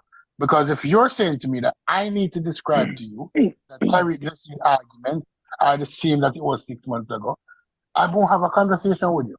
If I'm unfamiliar with what he was selling, I'm not as familiar with Tariq Nasheed as you may be. So I'm asking you, can you distinguish what from then is different from now? That's all. And I will say to you to go and do your research. You can't make a statement and tell me go do research. You got to actually come with the evidence. I would say to you, sir, because we're not in a classroom now, and I teach you. Yeah, but it's not at the top of it's not at the top of your mind. It's not at the top of your mind. You need now to go and do your research and realize that Tariq Nasheed argument. You tell me to go and do my research without first providing me with the explanation of this. It don't work like that, stupid. I won't, because guess what? Just like how Trump has MAGA, and they don't waste time explaining it to MAGA, Tariq Nasheed has FBAs who are cult followers. FBA is not a group. It is used, as we just discussed, an ethnic identifier. You want to call it any which way you want to call it. No, I want to call it what it is. Okay, you decide what it is. No, that's what they decided. That's what they decided. I didn't decide it. I remember I'm not a part of this quote unquote cult you're talking about. Oh. You know how you're a Jamaican American? Jamaican, what you would use generally as your ethnic identifier? What would you use to identify me, who is a descendant of black people that went through U.S. slavery? Because I'm not Jamaican. I'm not Haitian. What would you call me? What am I? You're an American. I'm what? You are an American who just happens to be black. But what is my ethnic identifier? You never think it that way. What's my ethnic identifier? You don't just say, oh, he's an American because a person is American. What's my ethnic identifier? What is ethnicity? It's basically the cultural group that you come from, that you share history with. No, it's different. America is made up of different ethnicities within it. White people are their own ethnic group, and black people in America are their own ethnic group. We used to just use the terms white. We used to just use the terms white and black, but it's become very diverse now. Let's be honest. If you're walking down the street, I like kind of people with this, you know. If you were walking down the street, yes, and you happen to be white, and I was supposed to ask you, what is your ethnicity? What would you say to me? What would you say to me? If I'm a white American, I would say I'm white. If I'm Russian, I would say Russian. No. But the average person, but what you're saying now is that you're not speaking the truth. What do you mean? Average American, no, because 90% of the Americans who happen to be white, when questioned what they, when they're asked what are they, the only answer they give is that they are American. They do not say that they're white. Yes, they do. What are you talking about? You're wrong. You tell me stop it, and you're wrong. Yes, it's true. A lot of white folks say they're white. They say they're white. If they're white, if they come from, if they just immigrated here, then they tell you, you know, their ethnicity according to their country. They say I'm Russian, or I'm German, or they'll say, you know, I'm Greek, shit like this. You got some. Okay. Look at the white Jews. They don't say I'm white. They say I'm Jewish, right? Okay, my apologies, because what I did was wrong. Let me rephrase my. Let me put the situation into one that I'm used to. Okay. As somebody who used to work at the hotels in Jamaica to pick up a small change, when encountered with Americans. Oh, then they'll tell you they're American, yeah, because you're in a different country. Stop. when encountered with Americans, regardless of their physical characteristics. Yeah, that's in Jamaica. Well, let me finish. Whether the eyes want to be slanted or the hair want to be nappy. Or they want to be blonde hair or blue eye. Come on. When asked the question, what are you? How do they answer? You said when you were a manager at a hotel in Jamaica, right? I'm not a manager. When I was working at the hotel. Okay, when you were at the hotel, but in Jamaica, right? Yes. How do they answer? Oh yeah, in Jamaica they're going to answer you they're an American. They're going to answer that there? Yeah, they're going to answer American because there's a different social context. So they're in Jamaica, they're going to tell you that they are the same person who black here, who have on the black, green, the black, red, and green. Yeah, they're going to identify themselves. They're going to identify themselves with the country they come from. So they'll say, "I'm an American." So ethnicity. So he's going to tell me that's their nationality. That's their nationality. No. You can't have it both ways, brother. You cannot have having it both ways. I'm telling you how they identify. They identify with their nationality when they go abroad. Right. There's a difference between nationality and ethnicity. A lot of people confuse those things. It's not the same thing. Nationality is basically the nation you belong to. Ethnicity is a cultural group you belong to. No. When you're abroad, when you're going abroad, and you have other groups. Yes. The nationality and ethnicity are intertwined when faced with other groups. Because you're telling me that culturally. No. You know that, Tamar. Because when faced with other groups outside of your predominant group, you are now establishing that culturally, I am an American. You're not saying that I'm black.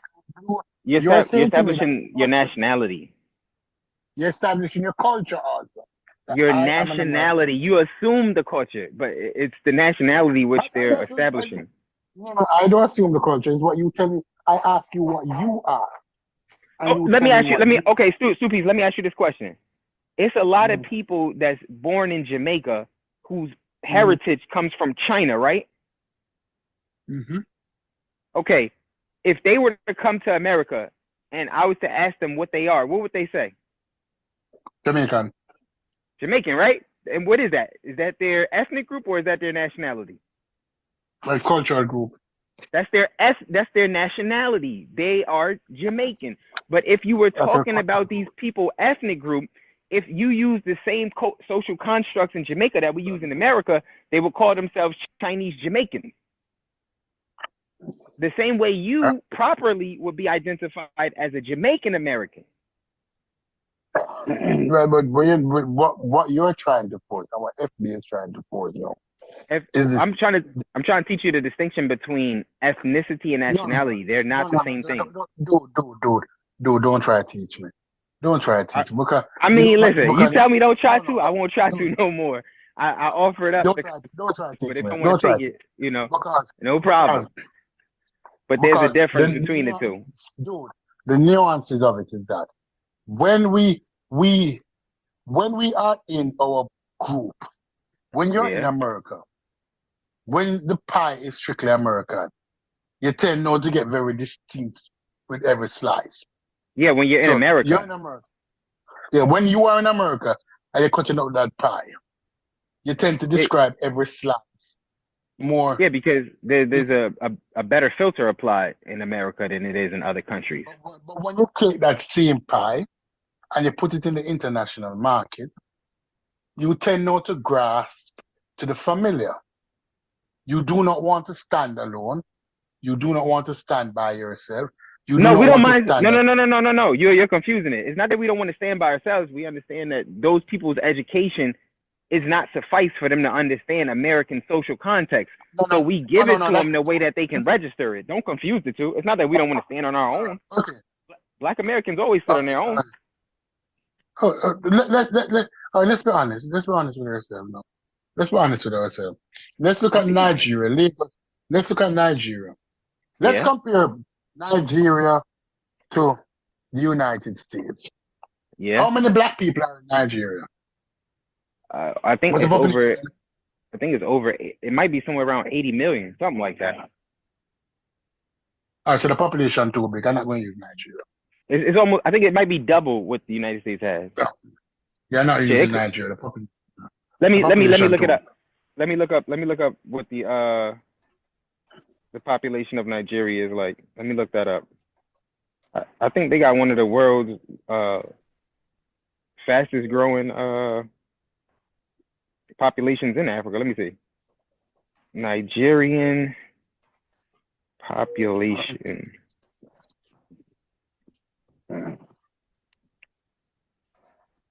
All right, no, leave Nigeria. Oh, damn, no, they got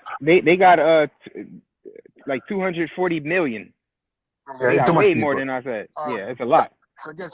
So guess what? I'm going to use per capita per 100,000, and I'm going to compare Botswana, which is a black African country. Would you agree with me on that? Yeah. I think Botswana is a sub-Saharan African country. Yeah, what about it? Yeah, but I'm going to compare Botswana to blacks in the United States. You're gonna compare them to blacks in the United States? Yes, an achievement. Yes. And we're going to say per 100,000. Are there more lawyers in Botswana than black lawyers in the United States per 100,000? That could be true. I wouldn't know, but that could be true. But what's your point? No, I'm asking. No, because you are saying you made an argument, or you made a point that the other black people around the world is less educated. Oh, they than are. American black. Yeah, that's a fact. Didn't you say are. that? Yeah, that's a fact. No, but it's not even up for debate. But if I'm going country by country, and I just established, and I'm using Botswana, and I'm asking you, if per 100,000, if there are more black, but you see, but hold on. The way you're framing the argument, it's the way you're framing the argument, which is going to be misleading. Compare their collective to our collective. Right, that's what I'm doing. Not per 100,000. No, compare their entire collective to our entire collective, and look at the educational level. If you're using time out, Stupies. If you're using IQ, listen to me. If you're using IQ, you interrupt me, and you're dumb. You interrupt me, you're dumb. Because if you're not dumb, you wouldn't interrupt. I'm dumb. I'm about to let you talk. I'm telling you the way that you're framing the argument is misleading. Let me tell you why you're dumb. Because statistically, we throwing that homonyms down. Okay, let me finish. Because you cut me off. You cut me off in my own argument. Let me finish speaking, and then you speak. Yeah, because your argument's misleading. See there? You calling me dumb in a nicer way. Say I'm misleading the people. No, so we're doing the same thing. That's not me calling you dumb. When we make comparisons, to mislead somebody is not to be dumb. Unbiased. When you make comparison between population, you have to standardize it. And how they standardize it, they choose a number per 100, per 100,000. So let's say there's a disease outbreak, and one country has 1,000 cases, and one country has 100 cases. Looking at the number, the outright number, to say, oh, this country has 1,000 cases, it must have a worse situation. But it's have 1,000 cases, but the population is 1 million. And this person have 100 cases, but the population is 1,000. Yeah, but let me see. Remember last time Stupies was talking, and I was able to quickly stop him when he tried to say when American tourists go to America, they just identify as American, and I had to tell him, yeah, it's in Jamaica. That's why he wanted to go on this long rant about that shit. The same thing is happening here. Stupies, we live in a country which is diverse. So you're asking us to compare our ethnic group to a ethnic group that makes up the entire populace of another country. Do you understand how lopsided or asymmetrical your argument is? That's what I'm telling you. What you're doing is misleading. Okay, all right. Tell me what I missed. Go ahead. I just told you. You didn't listen to what I just said. I'm gonna repeat it again. You're comparing. Okay, here you go. Listen to me. Just listen. You're comparing an American ethnic group to an African country. No, I'm comparing an Oh American my, ethnic oh my gosh, to an man. Oh my. African ethnic group. Okay, but is that African ethnic group the entire populace of that country? It doesn't matter. It's the same It ethnic does. group. It just answer my It question. doesn't matter. Just It answer doesn't my matter. question. Just No, answer my question. I said it doesn't matter because I'm comparing Just ethnic groups. answer my Hey, it's question. still you ask him a question, you gotta Just answer it. answer my question. I said it doesn't matter. I don't care if you say it doesn't matter. Answer my question. I'll ask the question again. Thank you. Does that ethnic group make up the entire population of that country? Yes or no? No. It might be the majority, but what the fuck do you mean it's the majority? It's 99%. Could you stop? It might be 90, but then am I What are wrong? you talking about? Yes, you're wrong. It's 98%. It might be 97%. Listen to the question they asked. If you go get a DNA test, is it gonna come back and say it's 100% your child if the child is yours? No, it's gonna say 99.99%, right? So is it your child all the way? You sound crazy, man. Stop. You know what you're doing. Just stop. What's the question they asked me? Because I already asked you the question and you erroneously answered it. Can I speak now? Not if you're gonna mislead. Ain't no point. Go ahead. Let me speak, please. This dude asked me. Just don't mislead us. This dude said to me that is the population is black people the entirety of the population, and I answered correctly. I did not mislead. I said no, they are not. They're the majority. The strong majority. When you say they're the majority, Stupides, the idea that you put in people's head is like they're 65% of the population, 75% of the population. They're 99.99% of the goddamn population, man. Just stop. It's not that high. It's 95%. But 95%. You're dealing with basically an ethnic homogenous group, man. Just stop. Okay. All right. So no. So what? So okay. Let's. I'm biased. I'm biased. Before the 1965 Immigration Act, when all these immigrants came over here, America was viewed as a white country. Guess what? How high was their percentage? It was less than 95%, wasn't it? It's probably probably 80. Come on, man, just stop. Stop with the dumb shit, Stupies. Okay, so why cannot you? Why can't? All right, because you're comparing I'm gonna tell you why. I can answer it before you even ask it. The reason you can't do what you're trying to do, you're comparing an ethnic group to a fucking country. If African Americans had their own country, do you think there would be more lawyers per capita for African Americans than there would be in Botswana? Of course, we wouldn't have no shithole country. And coming back to that, you cannot know. That's an assumption that you're making. You cannot know. Listen, Stupides, this is it. I'm gonna be honest with you. This isn't to diss any ethnic group of black people that ever existed. The African American or Black American that comes from black people that went through United States slavery is more accomplished than all sub-Saharan African countries combined, and throw in the Caribbean there too. No black people nowhere in the world have accomplished what African Americans accomplished. We're so accomplished that we made it to where you could immigrate to our own country.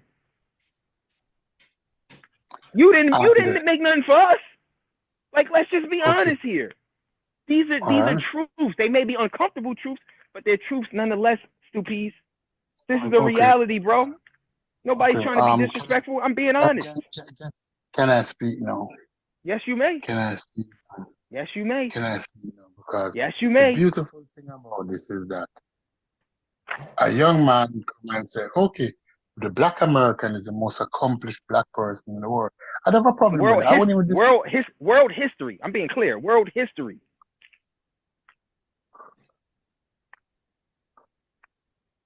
And he's saying that. But yet still, there's only 40 million black Americans. But I needed to play the numbers game with me now. Savior, we're going to play the numbers game. And we're going to play the numbers game because this dude is playing a dangerous game. And I like to play the numbers game. Oh, I like to play the numbers game too. Go ahead. Play the numbers game. Then I'm gonna play that same numbers game with you. Go ahead. How many black Americans are there? How many FBA is there in total? What's the population of the FBA in the United States? Let's just assume it's 40 million. Go ahead. 40 million. Let's just assume that. Go ahead. 40 million FBA. Yeah, let's just assume it. Go ahead. Go ahead. Let's assume that. Go ahead. He's saying that from a population of 40 million, from a population of 40 million, he has beat the Nigerians. And the Nigerians will laugh at you silly because you have not, with a population of 240 million, the economy might not look like what you think it should look like, but it don't look like what you stop talking. Let me finish speaking. Let me finish speaking and then you talk. Because a lot of the propaganda that you get on the news that would tell you that, oh, these African countries are shithole. These African countries were shithole, yes, because they were bombarded by the IMF, by the American destabilization, but they have called themselves out. But since then, educationally, the Black American cannot compete with the Nigerian. You see, I'm not even. Oh my gosh. Cannot compete with the Two piece. I gotta cut you off right there. Are you talking about the Nigerians in Nigeria? The Black Americans can't compete with them educationally. Is that what you're saying to us? I am telling you that the Nigerians, even the Nigerians. Wait. Stupid, stop. You said what you said. I want to address that point. Stupid, I want to address that point. The Nigerians that are here are freeloading off of African American accomplishments. You don't get credit for eating from my table. You didn't cook that food. You don't get no credit for that. All you did was even eat. Nigerians are here. But even the Nigerians, you don't get credit for eating from my table. You did not cook that food. All you did was eat. You don't get credit for that. When the Nigerians came to America, they never had to struggle past any of the social ills that America had. When they came here, the table was set. They pulled up a chair. They started eating. You don't get credit. You don't get credit for that. You didn't contribute nothing towards American history. You get no credit for it. They weren't in Selma. Now hold on, I wanna address his point about the Nigerians being more educated over in Nigeria than Black Americans. If the Nigerians are more educated over in Nigeria, why the fuck are Nigerians still fleeing Nigeria for America? How come they can't reconstruct in America over in Nigeria? How come Nigeria is still a third world country? So much education, why hasn't it changed that reality? Answer that question, Stupies. No, two things, a couple of things you jump on because you sound like Donald Trump. That's my problem with the FBA. That motherfucker sounds intelligent on that point.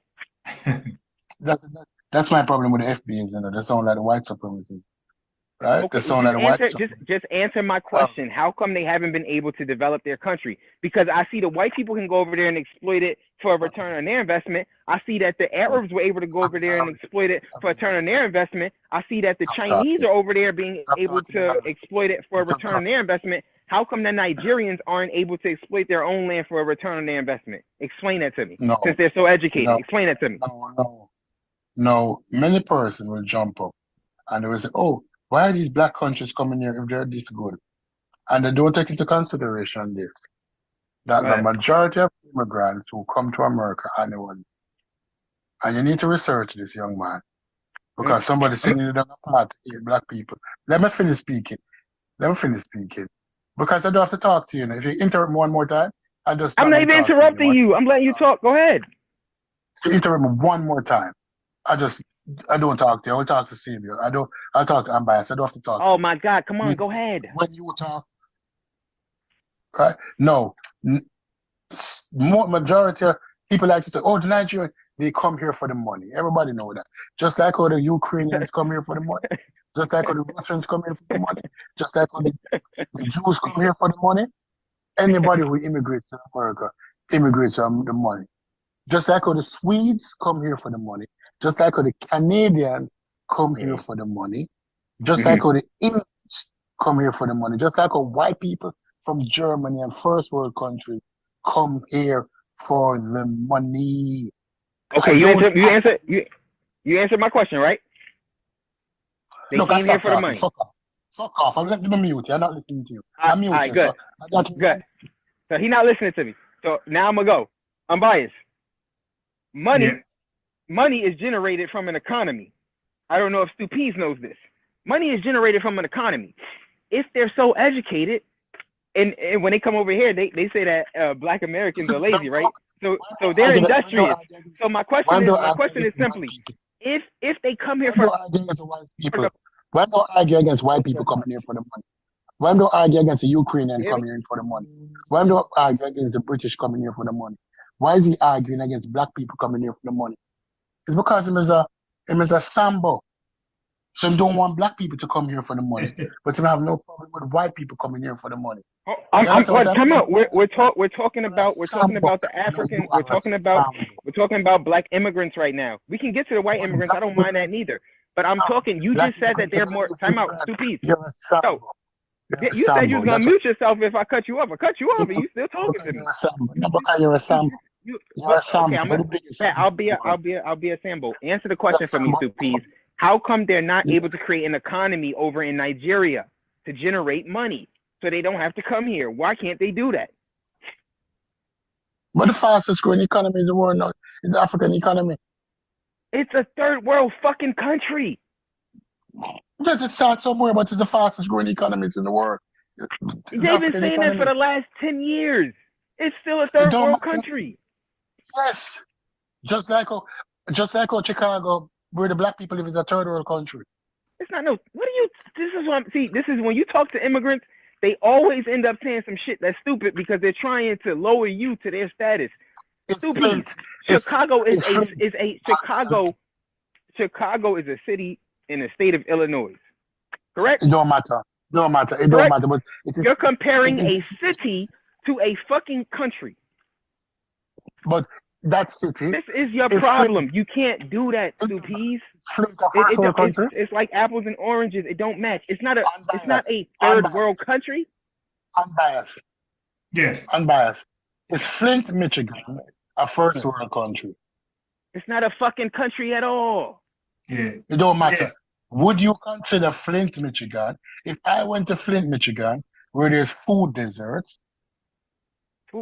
Oh my God! Where there's do you wait, hold on, X. So hold on. Talking.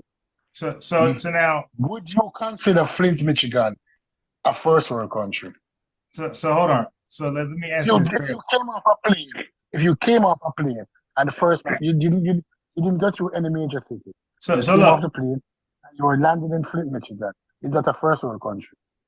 All right. So this guy's crazy. Hold on. So let me ask you. So for Chicago and Flint, Michigan. Now I haven't never been to both, right? So, but I've been listening to people who have been in both, right? And I don't know, it could be true or false, I don't know. But the people who live there, they're saying that is not as bad as what the media is saying. I'm biased. Let's just use our common sense. We live in the United States of motherfucking America. It is the greatest country in the history of the fucking world. Do you seriously think there's going to be a first world existence anywhere in this country? No. You mean third world? Sure. You mean third world? Yeah. Do you think we're going to have third world problems in the United States? No. It's just a fucking reality. Now, there may have been a particular issue at some point with Flint, Michigan's water. Do you think it's going to eternally be like that? No. This guy's crazy. This guy's crazy. Let me rebut that because you know what people don't understand?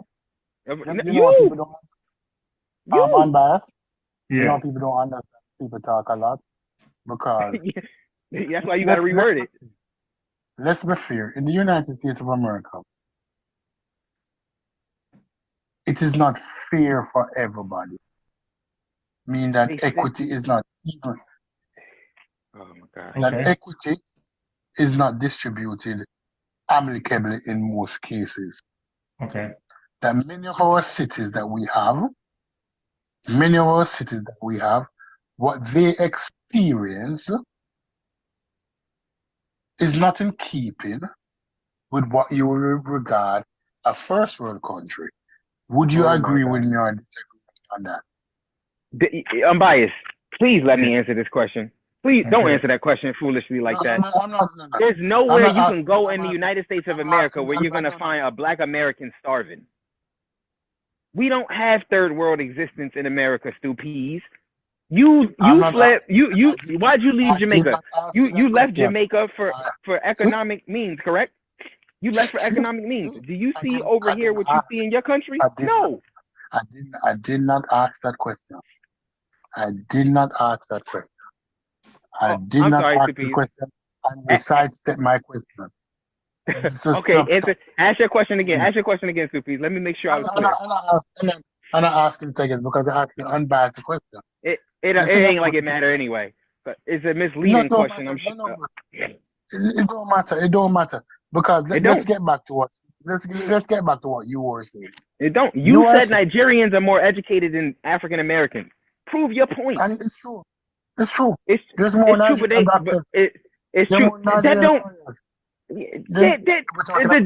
The doctors that they have over in Nigeria, when they come over here, they don't get credit for that shit. You're talking about a whole different standard. We're talking about a different standard. There are more Nigerian pharmacists. There are more Who Nigerian goes? engineers. I'm biased. Answer me this question: who the fuck goes to Nigeria to get surgery? Who the fuck goes to Nigeria to for pharmacology for their pharma? Damn, how you say that word? Pharmaceutical needs. Who goes to Nigeria for that, Stu Peas? Who does it? Nobody in the fucking world. Nobody in the fucking world. Let me beat you up. Let me beat you up on something now. Come on, I done hit you with 1,000 punches already. There are more Jamaican nurses than African American nurses. Stu Peas, that's what y'all do. Y'all clean people's asses when y'all come over here. That don't make you better. Are you kidding me? No, you're saying that these people. No, you're saying that you have the most educated people. No, but then you move the goalpost as you choose. No, I'm not. I'm Go not ahead. moving the goalpost. Stu Peas, compare your collective education of your ethnic group compared to our collective education. We're more educated than you.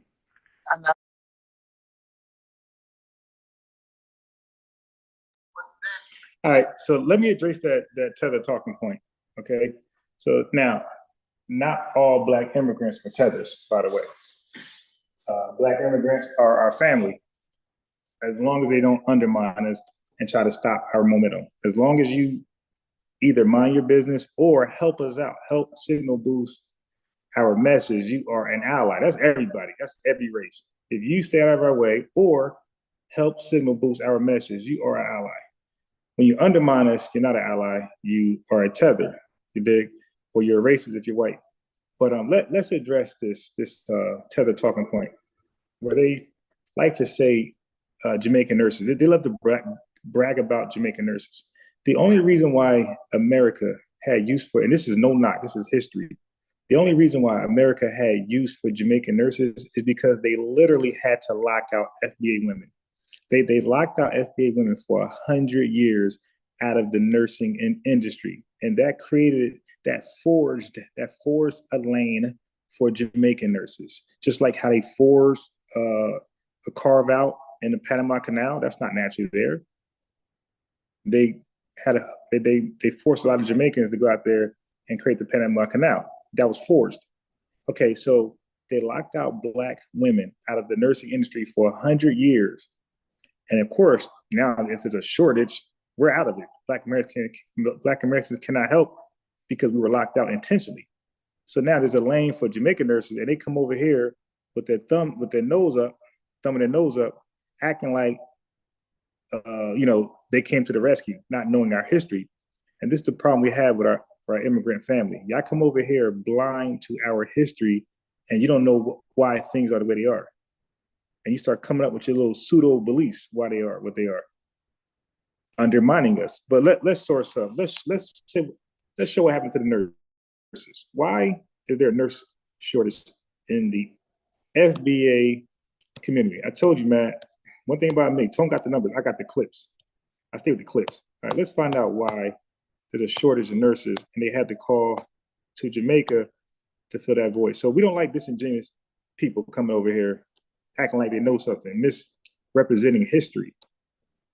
Okay, so let's talk about these nurses. Let's talk about these nurses.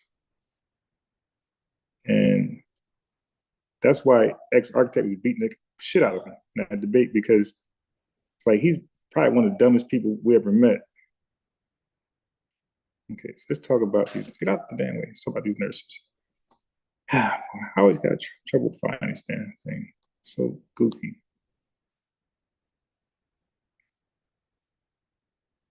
Okay, here we are.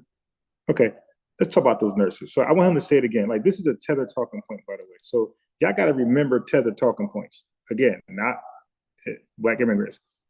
It doesn't mean all Black immigrants. Now, some FBAs might misrepresent the word to mean that, but it doesn't. It's only when Black immigrants undermine us. They be and just not Black immigrants. Immigrants, Fat Joe's a tether. Fat Joe's a tether. He tried to undermine what the FBA was all about. Okay, so he's a tether. But let's get back to this tether talk. So you guys got to remember these tether talking points. Come to my channel, and I got the rebuttals. You move the goalpost. No, I'm not. I'm not moving the goalpost. Stupid, compare your collective education of your and notice that Stupid is Jamaican. How come? Why did he go to Nigeria to compare with us over here at FBAs? Why did he compare Jamaica to FBAs? He want to compare Botswana. Why not compare Jamaica to FBAs?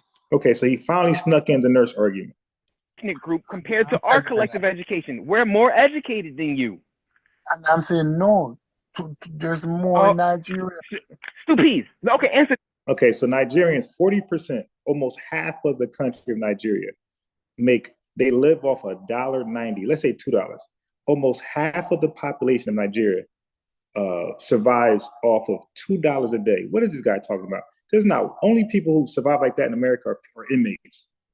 There's not one working American that survives off anything close to $2 a day. You could panhandle. Panhandlers make more than $2 a day. What is this guy talking about?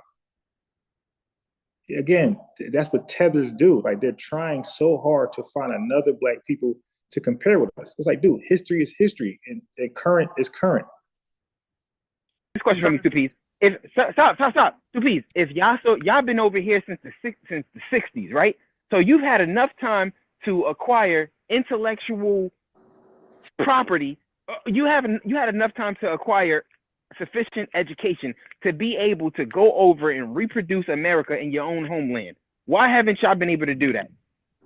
No, because nurses don't build countries, Stupid. Okay, so let's do the nurse thing. Okay, he's on some nurses. All right, so let's address the nurses. I got to answer. Black women could not. I got to answer for it. I got a clip for all these tether points. Black women could and not. This is why they don't call up. By the way, I'm live later on tonight, 8 p.m. Listen, the phone number will be provided. The link will be provided. Okay, if y'all think FBA ain't SHIT and y'all got the answer, Sway, I invite you to pull up. As you can see, I play my dialogues. I don't curse nobody out. I don't call names. I don't mute people as long as you're respectful. So I invite you guys to a conversation. Let's talk about FBAs in your country. Okay? So tonight, 8 p.m., and even like our FBA brothers and sisters, if y'all want to hop on and tell a story or give some information, you're invited as well. But anybody who's opposing FBA, you are definitely invited. So here's a rebuttal to Stu P's nurse thing. Become nurses. For Black women could not become nurses for hundreds of years. They kept them as janitors. They begged to be part of the nursing programs, but they were kept as janitors. And they made one sister an intern for like a nurse, made her a nurse intern for like 20, this is no cap. She was a nurse intern in between 20 and 30 years before they made her a nurse. So that's like, she damn near 60. You might as well say 60 years of schooling before they decided to make her a nurse. That's a Black woman. And we got the best schools over here. Who knows what schools in Jamaica, how they're like who regulates y'all schools? Like, we got government regulation bodies over here to regulate, make sure everything is operable and make sure everything's cool, no scamming, no defrauding. What y'all got over there to regulate? What's y'all body of regulations? I'm just asking. This is not divisive, I'm just asking. Because this Jamaican is making the comparison. He's acting like his regulatory systems are as stringent as ours. Stop. Nobody's in the world is as stringent as ours. FCC, FDA, USDA, and all these other governing bodies. Like, stop. Anyway, let's go on. The reason we have so many Caribbean and Asian nurses now is that there was a shortage in the 80s. Told you, shortage. And by the way, Jamaica, Caribbean period, or no night, Caribbean and the continent of Africa, they didn't populate United States and come to like really bulk numbers until the late 80s, early 90s. Okay, so they didn't really meet us until like the crack epidemic was booming. The 94 crime bill epidemic was booming. That's when they met us. They met us like at our lowest. They don't want to know how we got like that. They don't want to know the history of what happened prior. They just eating off us. And then, not all, the ones that do, eat off us and then thumb their nose down. They come at our lowest. And our lowest is still better than Jamaica's lowest, by the way. Don't make me show video clips of Jamaica. What kind of homes y'all living in? Ain't no black person in America is living like the lowest people in Jamaica or Nigeria or any of these countries. We're not living as low as y'all. Our low is probably like y'all middle class, to be honest. And I'm just facts. 94,000 Jamaican dollars is 54 US dollars. 94,000 Jamaican dollars is 54 US dollars. Like I said, our poor is probably y'all middle class or upper class. So stop. And Reagan then opened up the flood doors for these women to come here. And once they were here, they were able to bring their families over. You have a structural deficiency that they planted in your family that these people do not. We had a structural deficiency that was planted in our family, and you guys didn't experience that. You guys were able to come over here and freeload while we were getting our backs kicked in, while we were being marginalized, segregated. You come over after that. You didn't come during that time in bulk. You skipped past all the freedom, the night riders, all of the dogs, the water holes, and you skipped past all of Jim Crow. You skipped past the burning of Tulsa, Oklahoma, Rosewood. You skipped past Durham, North Carolina. You skipped past Black Reconstruction. Where were you? Where were you doing antebellum slavery? Where were you? You were not here because the coast wasn't clear. It wasn't safe yet. You came when it was safe. Not just you. Everybody came when it was safe. And safe means Black folks, FBA's handle business. We got the Civil Rights Act done in '64, and then agents passed the 1965 Immigration Act right the year afterwards. And all of a sudden, here come everybody. After the coast is clear, after segregation is illegal, after discrimination is illegal, after redlining is illegal, after predatory lending is illegal, all these illegal things that was legal during our time to hold us back and set us behind and make the wealth gap increase. All these illegal activities were made legal when we were here trying to get up, trying to get ahead. They were made illegal when you came. Don't forget that. So now let's add in hyperselectivity. What hyperselectivity? That's it on that. So now let's go back to the video. So that's a little taste, which I'm going to be facing when y'all call in later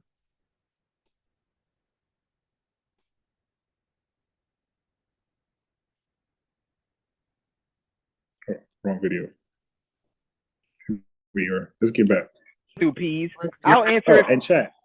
When y'all come in, like, introduce yourselves. If you're FBA, if you're FBA supporter, so when I say ally, that's a non-FBA person who supports FBA, like our reparations movement and our desire to self-identify, to be called FBA as our ethnic group identifier, or even ADOS or Freedmen. One of those three. If you support those things, reparations, and our right to self-identify, then we could look at you as an ally, a supporter, a friend. Okay? So if that's you, say it, say supporter, put your flag in there, and we got you. If you're FBA, say you're FBA. So I know who is who.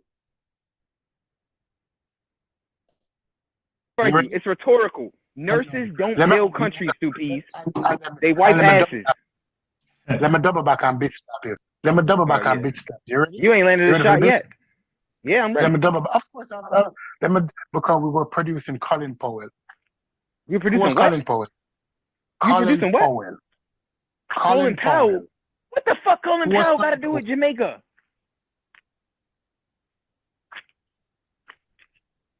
We were producing a Colin Powell. Yeah, what did Colin Powell do for Jamaica? Yeah. When Suppies can't get any dumber, he gets dumber. He said we were producing a Colin Powell. Like he went, I would respect that statement if he went back and built some shit up in Jamaica. Dude, he stayed over here and cosplayed as an FBA black man. That was like, this dude is just chasing.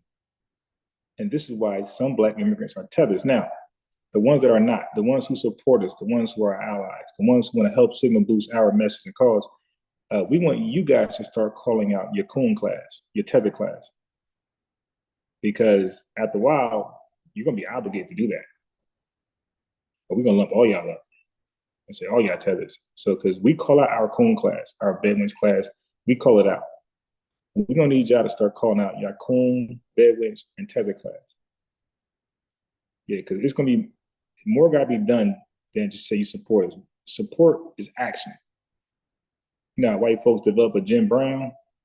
All right, well, we want that Jamaican Jim Brown. We want that African Jim Brown. And I ain't talking about physically. I'm talking about as far as neutralizing noise on the net.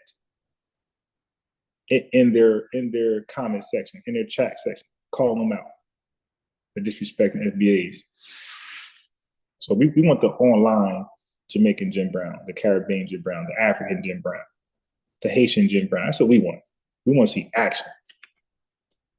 No, I'm saying that we do not necessarily have to go back home. But What you mean you don't got it? Oh my gosh, Stupies, you can, Stupies, you. I'm not moving the goalposts. You trying to take credit for helping another corporation. What about your own damn company? What? No, but we'll go anywhere. You go anywhere, yeah, because you can't go home. There's nothing where you from. Be honest. Look. You don't want to answer that question, Stupies. It's an insecurity that many black immigrants have.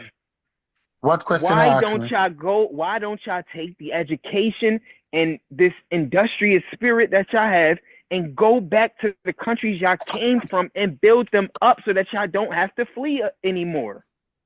Because guess what? Is a dumb stupid person asked that question. Of course. The most practical question is from a dumb stupid person. That's a dumb question, and let me explain it to you. Oh, hey, and after you're done, I'm gonna give you a country that actually did it. Go ahead. No country did it. Yes, they did. And I'm gonna give you the country. Hey, I'm biased. You know the country I'm gonna give him. You know the country I'm gonna give him. You know the country I'm gonna give him.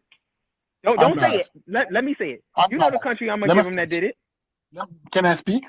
Unbiased. Yeah. Unbiased. What was New York's name before? Wait, say that one more time. Oh, New York. What was the name of city? Name of New York City? New Amsterdam. New Amsterdam. Where did all of those people come from? Canada? I don't know. And they came from Amsterdam. Right. They came from Amsterdam and they came to New York. Why didn't they go back to Amsterdam instead of building one of the greatest cities in the world? People have see, he's conflating contexts. There are no Amsterdam people in fucking New York now, right? They were assimilated into America. They became white. Did they not become white people? Did they not just become white people? No. You see, you're see what I'm saying? I'm not moving the goalposts. Stupid. You are never gonna become a black American. You always gonna be a Jamaican, my brother. Look. Always. I'm asking you a question. Why can't y'all go back and build your country? Let me finish speaking, please. Because guess what? ADOS is 40 million. You're irrelevant, whether we like it or not. We're Amos, irrelevant. How are we irrelevant when we earn more than every other black ethnic group in the world? that's not true. That's not true. Oh, so That's please, not true. what's it? The GDP per capita of your country is $6,000 funky ass dollars, man. Would you stop it? Let me explain why I say it's not true. Go ahead. The GDP of black immigrants in America is Bias, watch me cut them up. Is what? The GDP of black immigrants in America is higher than the GDP of the Okay, now, Suppies, is the black immigrants that's here a significant population or are they a minority? It does not matter. The reason it matters, yes, it does. And the reason that it matters, Suppies, is because you're comparing a minority of a collective versus an entire collective. If that was the case, we could just take the top 1% of black American earners and they clearly out earn you. No, I'm saying that the GDP of black immigrants is greater than GDP of. If Suppies, if we were to create a minority group of black Americans just taking the top earners over here, they would earn more by a significant amount to the immigrants that you're talking about. That is not how you compare. That's not how you compare. Suppies, that's not how you compare earnings, Suppies. You got it all wrong. You compare your collective earnings versus my collective earnings. We out earn you all. That's why you immigrated here. That's why you immigrated here. And they be better than you, and they come over here. How are you living better? How are you living better than me? When you go back to where you from, do you live better than me? No, y'all live like shit. You don't have to go back when they go home into the house in America. Talk about. Suppies, is America not my house? It's not your house, right? You just a visitor. It don't matter. You just a visitor. You just a visitor. But Suppies, the whole. You can't compare. You cannot compare. You cannot compare a minority immigrant population to a collective from a country, Suppies. That's not how that works, baby. That's not how that works. That's not how that works. But Suppies, when y'all are able to take this earning power that y'all got and go back and do something with it from the countries that y'all come to, I'll salute you. But until that day, Suppies, all you're doing is freeloading off the accomplishments of black Americans. You don't get credit. You don't get credit for that, Suppies. You're not contributory to the United States in no way, shape, or form. There's nothing that you all do that you can't be replaced for. Nothing. Same with you. There's nothing that you can do that you. Suppies, if I wasn't here, you couldn't be here. What are you talking about? That's a lie. Okay, so you see, so we can tell, like, listen, family, listen, let's be reasonable. If you're not from America and you have your own country and I come over there and I live there for 10, 15 years, you can, and I argue with some policies or some things going on, you can tell right away, okay, unbiased sports do not know our country's politics. Unbiased sports do not know this and that, based upon what I'm arguing, right? You'll know right away, like, yeah, this guy has no clue. Okay, so the arguments Suppies is making, we know that he does not know African-American history. He doesn't even know that before the 1965 Immigration Act, he wasn't even allowed over here. Okay, so the 1917. So if you're FB or non-FBA, put this in your memory. The 1917 Immigration Act. Now you know that's deep in Jim Crow. That's KKK territory. The 1924 Immigration Act. That's also knee-high in segregation in Jim Crow. Do you know they made immigration acts for white immigrants? All white people at that time were not allowed into America. Example, they did not want East Europeans in America. Go look at those immigration acts. 1917, 1924. They were excluding East Europeans and other Europeans. So if they're going to exclude white people, Suppies, you trying to tell me that you were inclusive? Dude, they didn't even think about you. Like SMA said, Suppies will argue with an eight. He would. He would go to the zoo and sit there and argue with an ape and lose. He'll lose to the ape. He doesn't understand African American history. Dude, dude, if we didn't fight for civil rights, for the Civil Rights Act, if we didn't have that hero, that FBA hero that I played earlier, Robert F. Williams, Dr. King, and those with them, Malcolm X, everybody who played a part, everybody that played a part, whether you're white or black or Latino, if you played a part, you played a part. But without that movement, Stupees, you will not be here. 100. Well, you won't be here as a free man. You'll be here building some type of canal here, like you did in Panama. You would not be a free colored person walking around, because this was a segregated country for the most part. And constitutional laws did not apply to people who look like you. Racial discrimination was pretty much legal. Racial segregation was pretty much legal. Not only couldn't you come here, you wouldn't want to come here because God, you forgot. I know your history. I know the Windrush Empire ship that was in UK that carried 500 Jamaicans. Okay, so you were trying to get into the UK because they didn't have the Jim Crow thing going on. They had jobs and they were flourishing.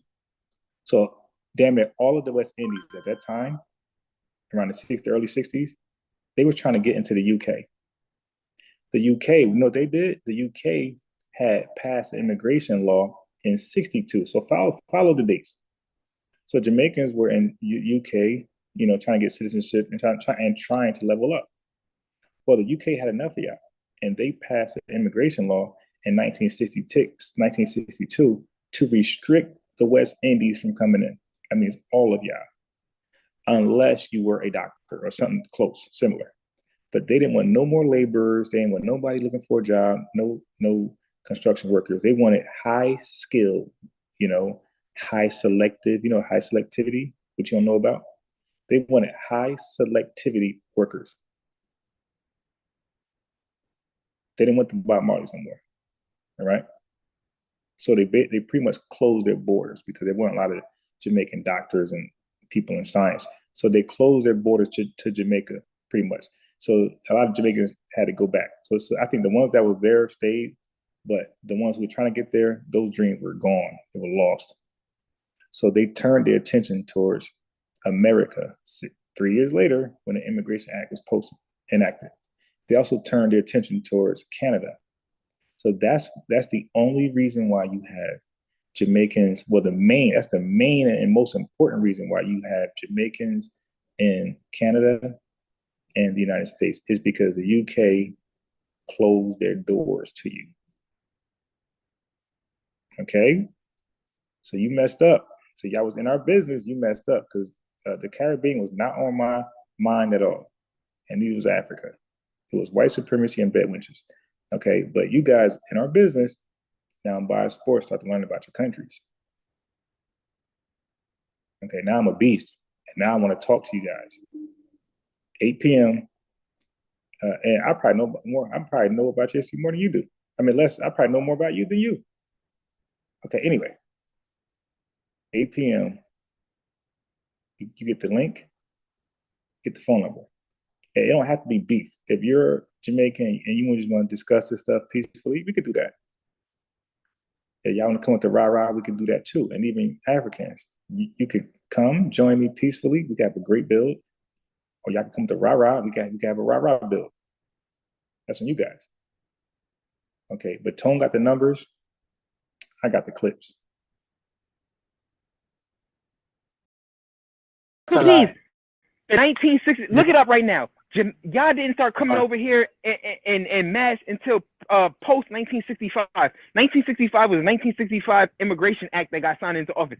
That came on the heels of the civil rights. Who the fuck accomplished the civil rights? That was Black Americans. You literally couldn't be here without me.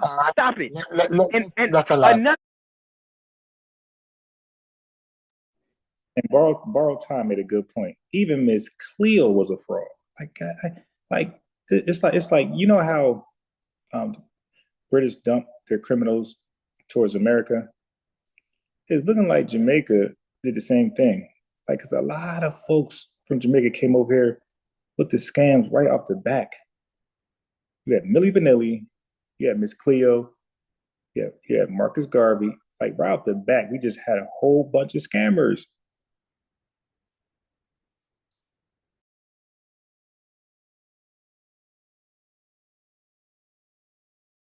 Not just that, two piece. When y'all got to America, the table was set. All you did was pull up a chair and start eating. When I got to America, it literally didn't exist. What are you talking about? Are you ready? Are you ready? You're not making sense when you're talking. You asked me, am I ready? No, because what you said that my grandfather was recruited by the U.S. government to. Oh yeah, one thing. I wanted to respond to Doug. Like, I don't know if Doug is FBA or not.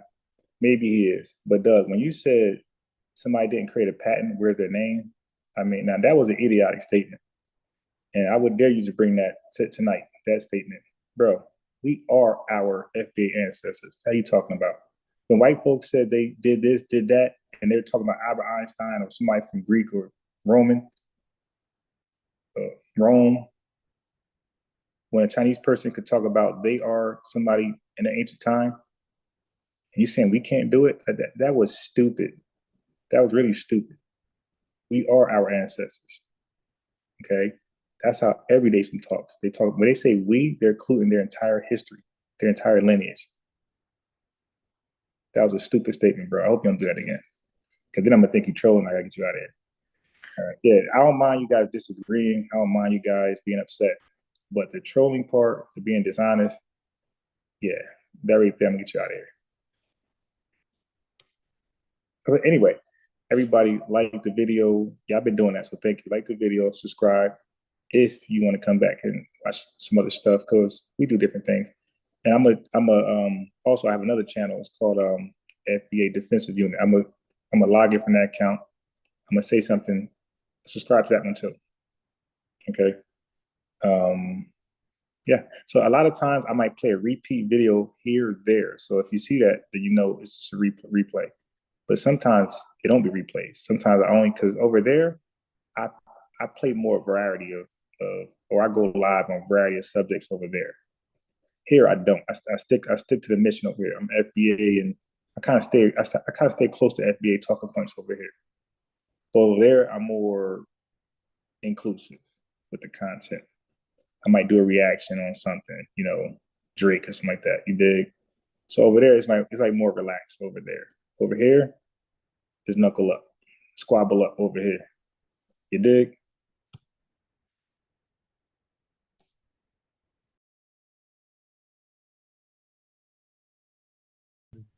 To build the Panama Canal.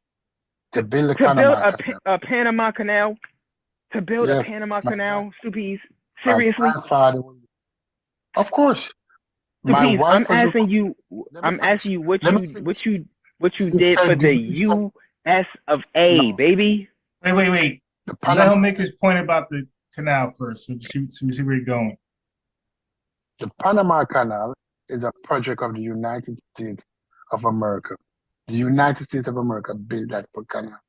That canal was responsible for a major economic boom in the Americas. My grandfather was recruited to build a Panama Canal. That's one. You said I could not be here without you. You have nothing to do. No. Listen, that's a white man. My wife was at her house. That's a white man who recruited my grandfather.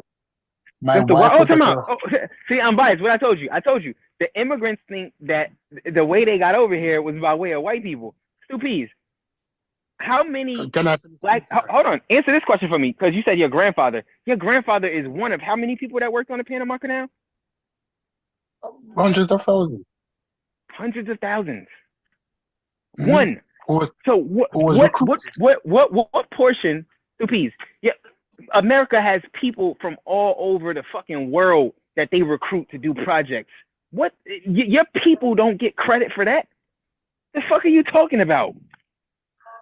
You see, what I am saying to you, what you're saying to me, Stupies. You wouldn't come out. Albert Einstein was not born in the United States of America, right? Does his people get credit for the shit that he accomplished over here? No, it don't work like that. Again, your arguments are foolish. But nonetheless, let me tell you about a group of people, Supis, that were able to actually produce something for their own country by learning from other people. You ready, Supis? You still on the line, Unbiased? Yeah. Wait. Yeah, he's still there. He's Tell on us- mute. tell- He's on mute. He probably got some Yeah, no doubt. background noise. Supis, go and look up the Japanese. They're just an island group of people. Prior to the 20th century, they were in a third world country state, ruled over by different They were in a European. savage state. They were nothing. They were fucking done. Barbarians, basically. Within 40 fucking years, those people were able to rival Western powers, called the Yellow Peril. Them niggas didn't flee their country, Supis. They left from their country to go and learn from other countries. But they brought that shit back and they built for themselves. And then you talk about the African countries that got oppressed and, destroyed by Western powers. Japan got fucking oppressed before it even became a superpower, and then after becoming a power, it got destroyed again, and they still were able to rebuild. What is wrong with the immigrant population of blacks that come here that can't do the same thing that them people could do? Why could the Japanese do it, but your people couldn't, Stupies? Can I say something now? Because this is the nicest. Stupies, answer my question. No, I'm not answering your question. I need that. Answer my question. How come the Japanese could leave out of their country, go and obtain intellectual resources, bring it back and reconstruct their country to where you don't see them fleeing from Japan no more? Shit, you ain't never see them flee from Japan, but you don't see them fleeing. How come your people gotta flee? Guess what? You know that you're dumb as hell because if you I'm dumb because you World can't War- answer my goddamn questions, Stupies. understand that after You World can't War answer- II, Can't answer America none of my rebuilt- questions. it's America America didn't. that rebuilt Japan. America did not rebuild Japan. Japan rebuilt its fucking self. That's not true. America rebuilt That Japan. is true. The same with Germany. Stupies. The Japanese, they would send people over to America, right? And they would look at like car companies and shit like that. They would go there, they would act like tourists. They would be taking pictures. They brought that fucking intellectual property back to their countries and they built cars like Mitsubishi, Honda, and all of those, and they were able to outdo American companies. That's how they were able to rebuild their country. You don't know what you're talking about. I won't even rebut you on that because what you don't You don't know understand what is you're that talking about. You're just talking. every country that America has invaded after World War II, they assisted in rebuilding those countries, especially the European nation like Germany, and America rebuilt Germany because Germany was split. Oh, okay. Hold on, watch this, somebody. If that's the case, they rebuilt Africa, didn't they? They were giving financial aid to Africa. They were giving financial with Jamaica. America has never rebuilt. America has never been in a global conflict in Africa. Did Europe finance Africa? Did America finance anything in Africa? Yes or no? No. Just stop, Stupies, because you're lying now. Just stop.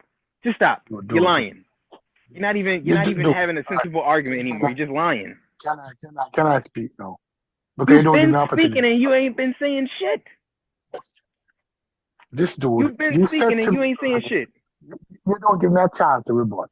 You said I to me do that give I you time, need. but when I give you time, you answer with an answer that's not sufficient. Okay, can I speak, please? Unbiased, can I speak? Yes, sir. Unbiased.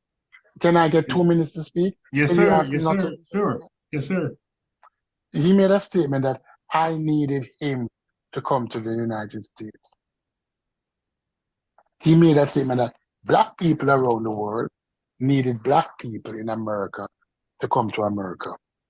That's what he said. And I'm saying to him that no, that black people around the world was invited to America by white people. Oh my Not by fucking American gosh. black people. Oh my fucking Unbiased, gosh, man. Can I speak unbiased? Wait, Unbiased, can I hear you. speak I without can't- interruption? Yeah, go ahead. Can I speak without interruption? Yes, sir. Because if we look at the visa policy of the United States in the late 50s and early 60s, it was opened up to Black people around the world, even when white people in America did not want their Black people to be in their spaces. They opened up the opportunity for other Black people around the world. Because during the late 50s, the late 50s and 60s, they wanted people to work and they wanted Black people. And they opened it up to Black people around the world. Not Okay. Black people. Can I finish speaking? Because you act like a lion now. You act like a lion because when confronted. You are. Okay, rebut what I'm saying, man. I finished speaking. No problem. Rebut Hey, I'm biased. If you simply Google when did Caribbeans begin to immigrate to the United States, it will tell you Caribbean immigration to the United States has occurred in waves, with the first major wave beginning after 1965. This is what I keep talking about. The 1965 Immigration Act, stupies, that came as a result of the accomplishments of the civil rights. You don't even know this because you're not from here. Prior to that 65 Immigration Act, do you know what type of people were being recruited to come or being allowed to immigrate to the United States of America? You had to be white to come to America, essentially. And not just any white, they wanted specific type of whites. Northern whites, Western, like they wanted a specific type of white people. They did not want Black people coming here. The white people did not at all want any Black people to come here. They already had a Black population that they wanted to get rid of. Why the fuck would they want your Black asses to come? You don't make sense. This is what I'm trying to tell you. Your immigration to the United States is completely contingent upon Black American accomplishments. Had Black Americans not accomplished the civil rights feats, you would not be here. You would not be here. And it wasn't white people that were inviting you to come here. That's not how it went. Immigration simply opened up and wasn't as discriminatory as it used to be because of Black Americans. Rebut that.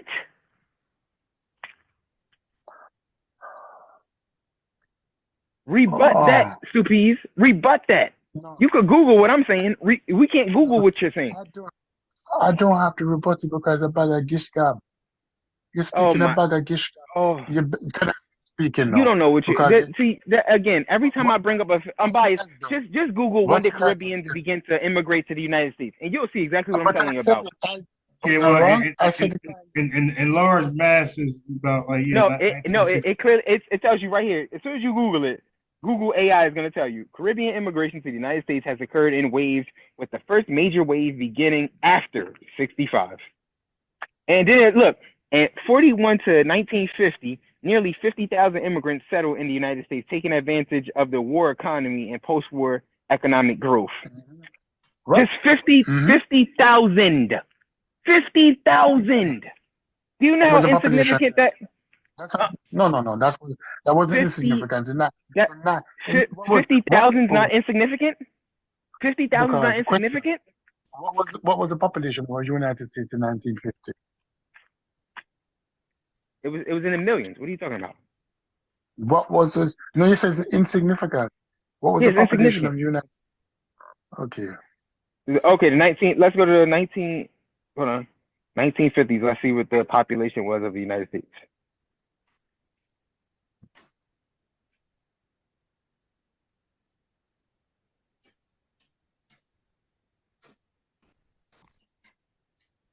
What are we looking at?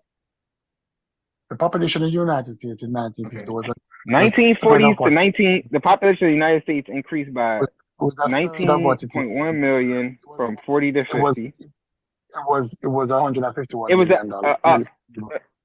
Okay, now what is 50,000 of that? What percentage is that? No, is that even 1%? No, but when we look at that population, we need to look at that population. Let me finish speaking. You need to look at that population and say, Stupies, during that time. hold on, come on. I don't feel like hearing this shit no more because you're just gonna keep saying dumb shit. The fact of the matter is, you didn't start coming over here in significant portions until post 1965. You couldn't, Stupies. They didn't want you here. That's a lie. White people wanted them here. No, they didn't. What skill did you possibly have to where they would want you here? Stupids talking about white people wanted Jamaicans here. This nigga's lost his mind. What year? And what year? What year? Yeah, prior to 1960s. They didn't even want you in 1960s. They did have they did have a few a handful of They did go out and recruit. Yeah, it wasn't in large numbers. But they didn't want y'all the way y'all here now. They didn't want y'all here like. Okay. So let me ask context to that. Yeah, I'm biased. They only wanted the people that had particular skills. Yeah. They didn't want millions of motherfuckers here. For the most part, they did send them back. Yeah, and they even sent you back. Like I didn't even get on that. I can't with Stupies, man. Stupies. I'm not coming from a place of disrespect. I'm just coming from a place of facts. The fact of the matter is, if they didn't want black Americans here, why the fuck would they want black immigrants here? Ask yourself that question. No, that's the magic question. Stupies. I already know the answer. They fucking didn't. That's a magic question. Yeah, well, you answered. I told you the answer, so now you answer it. The question is, why were they invited? Hey, I'm biased. Were black immigrants more skilled than black Americans at that time? That's not the question. Were black immigrants more skilled than black Americans at that time? What'd you say? Were black immigrants? Can you hear me? Can you hear me? Yep. Yeah, I can hear you now. Were black immigrants more skilled than black Americans at that time? Well, I would say this. I would say it comes off as... Is this a yes or no? Were they more skilled? Wait. As a collective? I don't know. That's what I'm trying to... That's what I'm trying to say. Like, were they more skilled than black Americans? At that time, I don't... Wait. Repeat the question. Were black immigrants more skilled than black Americans before the 1960s? So you mean the black immigrants that they invited over to or no, as a collective. No. Black immigrants more skilled than black Americans? No. So why the fuck would white people want them to come over here, Stupies? Don't make sense. Can I say something now, please, without interruption? 2 minutes. You have been speaking, and I don't interrupt you. So I would love to not get interrupted. No, I'm going to ask a question, not you. Because I can't wait until you finish speaking, and then come on the show and have a conversation with Unbiased.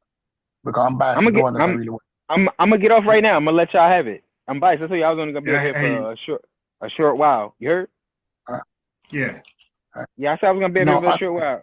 I'm gonna let Stupies spill his nonsense now, even though he never answered any of them questions I was asking him. Like, why would they want y'all over black Americans? You got, and this is a problem, Unbiased, that you got with a lot of black immigrants. They think that white people actually want them. They actually think that shit. It's so crazy. And you be looking like, are you nuts? That's not what I'm saying. The question is, you ask yourself the question, you refuse to answer it. I answered it, Stupies. I told you they didn't want y'all. I'm not speaking to you. Can I speak to Unbiased now, please? Can I speak to Unbiased? Go ahead. Can I speak to Unbiased? Unbiased, this is your question. I'm going to ask it in 3 points, right? 3 parts. In the 50s, were there black people in America? Black people in America, yeah, 50s. In the 50s, I'm not talking about immigrants. I'm talking about black people. Were there black people in America? Yeah, in the 50s. Yes. Right? So you'll agree that black people in America in the 50s? Yeah. Hold on, my Bluetooth. No, I never just plug in my Bluetooth. Yo, I'm biased. I'm gonna hop off, bro. Okay. Here. Thanks. Yeah, I appreciate it. Stupies, no doubt. Stupies, peace to you, bro. It's no disrespect or nothing like that. You know I got love for you. I don't agree with the shit you say, but I still love you. Y'all be safe. Guess what? You're irrelevant and you voted for Trump, which made you even more irrelevant. I didn't vote at all, but if I would have voted, I would have voted for Trump. Yeah, that But makes it even more irrelevant. that makes me So why? wait. Hold on, before I leave, tell me why that makes me more irrelevant if I voted for Trump. What's wrong with me voting for Trump? Tell me. No. But that's a different conversation. I'm having Yeah, something else now. make it concise. What would be wrong with me voting for Trump? Just give me one. Summarize it. If you can't figure out what would be wrong, Of I'm not course. even going to. Of course. So please be safe, my brother. Unbiased peace. So look, so let me say this. So I had addressed like the voting thing earlier. So the voting thing, right, is going to be a personal. Okay, so people are going to vote for a presidential candidate based on personal needs and wants, right? So yeah. So who y'all think won that one? Who won that one? Was it Stu Pease from Jamaica, or was it ex-architect from who represents FBA? Y'all tell me. So I got another good one for y'all. So it was me, and I was debating not really debating. I was going back and forth with a Trinidadian, right, named Hassan, who is a tether. Again, not all Black immigrants are tethered, but he's a tether because if you are an immigrant and you undermine what we're doing, you're tethered. If you don't undermine what we're doing, you are not a tether. So FBAs, they got to start calling everybody a tether. Only call the ones who are tethers. And if there's a Black immigrant who's not a tether and they're not trying to undermine us, they're not a tether. They're just who they are. Okay. And if they're supporting us, then they're an ally, they're a friend. All right. Because they're a supporter. You know, we need help signal boosting our everything we got going on, all this momentum. You dig? We are on the stock market, right? And we're trending like a mug, and we wanted to keep going higher and higher and higher. So if they can help sell our stock, let them help. Okay, but I want to do this. So anyway, with the Trinidad brother, I can't call him brother because he's a clown. But the Trinidad guy, his position was, well, my position was, if you guys are the majority in your Caribbean islands or your African country, why is it so hard to control your destiny? And I'm like, over here, we are the minority.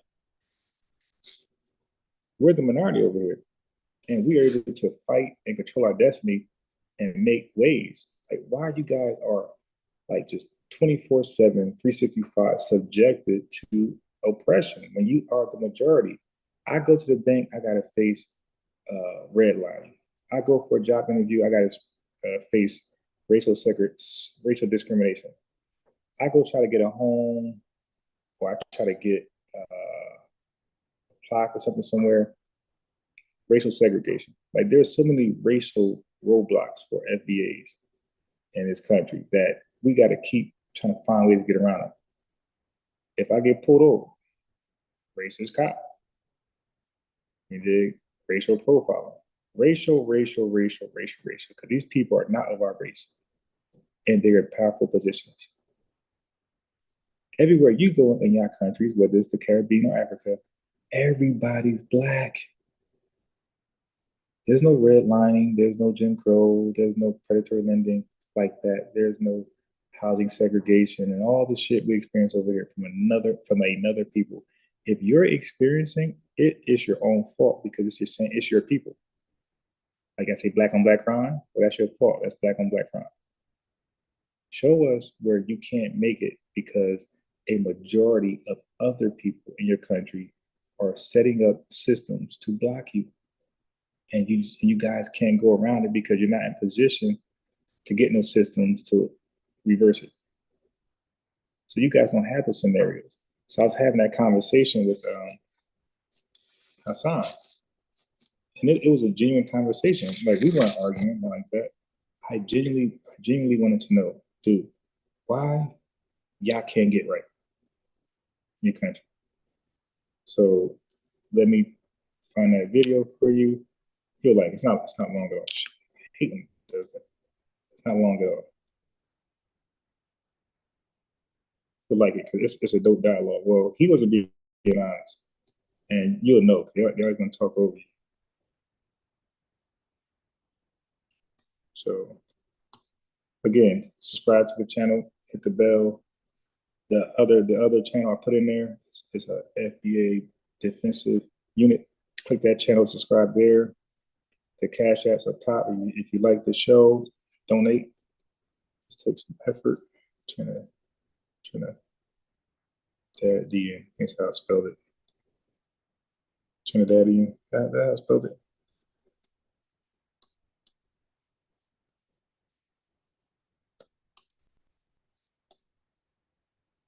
Debates FBA. Shit.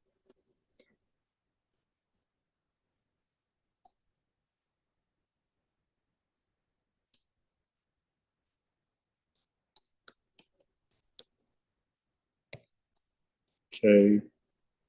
Caribbean majority. So hopefully it comes up right away. Yes, here we are. Enjoy.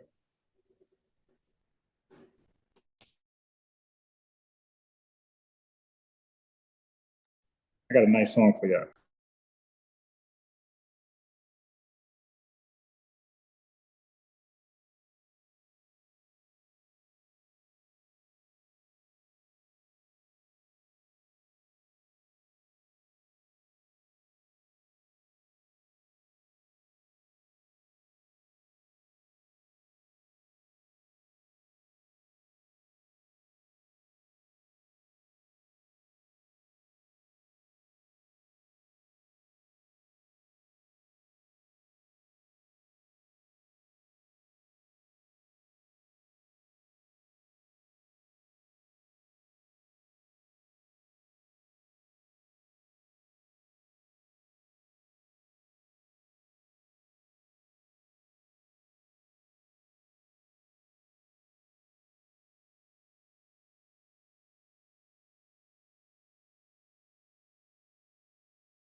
Reggie, you missed it earlier, man. You had 80 people waiting to talk to you earlier. All right, let me fix this sound.